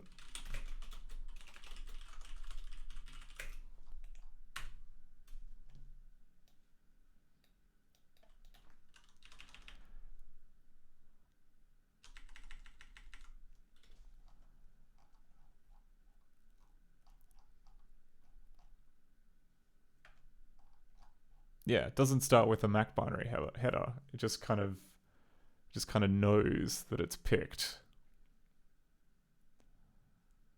Okay, at 528 0FFFE, which would be about here, and at 552 second opcode 001. How about second opcode is...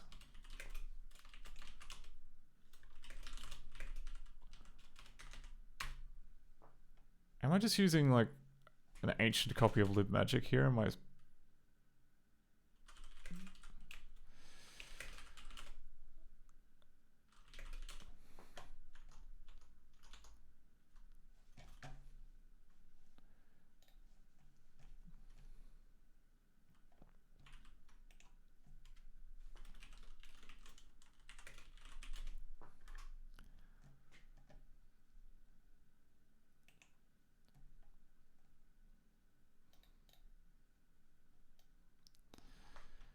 Picked file format notes. Macintosh file format and picture structure for graphic applications. About these notes...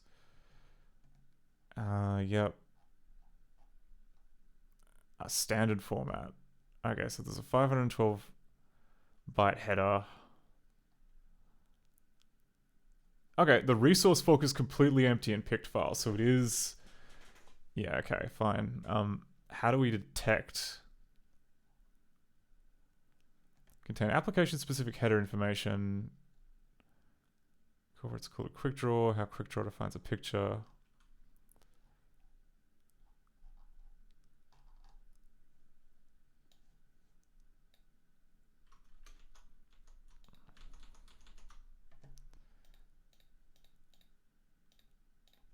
Oh my god! And then like libmagic says.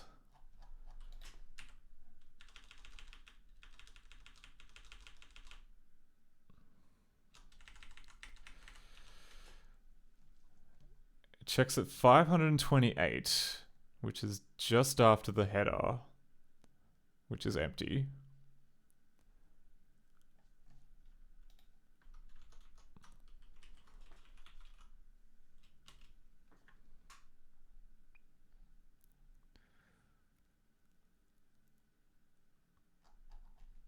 Okay, there's no...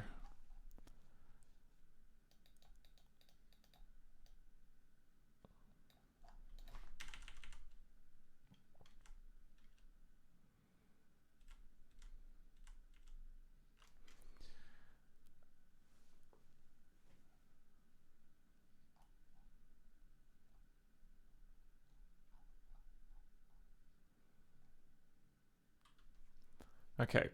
Pic size, integer. Low order 16 bits of picture size. This is not useful information. Pic frame. Picture frame uses reference for scaling when the picture is drawn.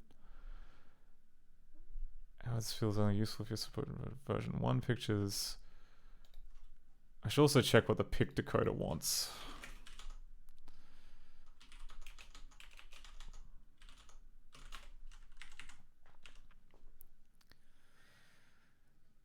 Yeah, okay.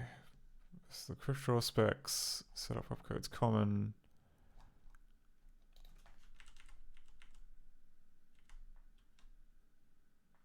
Read the basic header, but we really don't do anything with it.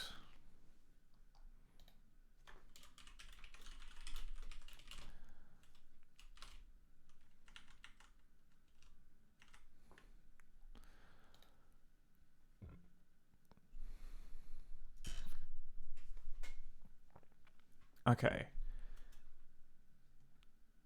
You probably have a pick from a file, not a resource. Yeah, okay.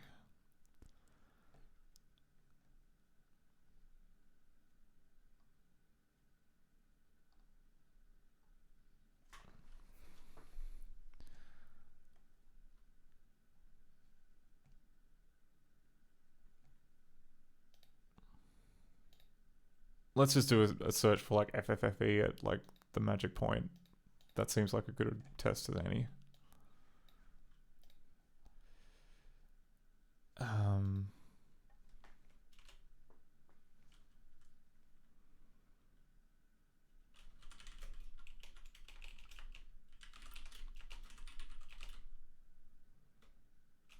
Oh, yeah.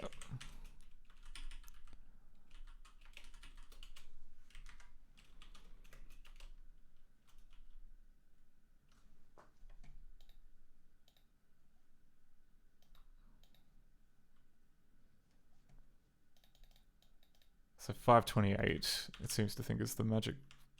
I'll just pick a different picked just to confirm that that is fine. Okay, at 528 is 00FF.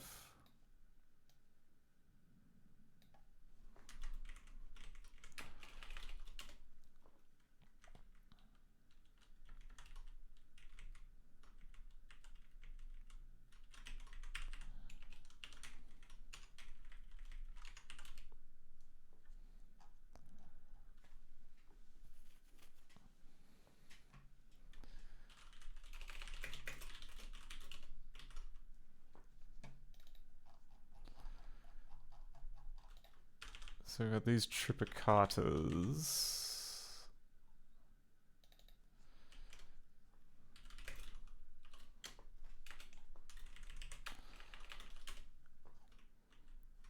Okay, and they all have FFFE at that.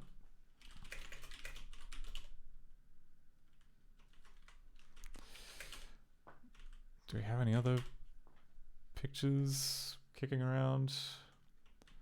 Oh, here we go. Another source file. Yep, FFFE.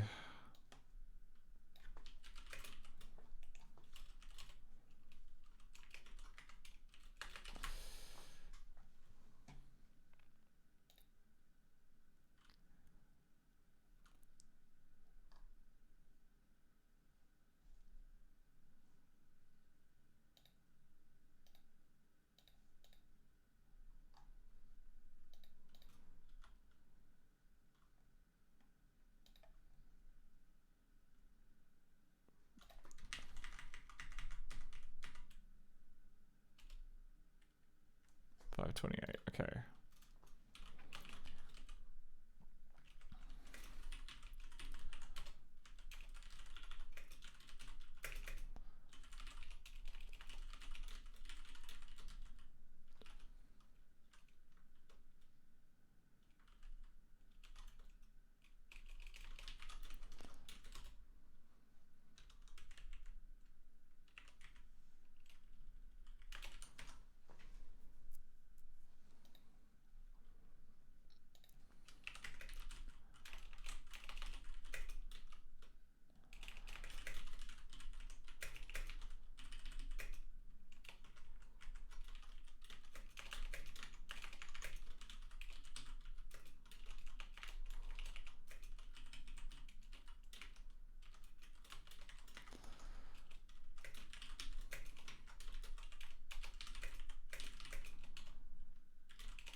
Okay, I think that's everything. For now, at least. What? Oh, wait, did I delete the old code? I don't think I did.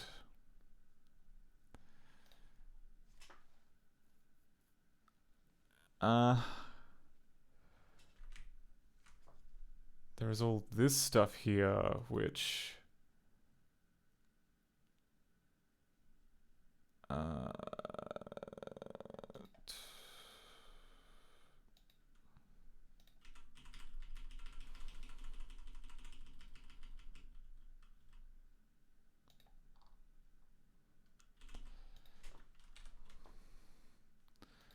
So we definitely want to refresh the pointers. That's kind of important. Because that means that, like, if we swap out an existing cast member, we need to tell the score any resources which are using the old one, you gotta ditch and replace. This stuff here about, like, setting the size, I don't know. I don't see it. I'll comment this out because I may need it, but I think we can live without it.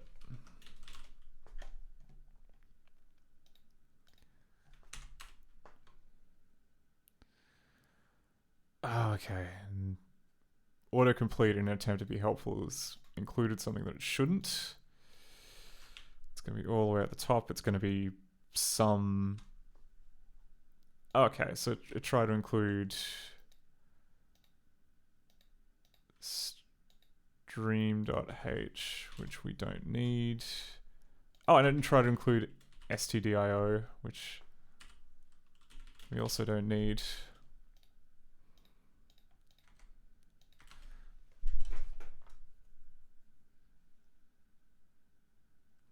Oh, Xanaphar says, I'm gonna try and get going. Probably late in Australia, so try to get some sleep. Yeah, it's I'm on the West Coast, so it's only midnight. Generally, we try and wrap up around like 1 or 2, so it's all good. But no worries. Thanks for stopping by. It's good to makes it a lot easier than just to kind of like struggle alone, especially if it's kind of like very dry stuff like this. Okay, will we see an intro video, or will we... I think that we'll either see an intro video or we will hear an intro video but not see anything because the initial rectangle isn't set. And it may be a problem, but we'll find out.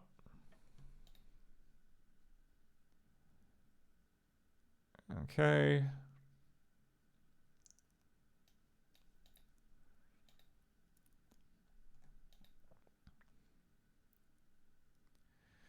Also, yeah, the audio is being cut off early for this game, and I'm not sure why. Okay. New game. Nice.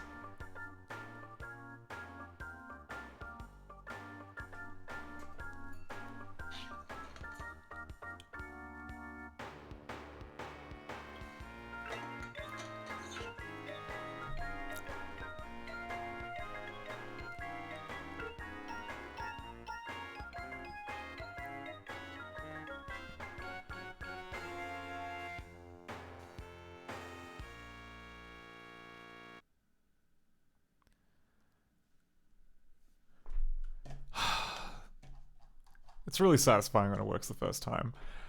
Okay, is that change good to package up? I think it is.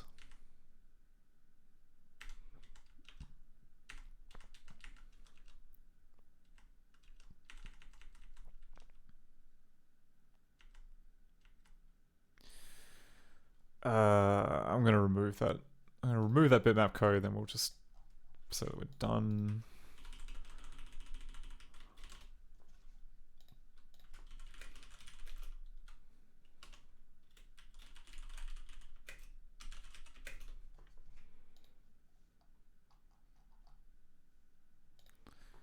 Improve accuracy of the import file into fixes intro movie in mean city. Okay, now that we've done that.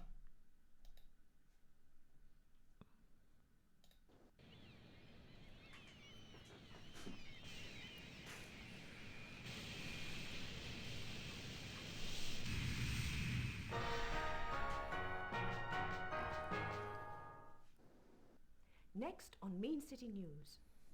A fire took place today at Nathan's department store. Firemen took 3 hours to bring the blaze under control. Police think this may be the work of the mysterious Jinx, who has been terrorizing Mean City in recent weeks. This is Mean City TV, always first with the news. Okay, so the issue that we were running into last time with Mean City was that as soon as we get to the cop, we can't hand them anything from our inventory, which is a problem because the cop will arrest you if you don't give them your passport. I have to write my name. Actually, let's have the dopey male voice. I have to write my name. Ooh, the text appeared. That's new. There's a taxi driver waiting for me. Okay. Do you want a taxi?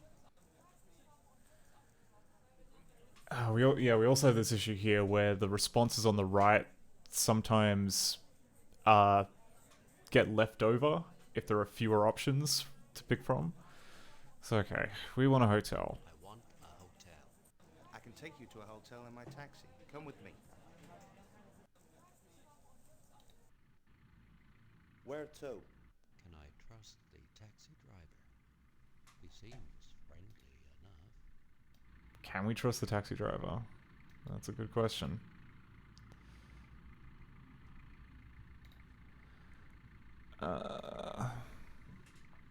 Okay, that's good. I want a hotel. I want a hotel. What kind of hotel? Expensive hotel. An expensive hotel. How much money do you want to spend? Hundo. $100 a night. I'll take you to the Angel Hotel. It's in the center of the city. Yeah. Thank you.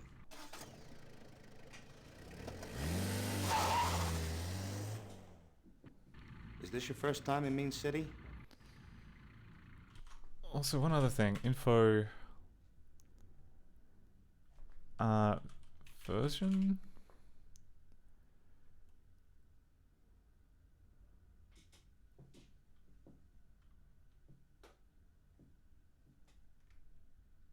Okay.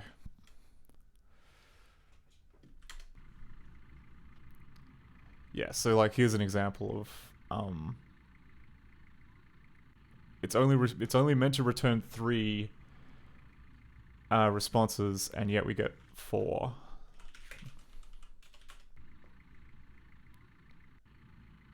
So it's like 78, 79, 80, and then 81 is just along for the ride.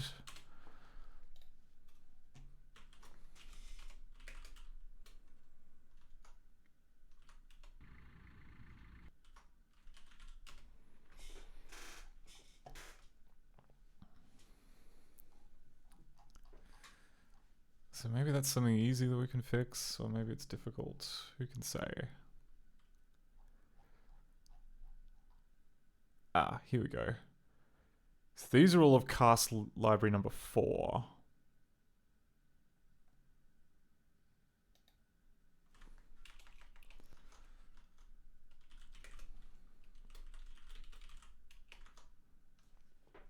Cast 79.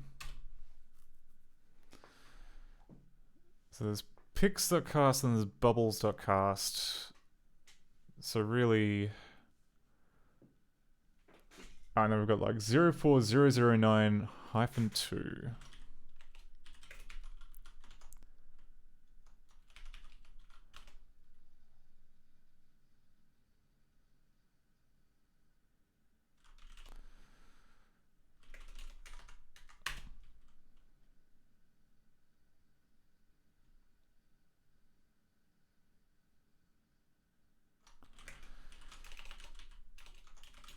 So we gotta... So first up, we gotta figure out which reference, or which resource, or which resource contains the script which is calling this thing. 04009-2. So we go to main city.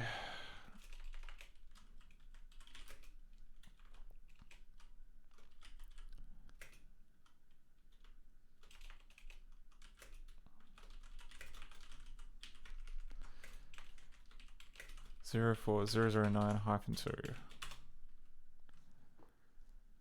Okay. So it's only... Okay, so it's referenced in bubbles.cast. So I'm guessing that it's maybe programmatically getting this thing from somewhere. var. Do we have a... Presumably one of these variables is going to be 04009, which is like the name of the junction.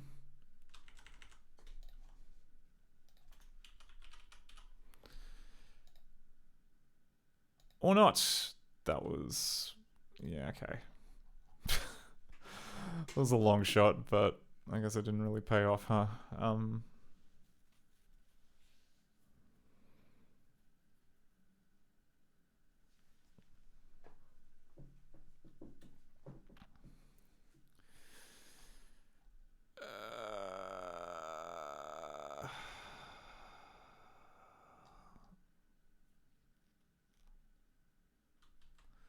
Whatever. Let's just keep going until we get a crash.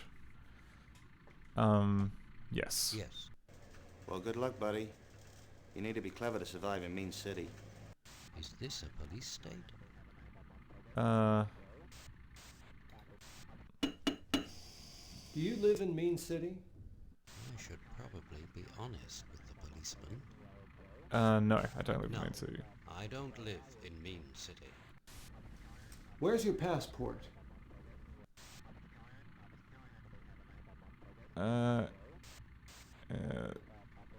Okay.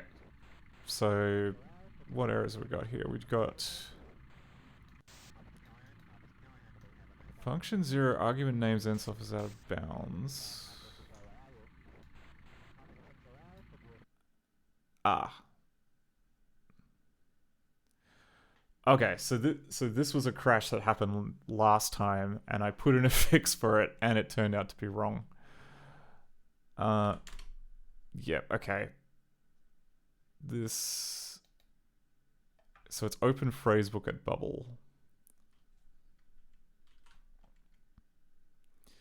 And we're currently... so 310. I think what was happening was that... Oh, actually, no. List arg should be of type array, p-array, point, erect, not void. Okay. Not enough context. We're going to have to start again with debugging switched on.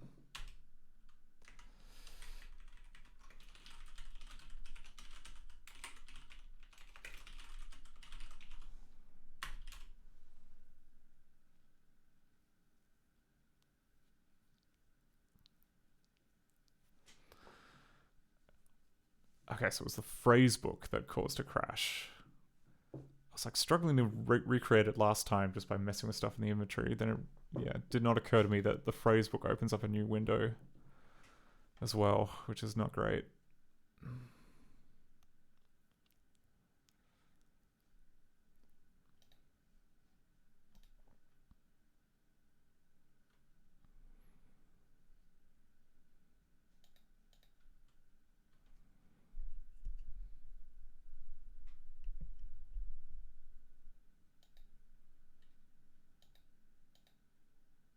Okay.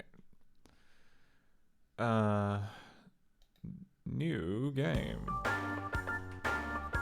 Oh my god. Can we not skip this? 138. No, we can't skip it.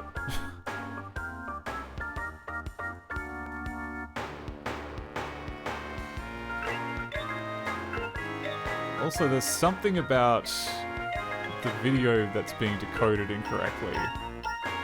Because we're meant to see, like, all of the panels, but they're being...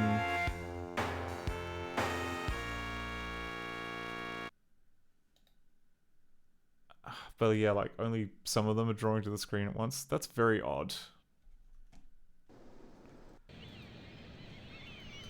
Yeah, I don't like the fact that you can't skip the cutscenes. It's quite annoying.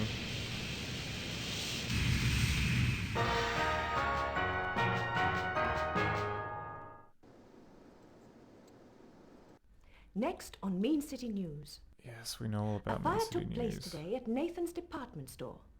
Firemen took 3 hours to bring the blaze under control. Police think this may be the work of the mysterious Jinx, who has been terrorizing Mean City in recent weeks. This is Mean City TV, always first with the news. Always. Have you ever heard the news before? Sorry. If you heard it first before listening to Mean City News. No, you didn't. Okay.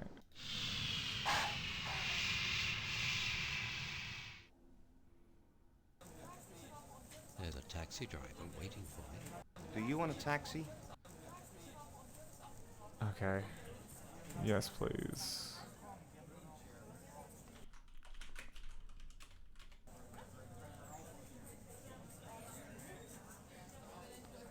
So channel 31. Yes, please. Come with me.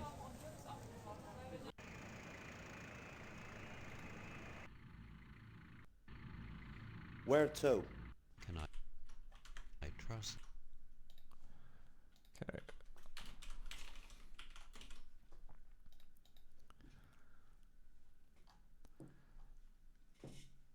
Alright, we have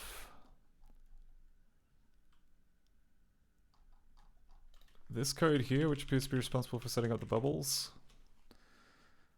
Oh, it's in conversation loop.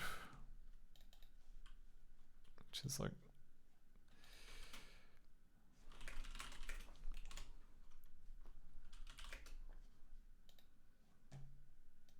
$18.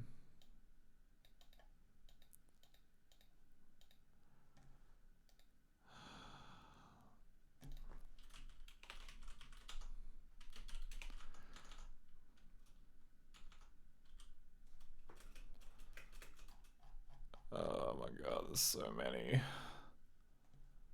Oh, it's here. Okay.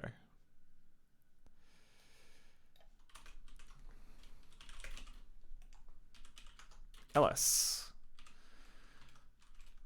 Conversation loop.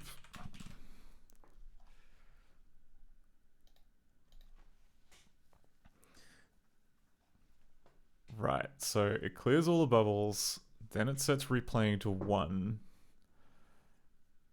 Then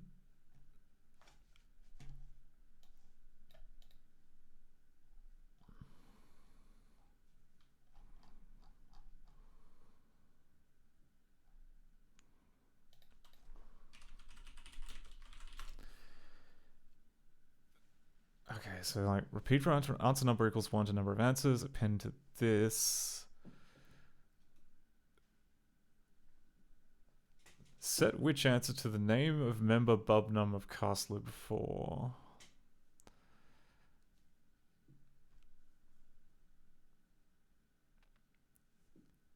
Interesting, okay. So number of answers is sometimes 4 and sometimes 3.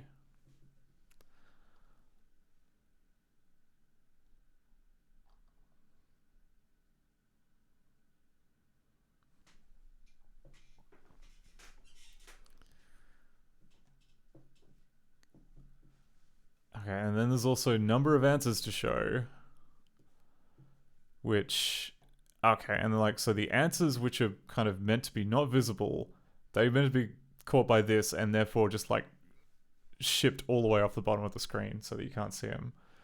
But that isn't happening for some reason.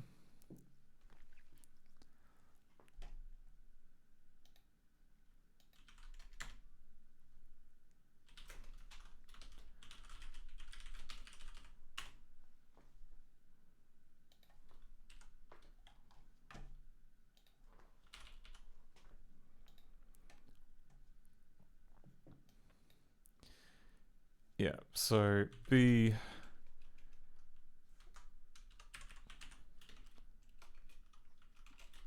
26. So the check that we want to look at is 2639. The taxi driver. Want a hotel. Want a hotel. What kind of hotel? Oh, okay, it's not even making it there.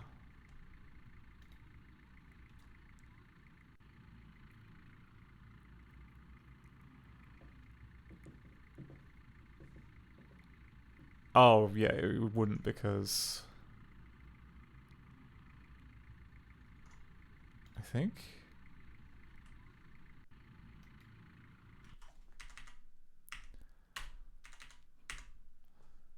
2639.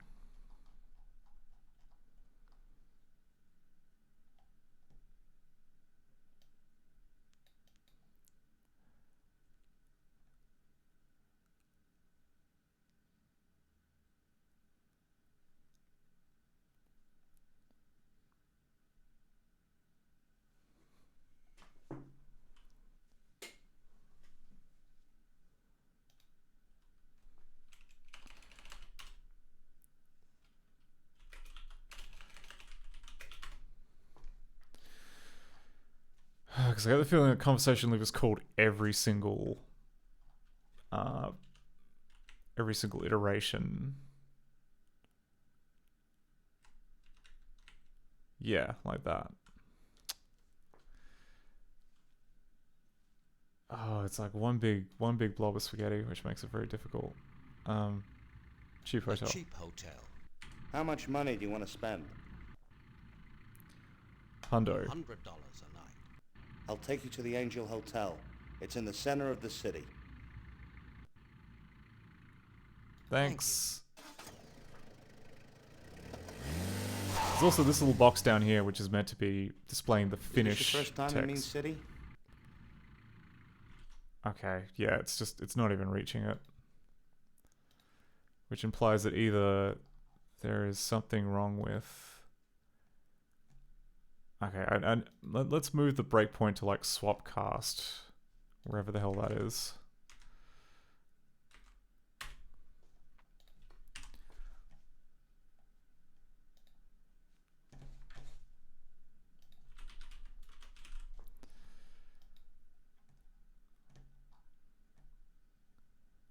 $2959.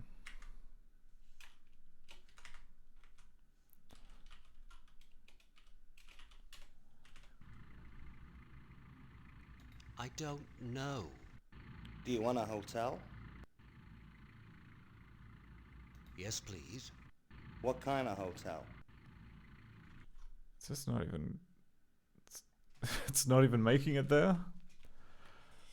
Really? Okay,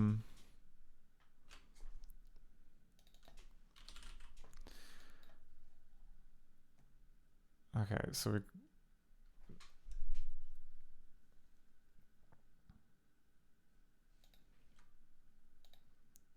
Why is it... Okay, why is it not breaking?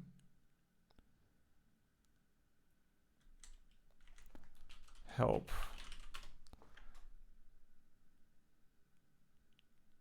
Ah, okay, I added a...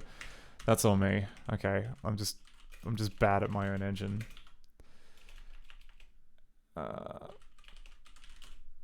Del 3. BP Del 3, BP Del 1.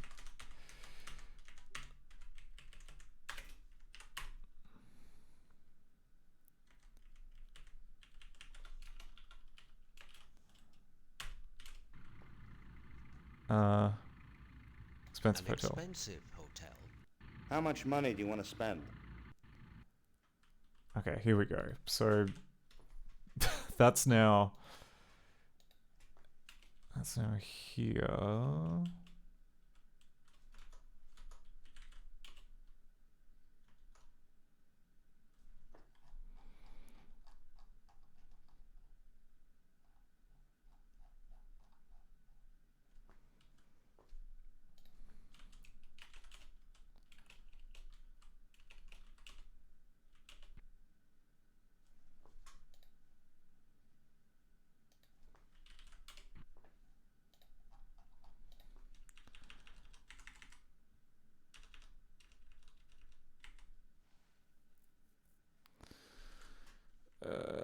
Sure, okay.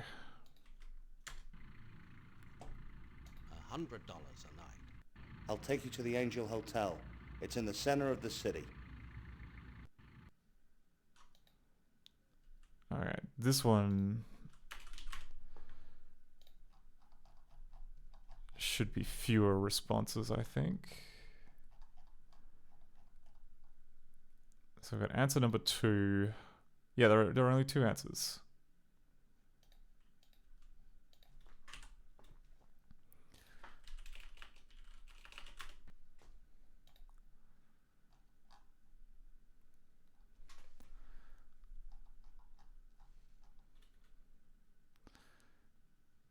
Okay, so interesting. So number of answers to show is 4. But that can't be right.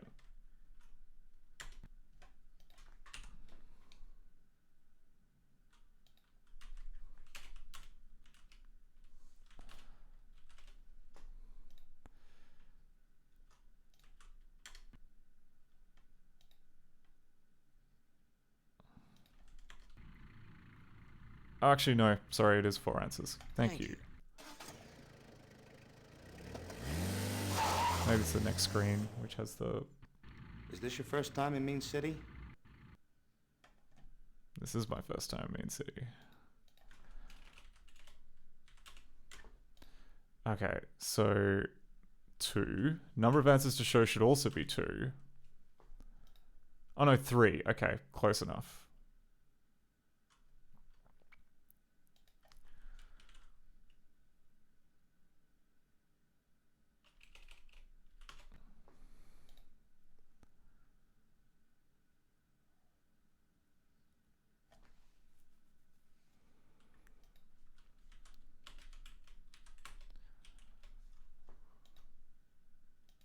Three.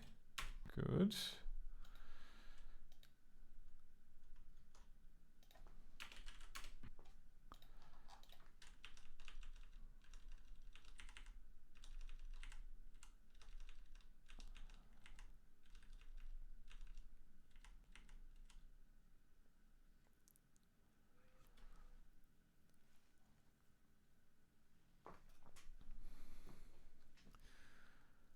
Okay, and then it does swap cast, which is always terrifying.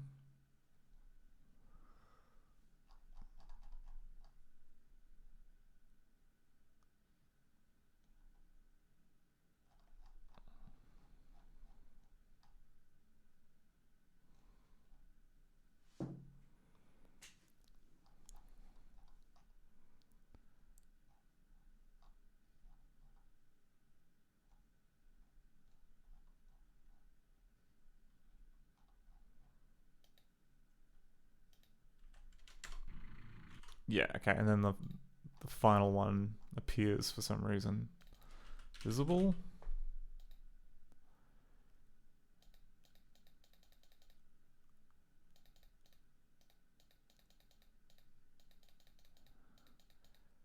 Yeah, it's meant to be setting 31 and 32 and 33 to be visible. But then this other one suddenly becomes visible for no reason as well.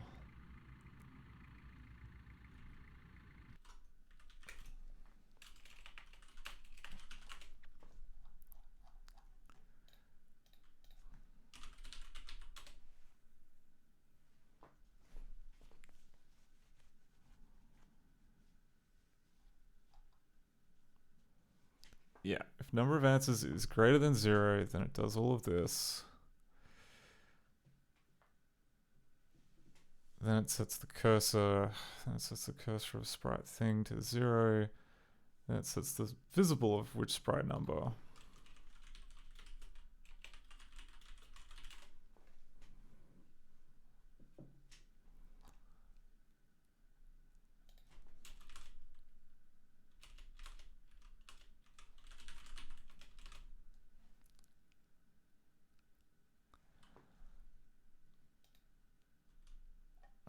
Whatever, okay.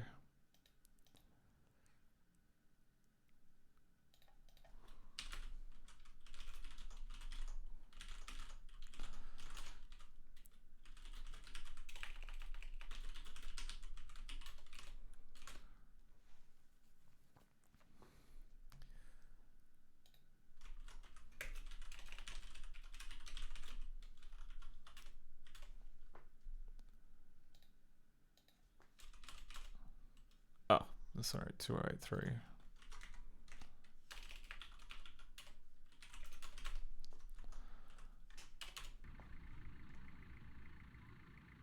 Yes. Well, good luck, buddy. You need to be clever to survive in Mean City. Okay. So this is setting the visibility on sprite 12, which is not one we care about. Then it's setting sprite 31.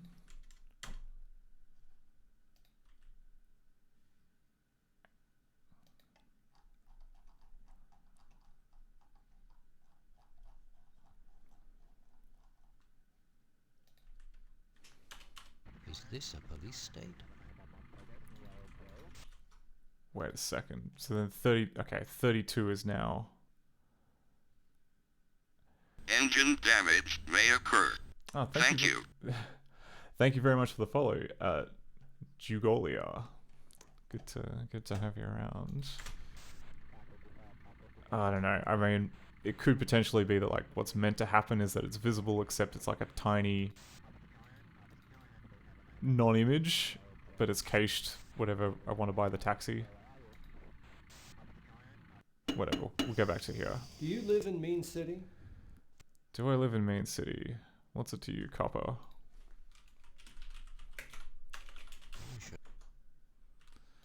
Okay. Del 5. VP Del Disable 5. VP Disable 4. Probably be honest with the policeman. No. No, I don't live in Mean City. Where's your passport? Crap, I forgot about the phrase book. But anyway, what's meant to happen is that you're meant to drag the passport out of the window and then a second copy comes here in the original movie. But, if I were to guess what's happening, it's that mouse down and mouse up cross window is not working the way that it's supposed to be working.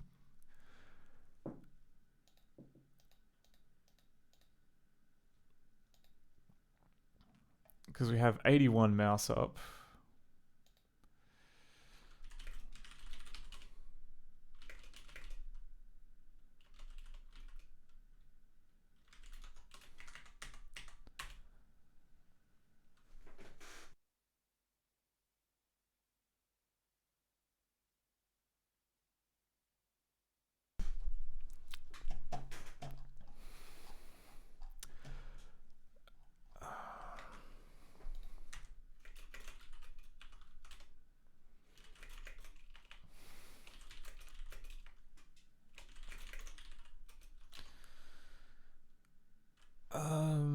Okay, that's must be the inventory script. Oh no, it's not. It's some source that we have not taken into account yet.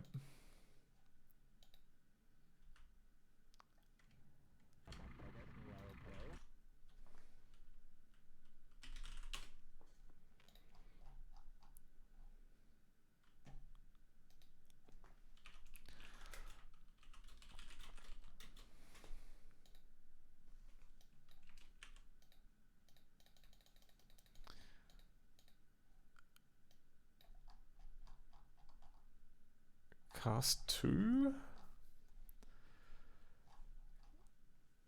Okay, maybe it's cast 2.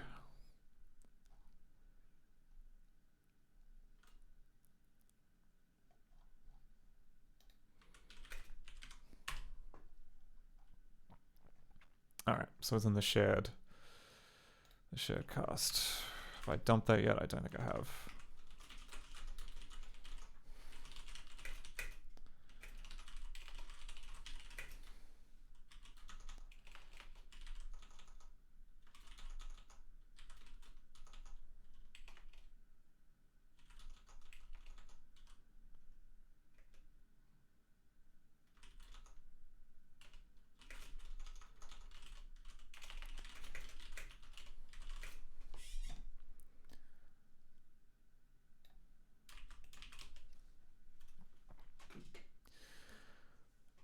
Okay. What?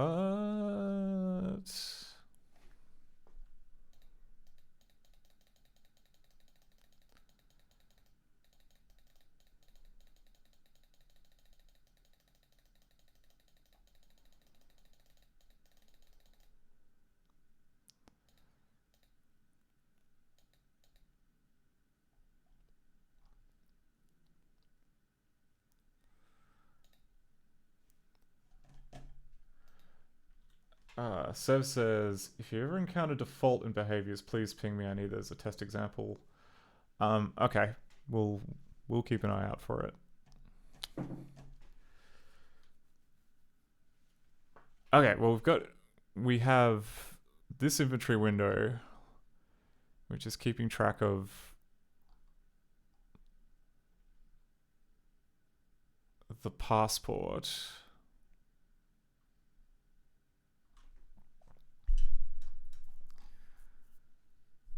Show inventory window. Like, what's meant to be happening is that there's meant to be some kind of...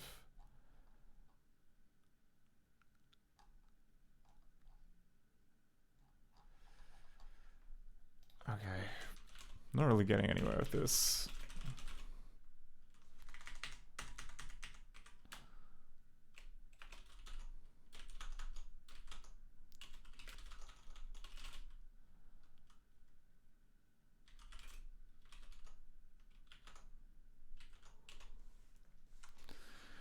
Okay, so we've got handlers for crap about the window.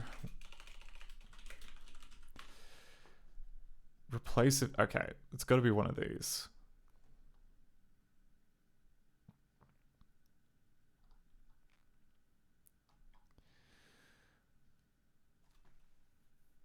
So we've got...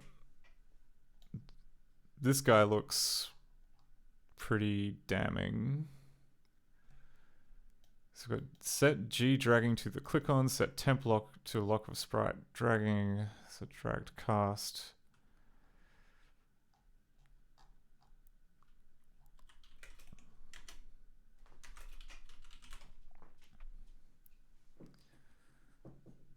So then, okay, so then it comes to this behavior script, which I think is...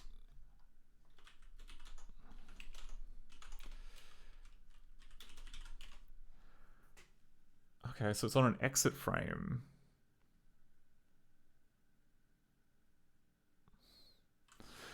Oh, okay, and then it calls tell, which moves the object outside the inventory, which must be happening because we can see the sprite floating around on the stage layer as well. Tell. Yeah, okay, so we've got swap cast if necessary. Move object outside inventory.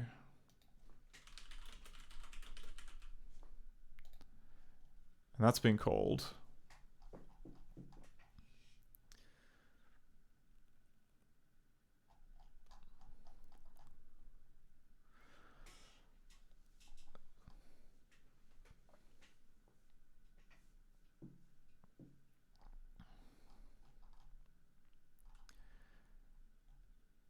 So we've got exit frame. We do tell, which then like does a switch between window and briefcase. We do move object outside inventory, which calls it within the stage.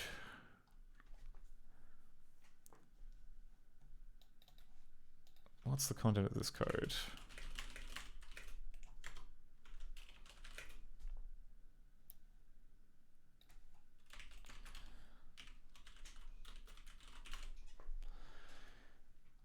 So if dragging is 26, then it sets the cast member. If it's something else, then it sets the cast member other stuff. There does not seem to be any code here which... Okay, this just synchronizes where the sprite is for the inventory thing.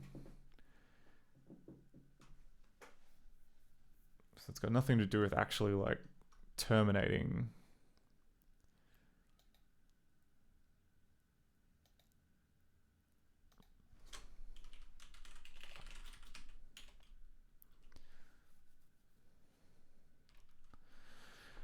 Here we go. Okay, so we've dragged this.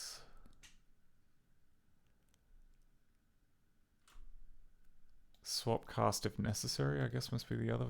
Swap cast.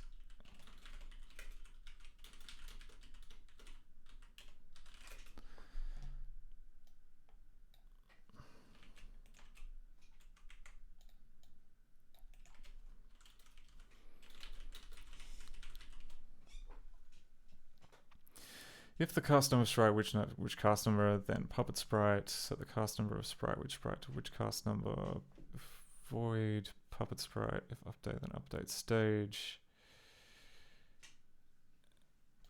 That doesn't seem like it.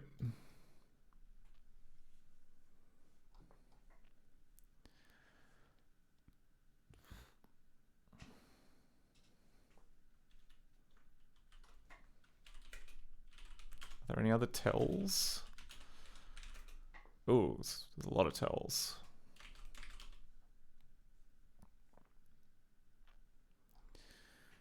Okay.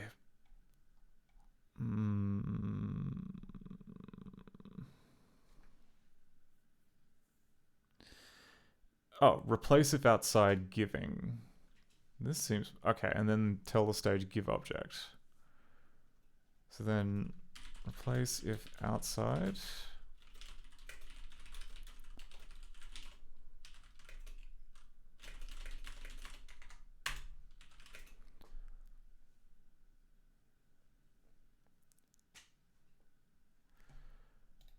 Has that ever been called?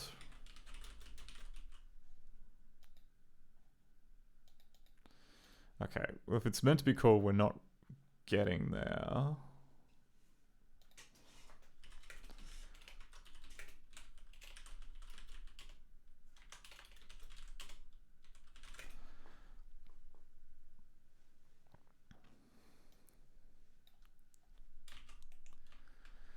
It looks like what we're meant to what's meant to happen is that we're meant to call give object, but I don't think that give object is currently... Okay, well there's this autopilot mode, which is interesting, but maybe that's like one of the things which, I don't know, plays the game itself. But anyway, that does not seem... That does not seem relevant. But then give object.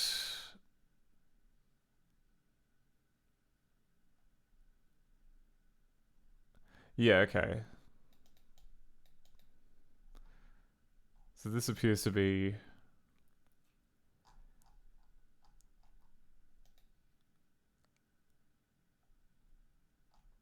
most of this stuff.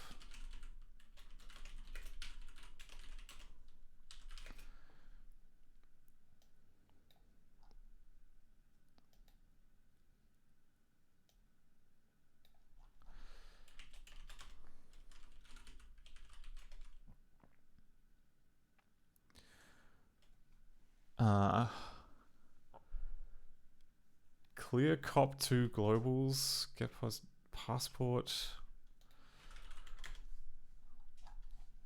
What is G inventory list? G inventory list is passport, phrasebook, trav checks, and phone.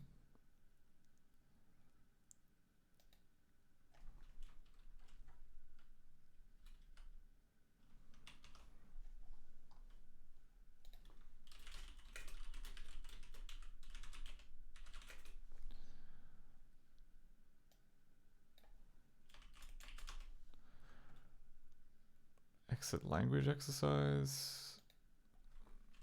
I don't know. I don't know, man. There's too much stuff going on. I just want to give you my passport, mate.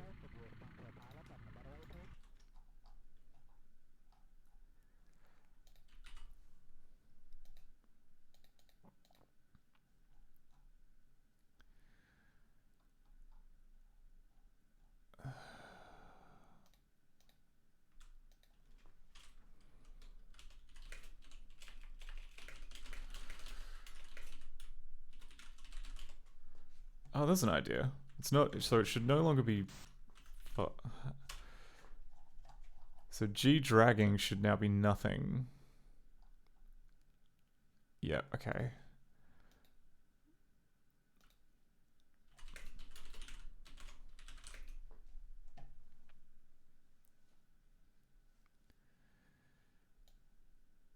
Is it here in miscellaneous handlers?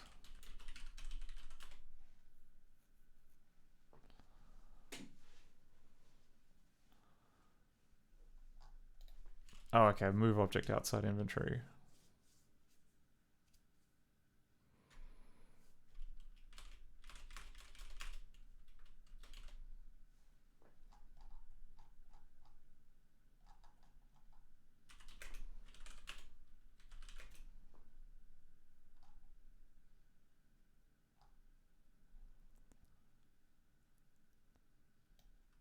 Ooh, wait. Is there a registration check?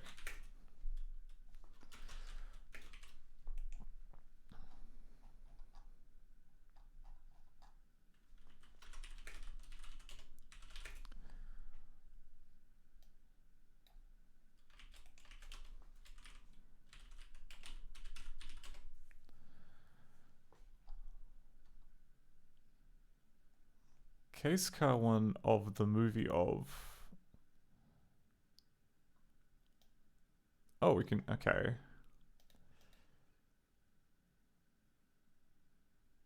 There's like an anti-piracy alert. What?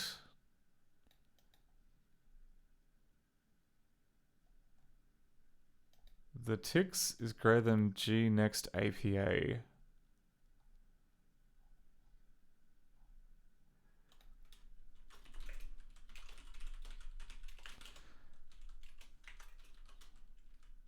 Oh, is it like something... Is this like some kind of check to make sure that like it's running slower than... like slower than a hard disk? So that's very funny. I mean, it only happens in...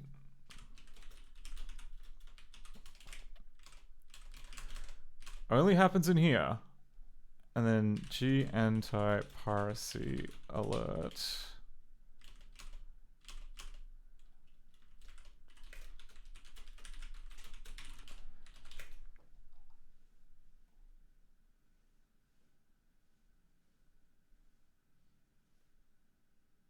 How does it get,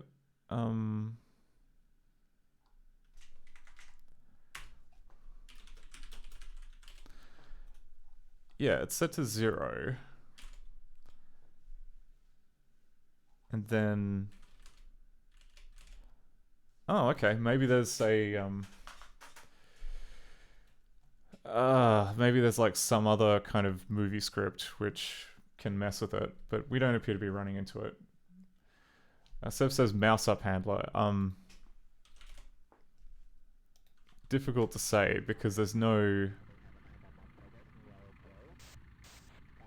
If there is, we're not running into it. And then...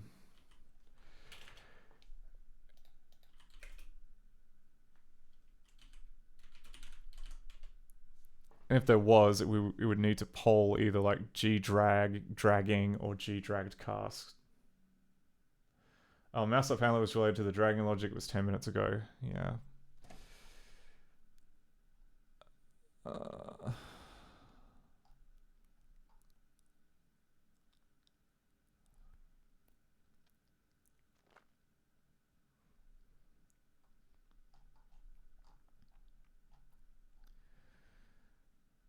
So I've got set dragging to 1, set dragging to 0, set dragging to 0. Set dragged cast. And then we've got like all this like checking to see if the drag cast is something else.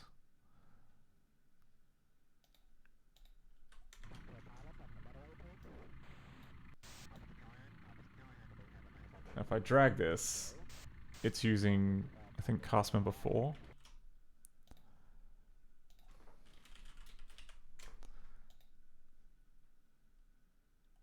Okay, so it does call a mouse up handler, and then it does replace if outside.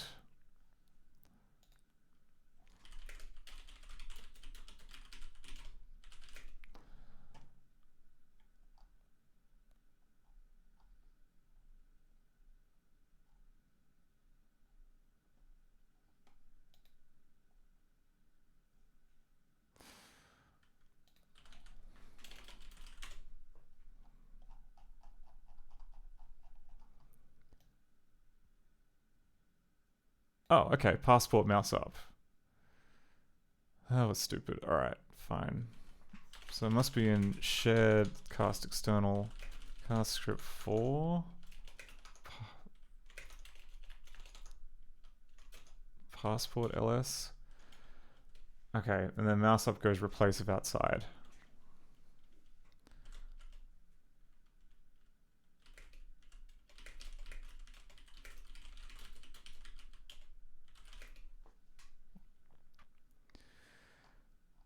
But like, is this meant to be just the fallback of like, your passport is normally useless except in this one specific case that we are not intercepting properly? That would not surprise me if it was that.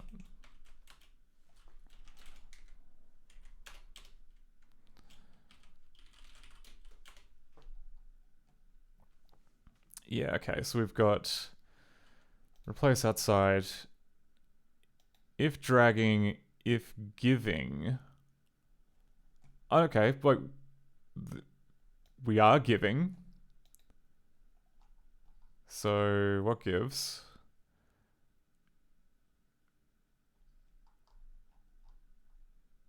Exit frame. Hang on. No. Mouse up. Call replace if outside. Why is it just nothing? That's not right. That's absolutely not right. Oh, it's one of these. So you'll notice here that we've got movie script number 9 handlers, and it's got this replace if outside method, which is pretty much exactly what we want. It gives over the passport. And our lingo script is instead calling 54 replace if outside, which, as far as I can tell, does nothing. So they've named multiple functions in the global namespace the same thing, and we have the misfortune of picking the wrong one. And now it's a case of just trying to figure out... Wait, what? Where the hell did it even... How did it even... I don't even understand where it gets 54 replace of outside. Like, which... I'm not seeing it here in this list of stuff. Like, we've got replace of outside on script 9.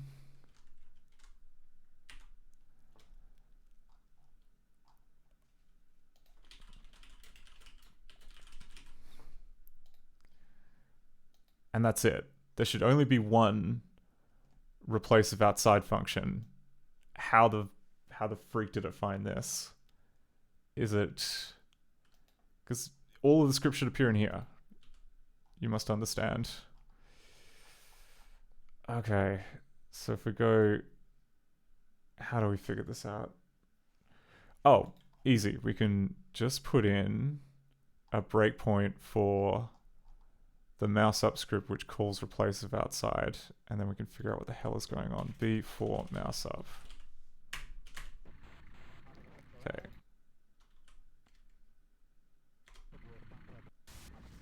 What's your name? The policeman seems very determined. I didn't want it to work that time.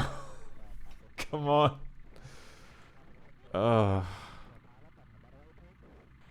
That's so frustrating. Go back. What's your name? Can we go back to this? Seems very determined.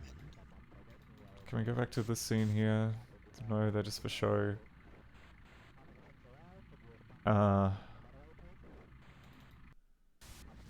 What's your name? The policeman seems very determined.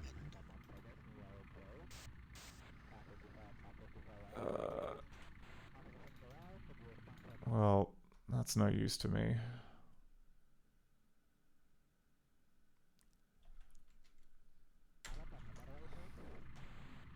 I'll give you the right answer.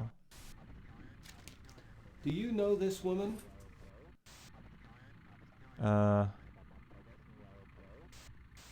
Yeah, she's a good friend of mine. Yes, she's a good friend of mine. Right. You're under arrest.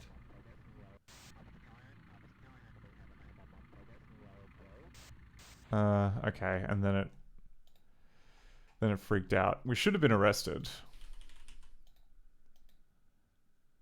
Okay, but that's...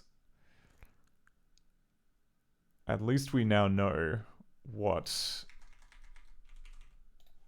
problem is going on. Replace of outside is getting cooked. So I think we'll start again. We'll do another speed run, except for the intro, which I fixed. That was a mistake.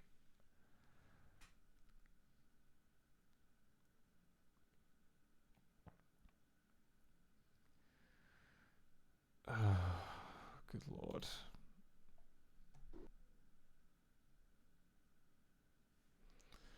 Oh, Absentia says the cop looks like Stallone. Yeah, does kind of look a bit Stallone-ish. I'd say doesn't sound like Stallone though. Can definitely enunciate better.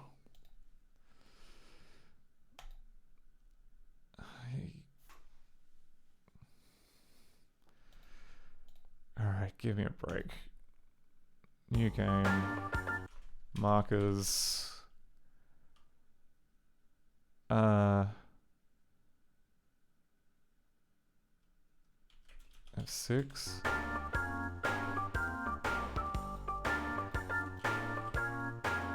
No.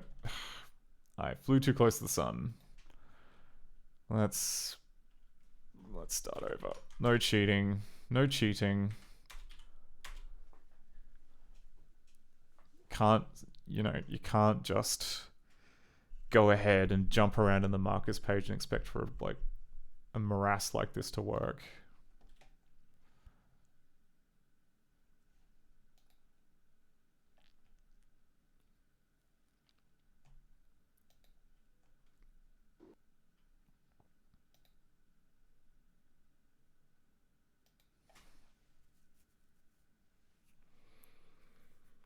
Okay, so we have to get to the point where the cop is trying to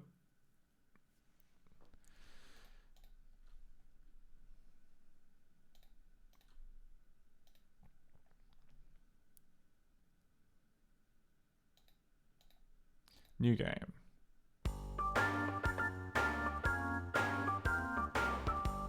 Yeah, like this looks like some kind of weird QuickTime encoding bug. Or sorry, QuickTime decoding bug, I should say. Where like they only animate like 1/4 of the screen to prevent it from breaking. Yet our delta encoding does not keep those.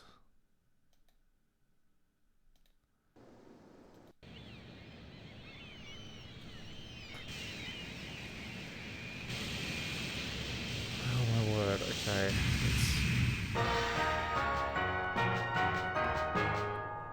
I wish you could skip these cutscenes. Next on Mean City News.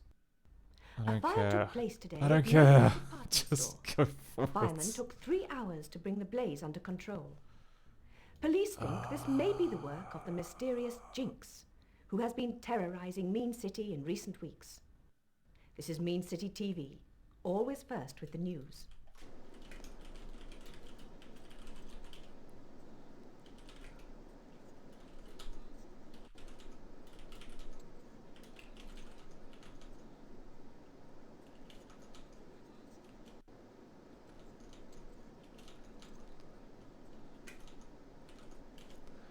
Okay, so it was 4 mouse up, which has the passport in it.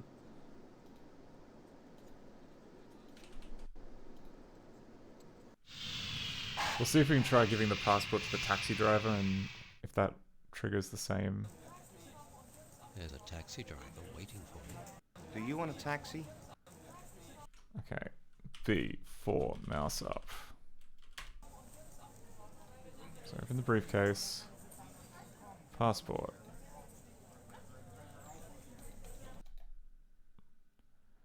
Okay, it took like many repetitions of the mouse, but we've convinced it to do this.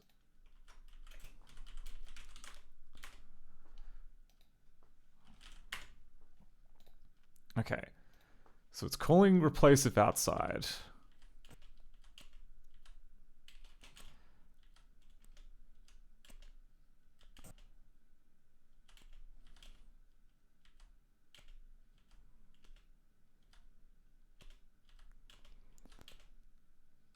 Okay, then we're doing get handler.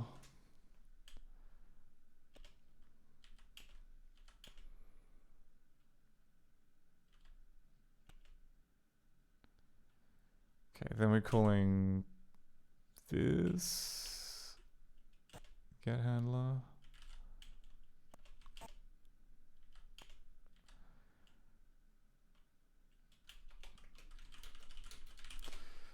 Alright, it's hinting that it should belong in cast library number 5, which I think is because the script that we're calling it from is from cast lib number 5.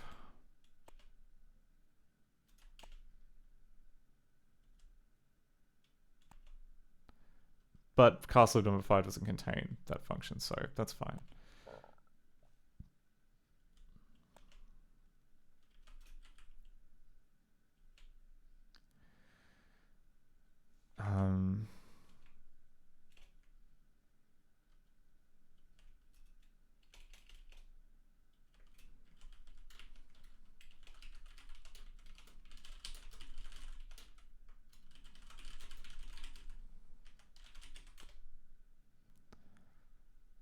Okay, so we've got this name, sorry, we've got this handler, which has a name,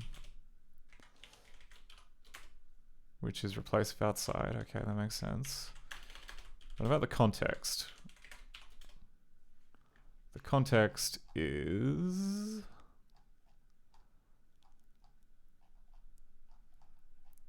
where is it from? Yeah, okay, it's found the miscellaneous handler. Miscellaneous handlers. Right. Okay.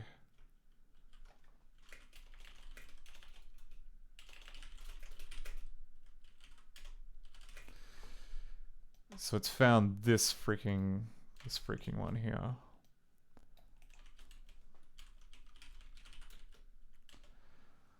Alright, I see. Okay, so movie number 1, the main Mean City movie, does contain a handler for replace outside, but then it calls nothing, which, if I recall correctly, does something. It does like puts a little English on the lingo interpreter. Nothing.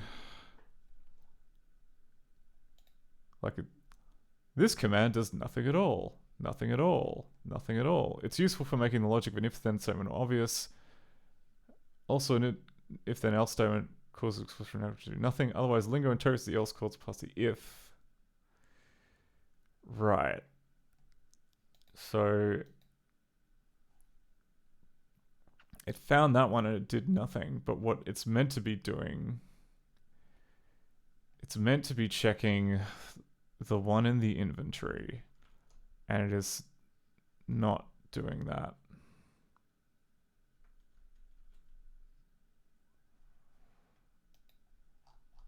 Okay, so there's like some kind of weird cross window nonsense going on.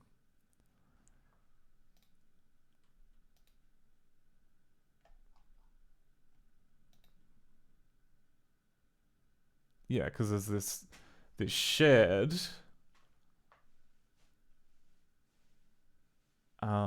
this shared script.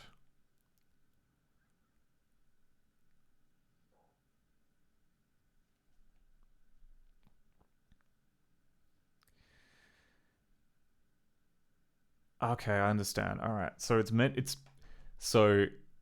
because I think it's because it's executing in the context of the stage rather than the window that we started from. And because the geniuses at Language Arts decided to put in a completely different method in the main window called replace with outside, it doesn't crash. Instead, it does nothing. So in that case, we should be asking, like, how is it calling this?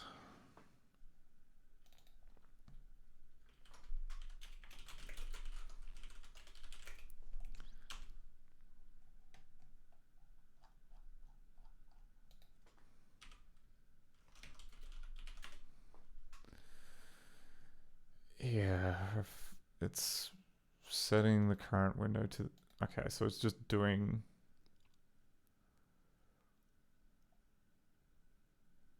So this is just the stage doing its thing.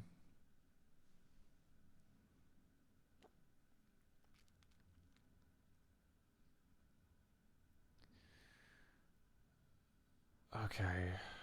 Oh no, alright. So event-wise, because we're kind of switching... Alright, let's look at the stack trace very carefully.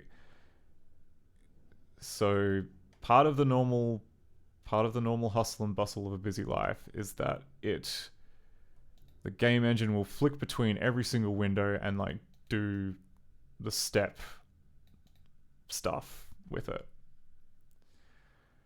Whereas what I think is going wrong is that there is no differentiation between what windows should accept the input events. Because you can see here that, like, despite the fact that we have the inventory window up, and the inventory window, I believe, is the active window. Like, let's check that. Let's check to see if the active window is actually the stage or not.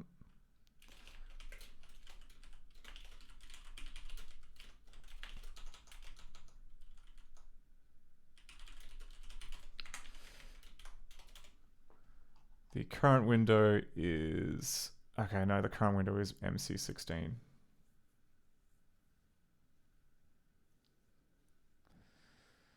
But maybe the other few times it was not. Oh wait, no, it is the current window because this dingus switches it to be the current window for the purposes of switching. So current window isn't really a good metric of do we process events using this context or not.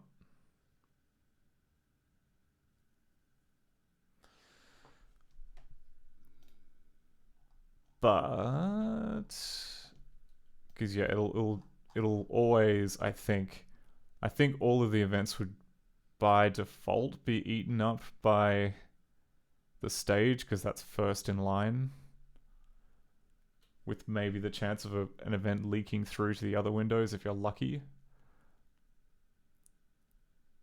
But let's look at this.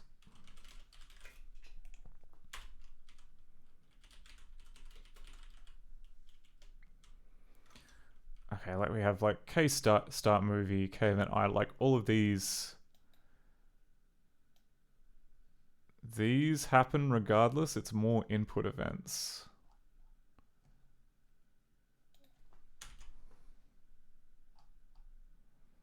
So like what's the deal with those?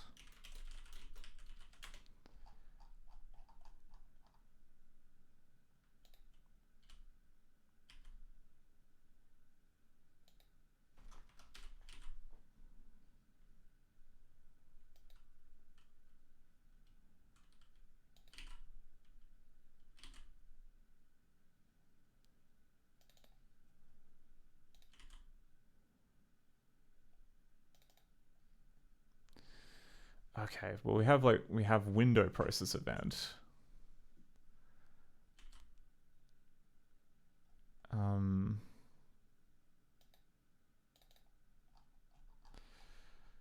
Oh, okay, yeah, and then like so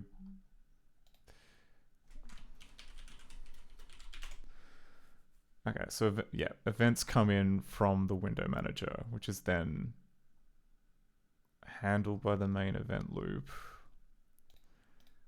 So then why are we getting called from score.cpp? Score CPP 353.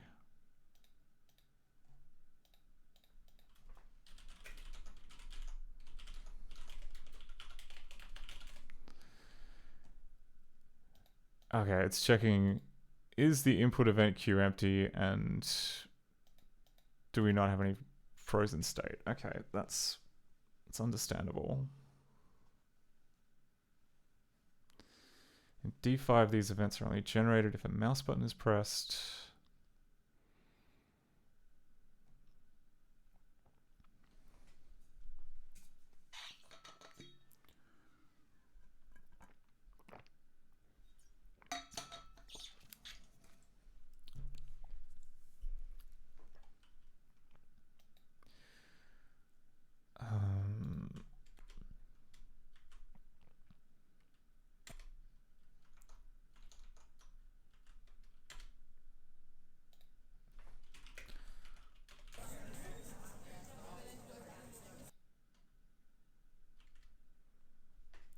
So like here, where I release it inside the inventory window,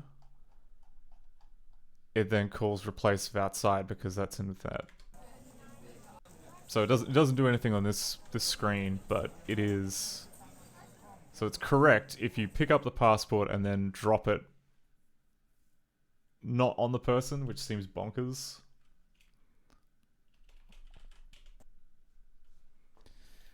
Because give object happens.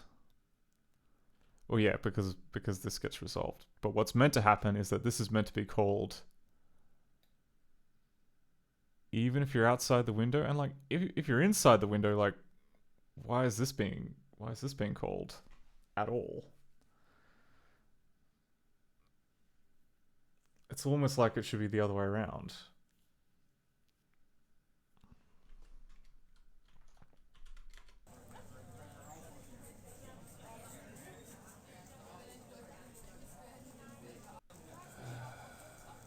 Okay, well, my brain's turned to super. We've got 15 minutes left, so I want to see if we can crash it with the phrase book. There's a taxi driver waiting for me. There's a taxi driver. Okay, There we go. If you click the phrasebook enough times, then the game crashes.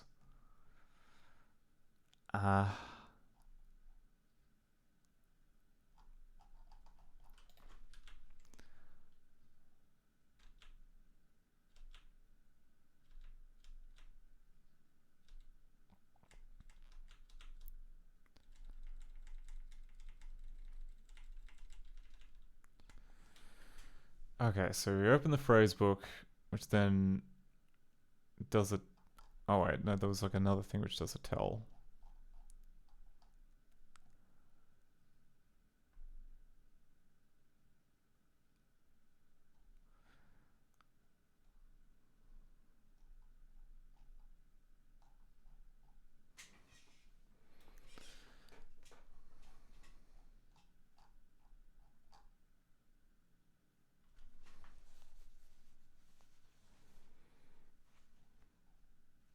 Okay, so there's like 3 levels of tell going on, which is kind of bonkers.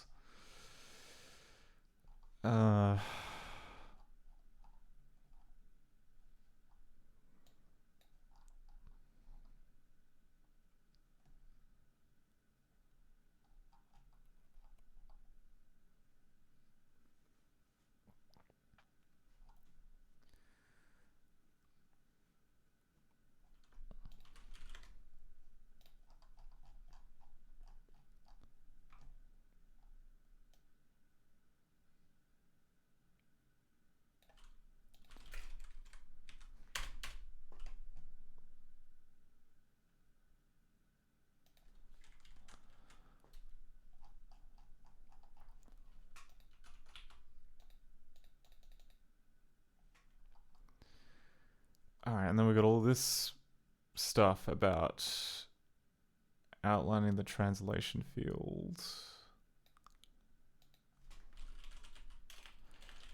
which I guess must be accidentally running in the top window instead of in the context of the phrasebook.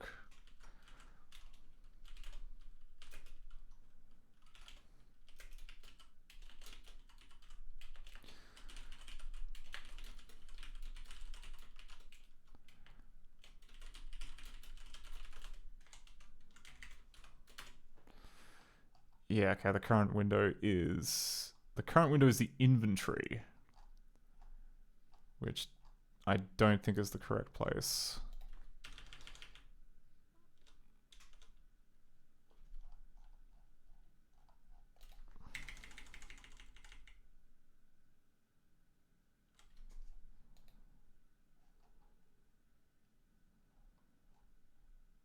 Oh my god.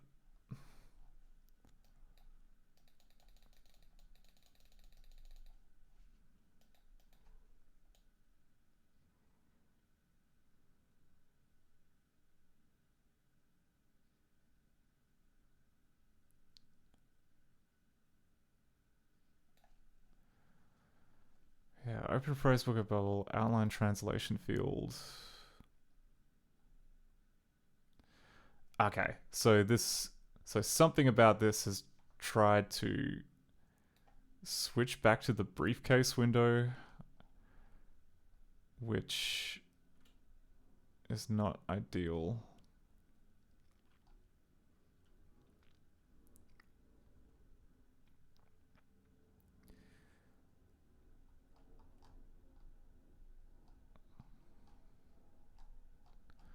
So there is still there is still some code somewhere in here which is not,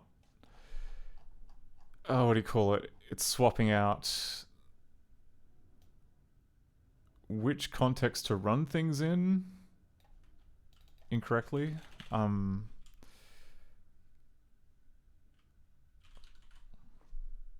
Like, is there a Thor instruction?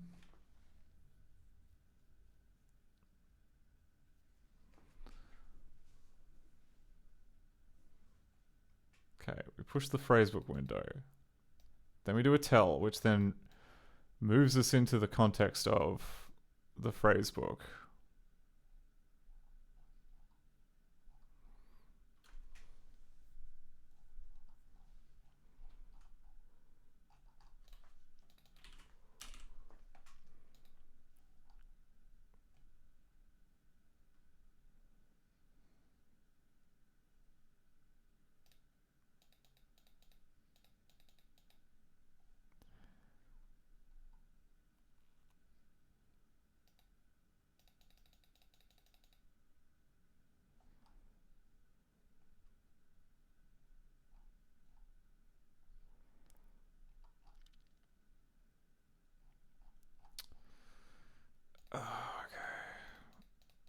Too many layers of recursion.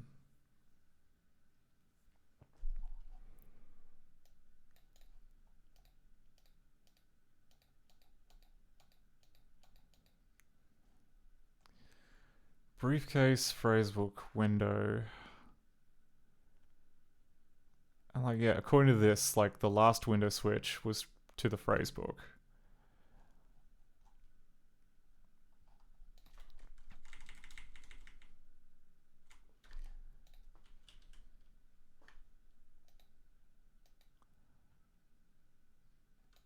However, if we look at the current window, it is the inventory. Oh, sorry, the briefcase.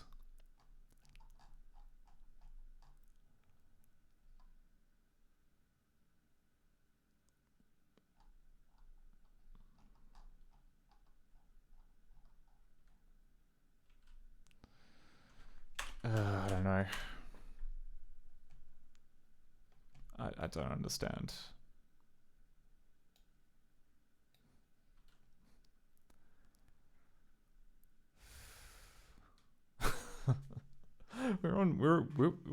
It was a hot streak today. We fixed so many things, and then all of a sudden, Mean City just really let the air out of our tires.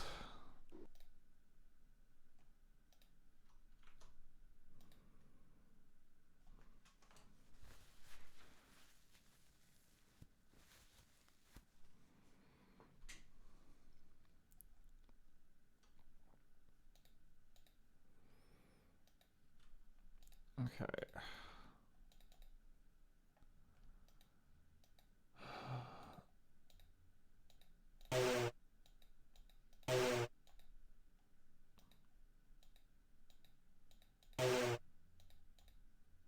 Weird sound that it makes. Okay.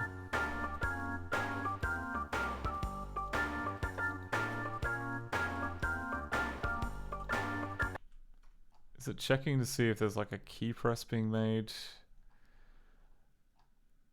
No. No, it's checking to see if the video is finished.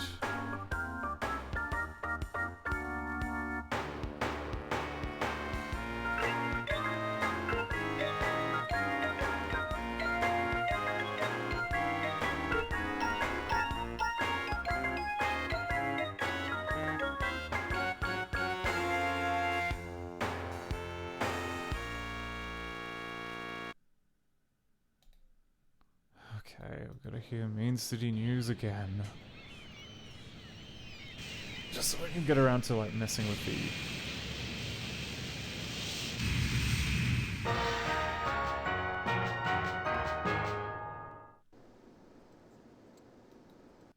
Next on Mean City News. A fire took place today at Nathan's department store. Firemen took 3 hours to bring the blaze under control.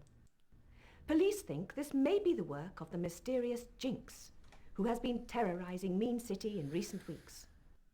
This is Mean City TV, always first with the news. Okay, phrasebook. Okay, the opening the phrasebook immediately crashed it. And if we look at this...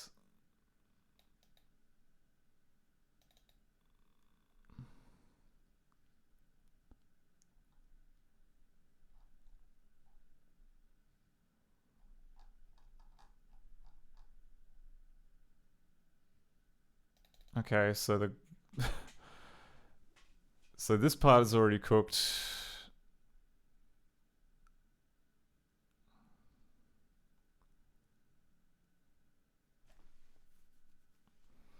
I mean, this bit seems to be working. Because it was able to get member 32. Then somewhere in here, it stopped working.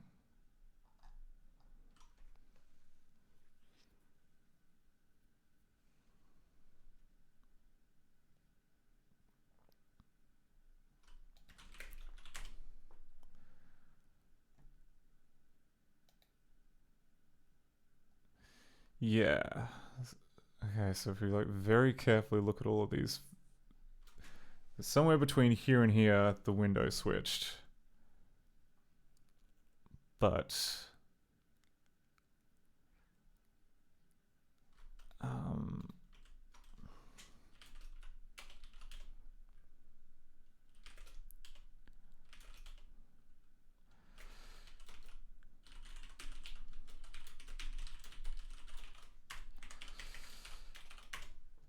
Because, yeah, the current window is now the briefcase instead of the phrase book.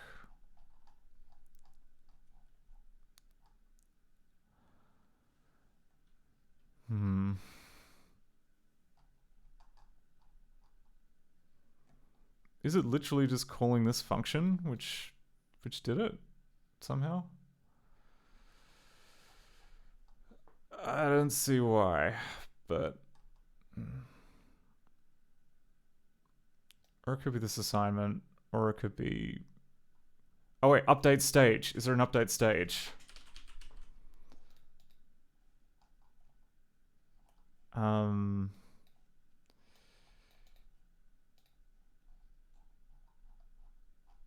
Like all the way up here though. Because update stage is an opportunity for events to be queued up, which could be a source of it.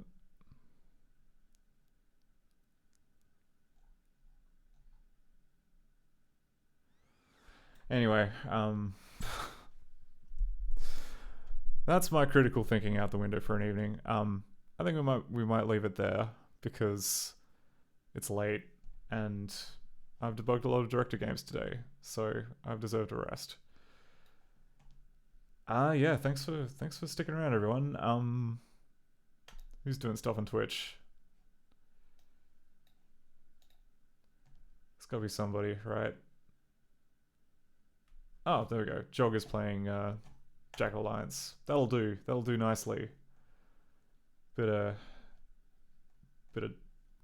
DOS strategy for your liking. Streaming next week, not so sure. I'm definitely not going to be